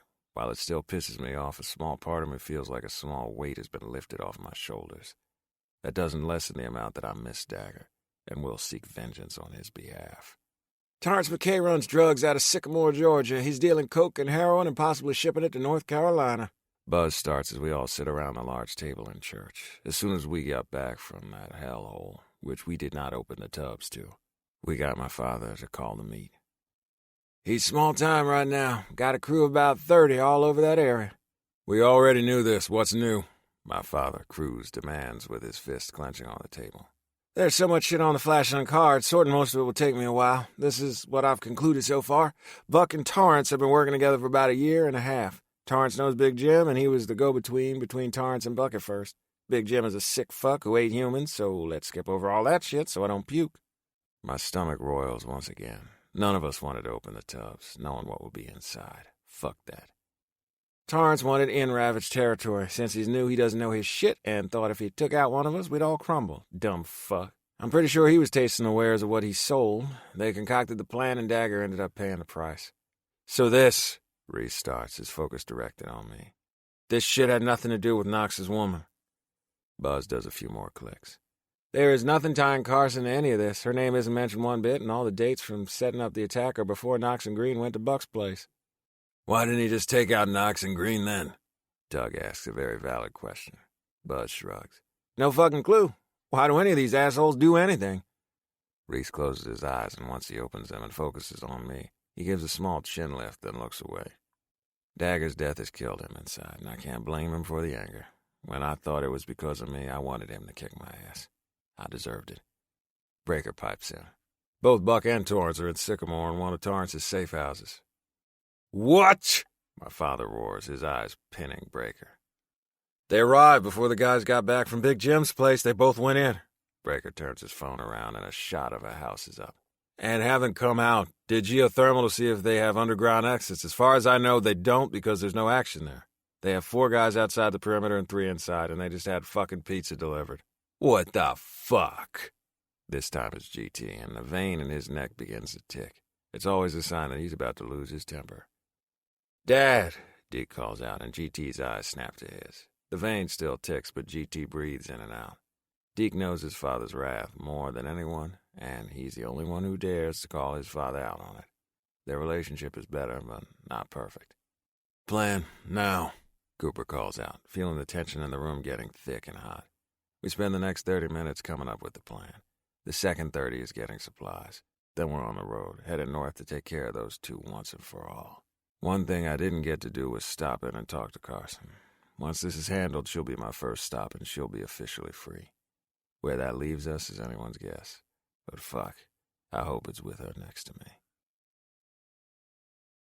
Houses surround the one where Buck and Torrance are making our plans a little more difficult. Breaker pulled up the houses, but from the map it showed them further apart than what they are in real life. Fuck. Connecting the houses would have been a smarter move considering the small-ass patch of grass between them. This poses problems, and with it being nightfall, lights are on in most of the homes. If we're loud, we'll attract attention. If we aren't on point, someone around us could get hurt. Ravage isn't big on innocents getting hurt in the crossfire. Reese is leading the team in, while GT is leading the team to take out the 4 assholes on the perimeter. If anything looks out of place, it's those fuckers. They have on suits, for fuck's sakes. Cooper, Breaker, Jax, Green, and I are all following Reese, while the others follow GT. We stand back and wait for the all clear. As the seconds tick by, my adrenaline pumps hard and fast.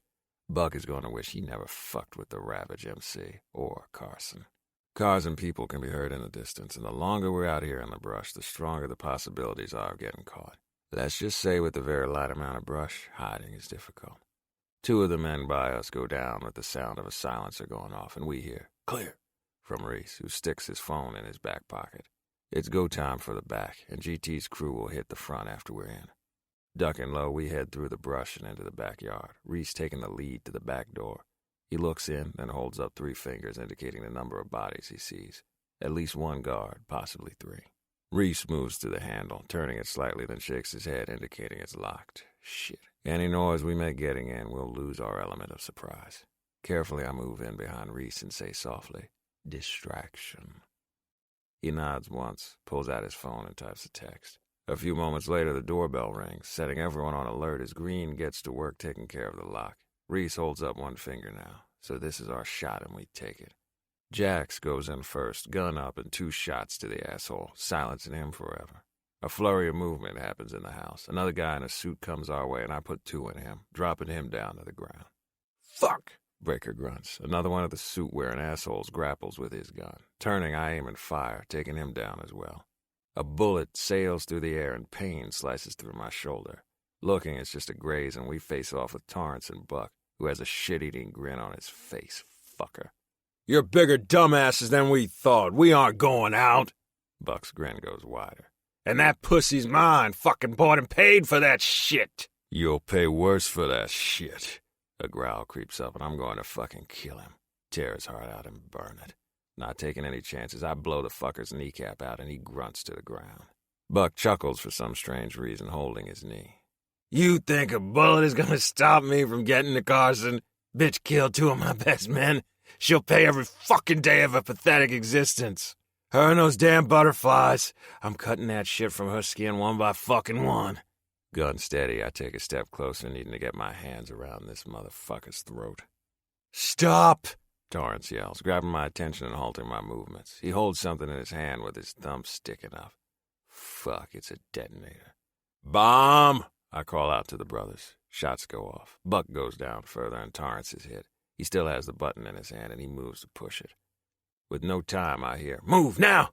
We dart out of the house, and my feet jump just as the house explodes into a fireball, knocking me right on my ass. "Come on!" Cooper growls, picking up one of my arms while Jax has the other, dragging me through the grass. Shaking my head a few times, awareness comes to me as I watch the house go up in flames. "I'm good," I croak out and get to my feet. They're a bit wobbly, but I manage. "Are they dead?" "Fuck yeah," Cooper decrees. Not exactly what I had planned for them, and that's a bit of a letdown.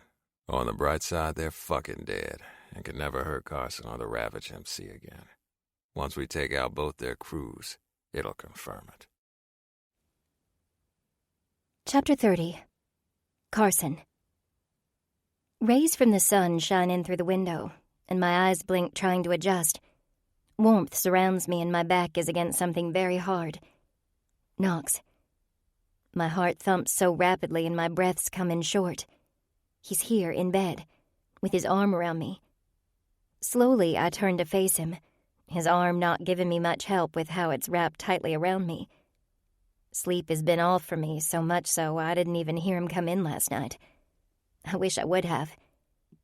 Slowly, my hand grazes his face, his beard prickling me. His eyes flutter open in the sexiest of ways.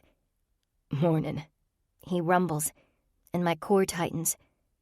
"Mornin'," I whisper as his hand comes up to the side of my face. "It's over, baby. Buck is gone." My chest tightens, and I can't breathe. Over? How can it be over? Did he... "I see your eyes, Carson. Yes, he's dead, and his club is going to be dismantled. No one will hurt you again." While I want to feel the relief, I find it difficult to do. There's still this huge cloud over top of us that needs to be released. Was I the reason Dagger's dead? Buck was coming after you because you got me out? I don't want the answer to this. I want to pretend like this isn't between us, tangled in a web of anger and despair. Knox's eyes light to the most beautiful brown, the flecks inside doing a little dance.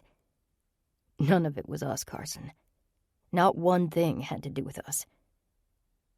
Tears fill my eyes and spill down my cheeks onto the pillow below. This is shit. This is more than I could have hoped for. Really? "Really, gorgeous. It was played like it was because of you, but it wasn't. The plays set into motion were made early on, before we saw each other at Buck's." Holy shit, I whisper, letting the tears still flow. It's really over? "Yeah, babe. It's over. And you can live free, not looking over your shoulder at every turn." This makes it sound as if he plans on me going out and spreading my wings away from here. Away from him. My heart seizes. Is this what he wants, me gone? After all this? That's good, I choke out, not feeling it but saying it just the same. Disappointment rears its ugly head at the prospect of leaving, of him wanting me to leave. That everything we shared meant nothing, and he's gonna let me go, but I don't want to.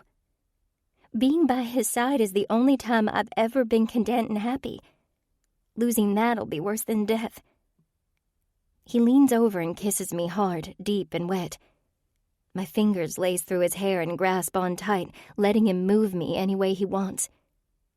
I pull away, noting the large bandage on his shoulder. What happened? "Gunshot. Just a graze, I'm fine." Oh my God! Fear slices through my heart. Losing Knox was never supposed to happen, and seeing this stirs up my protective instincts. "I'm good, I promise." My nod is hesitant, but when Knox leans down and takes my mouth once more, I melt.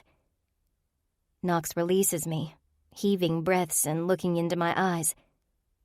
"Don't leave. Stay in Sumner with me."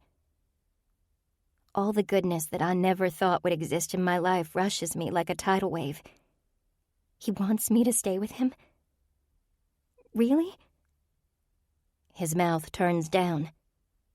"If you don't want to, I understand. You have your whole life to do whatever you want and get whatever you want out of it." Knox is the nicest, kindest, most beautiful man I've seen in my life. I knew it when he was a boy all those years ago, and I know it now. This connection between us has always been there, never fading, always in the backs of our minds. And it's as if we were meant to go through everything we have to get to this point. Truth be told, I'd do it again to be in his arms, in his bed with him looking at me like I hang the stars in the sky. I want to, Knox. I've missed you so much since you left me with Gunny and Sharon. Thought about you every minute of the day and tried to get my life in order. I know I can do it because I did have my shit together at one point, so I know I can do it on my own again. But I want to do it with you, by my side. You there every step of the way. Knox's smile lights up the room as his lips come crashing down to mine. When he pulls away, I try to follow him, but he pulls back. "This is just the beginning, Carson. I love you." I gasp. This man, this beautiful man, loves me. Broken, damaged, and torn me. Tears stream down my face as the emotions clog up my senses. I love you too. Then that's all we need. Knox's lips crashed down on mine. Yes, that's all we need. Love. And I found it in Knox. I'm taking you out on a date. My heart thumps. On a date? I've never been on a date before. I can tell by the panic in your eyes that you want to bail. Sorry, not happening. Want to take you out. Spend time with you, find out more of what you like and don't like. Calm washes over me. This is Knox. There's no reason to be nervous. But the only thing I can think is, what the hell am I gonna wear? Put your fucking weight into it. Princess barks at me from her side of the ring. She holds the paddles that I'm supposed to be hitting with my right, then left hands on repeat. You're weak. We need to put some meat on you. She continues. Tell me something I don't already know. A smile crosses her face. Sarcasm. I like. Now punch. Lifting my glove-covered fist, I lean in with my right foot as my hand goes out and punches, hitting the target. Again. That seems to be the only word she knows. But it works and pushes me to move faster and add my weight into the throws. She's right, though. I am weak. I'm better than I was with Buck, but still don't have the strength I need. But I'll get it. It's just gonna take time. Pretend I'm Big Jim. Her words halt me and she takes a swing at me, but I duck from it on instinct alone because I'm cold inside. Good. Did you see that? I have to shake myself out of the thoughts of that man. What? Right.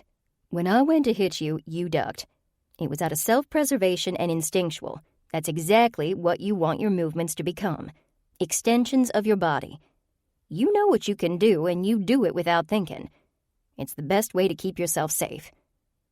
Right. It's still fresh in your head, Carson.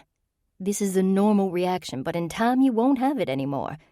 In time, you'll know that no matter what you're up against, you can get your way out. My head nods. That's exactly what I want. What I need, and she knows it without me saying a word. Yeah, the woman is wise. Break time, she says, tossing me a bottle of water that I guzzle down.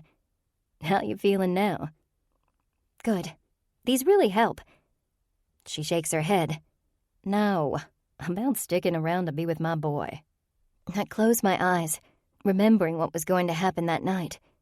That all the pain would disappear, and I thank whatever powers that be, Princess, that I didn't do it. Knox told me he loves me and wants to take me, yes, me, out on an actual date. If I would have followed through with my plan, I would have missed it. Another moment taken away from me, that I now get to take back and make it mine. My mother used to talk about inner strength a lot, and reading her letters really has it on my mind. I survived Big Jim and Carrie D. I lived on my own, making ends meet. While I'd never want to go through that again, it has made me the woman I am today. I'm gonna find that strength again. I'm gonna find that confidence. I'm gonna make something out of this life because I have one, and it won't go to waste. Yeah. Shit happens in life, and sometimes we're at fault, but other times we're just in the wrong place at the wrong time. It's after we pull through that shit is when we rebuild. It's time for you to rebuild, Carson. She nods to my tattoo of the word damaged on my forearm. We're all damaged in some way. On the inside or the outside, it's there. It's all in how you view the damaged parts of yourself. For instance, me. I have a scar. She points to a mark on the side of her face. She has to tip her head for me to see it. This, I got taking care of my boy, Cooper. Many years ago, by a psychotic bitch. Yes, it damaged me, but I'm here. My boy's here, and she's the one 6 feet under. This shocks me, but I don't ask more about it. Instead, I ask, so you're telling me all the times men touched me, I need to look at the positive of it? That's damn absurd. No, those men should have never touched you. Those actions brought you here, to my boy, to my family. That's the something to hold on to. You lived it, Survived it. Now it's time to really live your life. Free. Yeah. For once in my life, I truly honestly feel like all the strings that attached me to Buck are broken. Now, it's time to live. Do I look okay? I ask Austin nervously, whose smile beams up at me like there shouldn't be a care in the world. She's wrong. So very, very wrong. My emotions are all over the damn place. From butterflies in my stomach to feeling like I'm gonna throw up, to excitement that I get to do something new, and fear just the same, but it's not the same kind of fear I had before. This is the fear of the unknown or unexpected. Knox would never hurt me. That I have no doubt. It's just the fear of something new, taking root and not knowing how it'll turn out. Now that I think about it, I like this fear so much better than the other. This is more than nerves, though. It's the wonderment of what do I do? How do I act? What's expected of me? It's all of these questions rolled into one, and I have no idea. You're beautiful, but if you don't calm your shit, you're either gonna throw up or pass out. Neither of which is gonna help you. My mouth gets dry and hands start to get clammy. That obvious, huh? She chuckles. Babe, you can't sit still while I curl your hair. One wrong bounce and you'll be meeting the end of my iron at this rate. That's when I notice that, yes, my leg is bouncing like a damn plane gearing up to take off the runway. I stop the movements, but it's hard. What do I do, Austin? I have no idea. She sets the curling iron down and turns the chair so she's looking directly at me. You do nothing, Carson. Let all the shit that you think you need to be get tossed out the fucking window. My brother likes you for you. You don't change that. You be you. He'll be his annoying self, and you'll have a great time.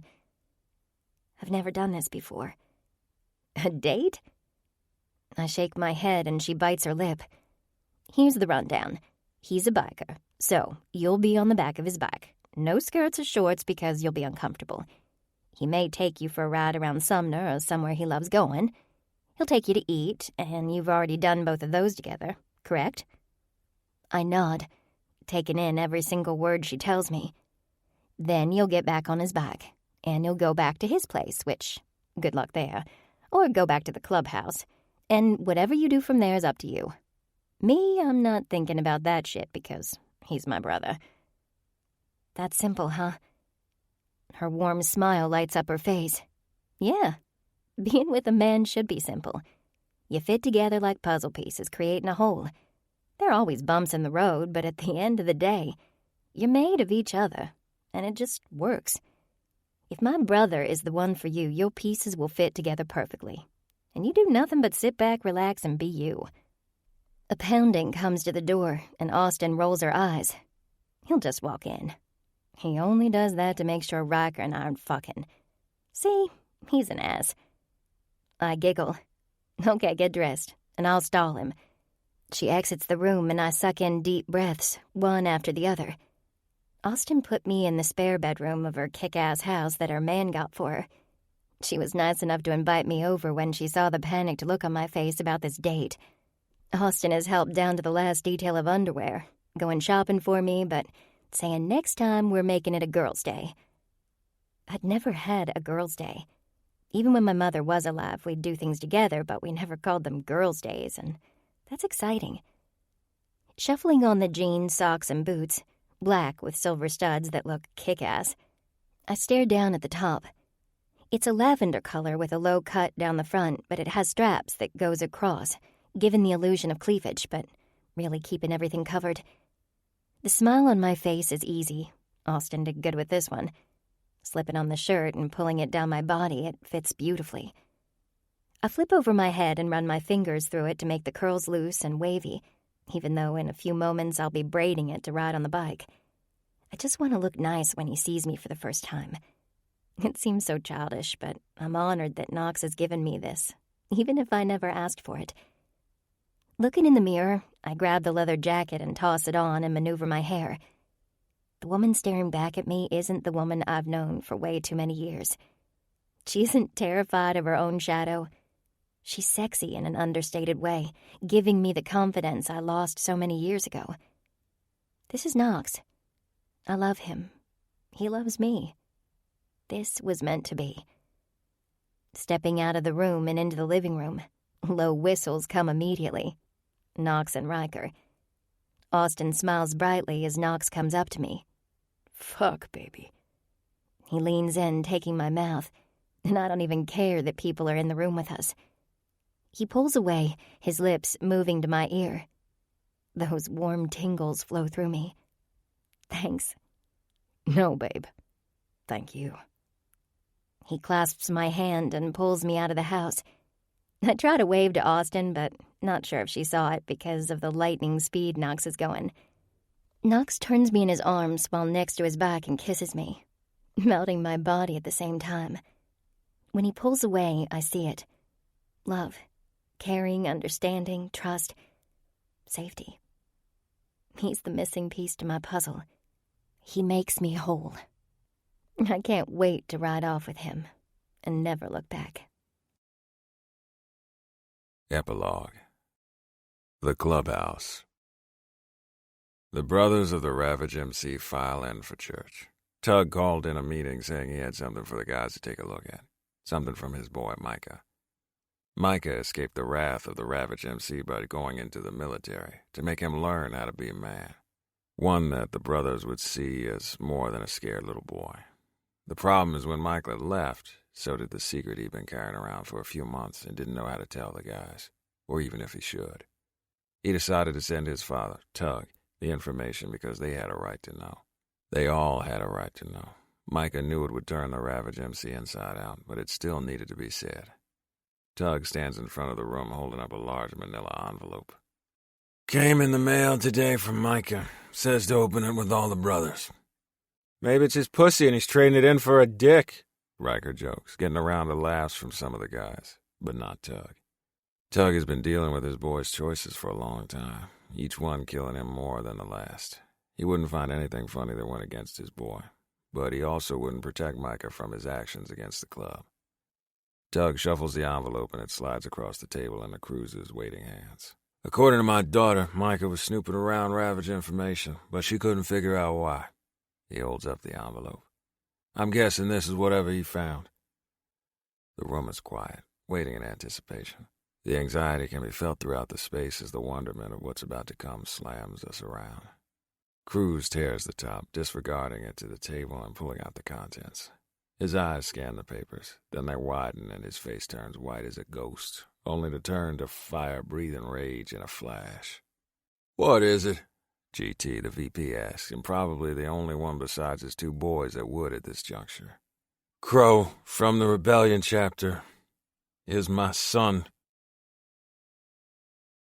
This concludes Bound by Wreckage by Ryan Michele. Narrated by Aletha George and Sean Crisden. Copyright 2018 by Ryan Michele. This unabridged audiobook is published by arrangement with Ryan Michele and was produced in the year 2018 by Tantor Media Incorporated, a division of Recorded Books, which holds the copyright thereto. Please visit Tantor.com for more information on our growing library of unabridged audiobooks.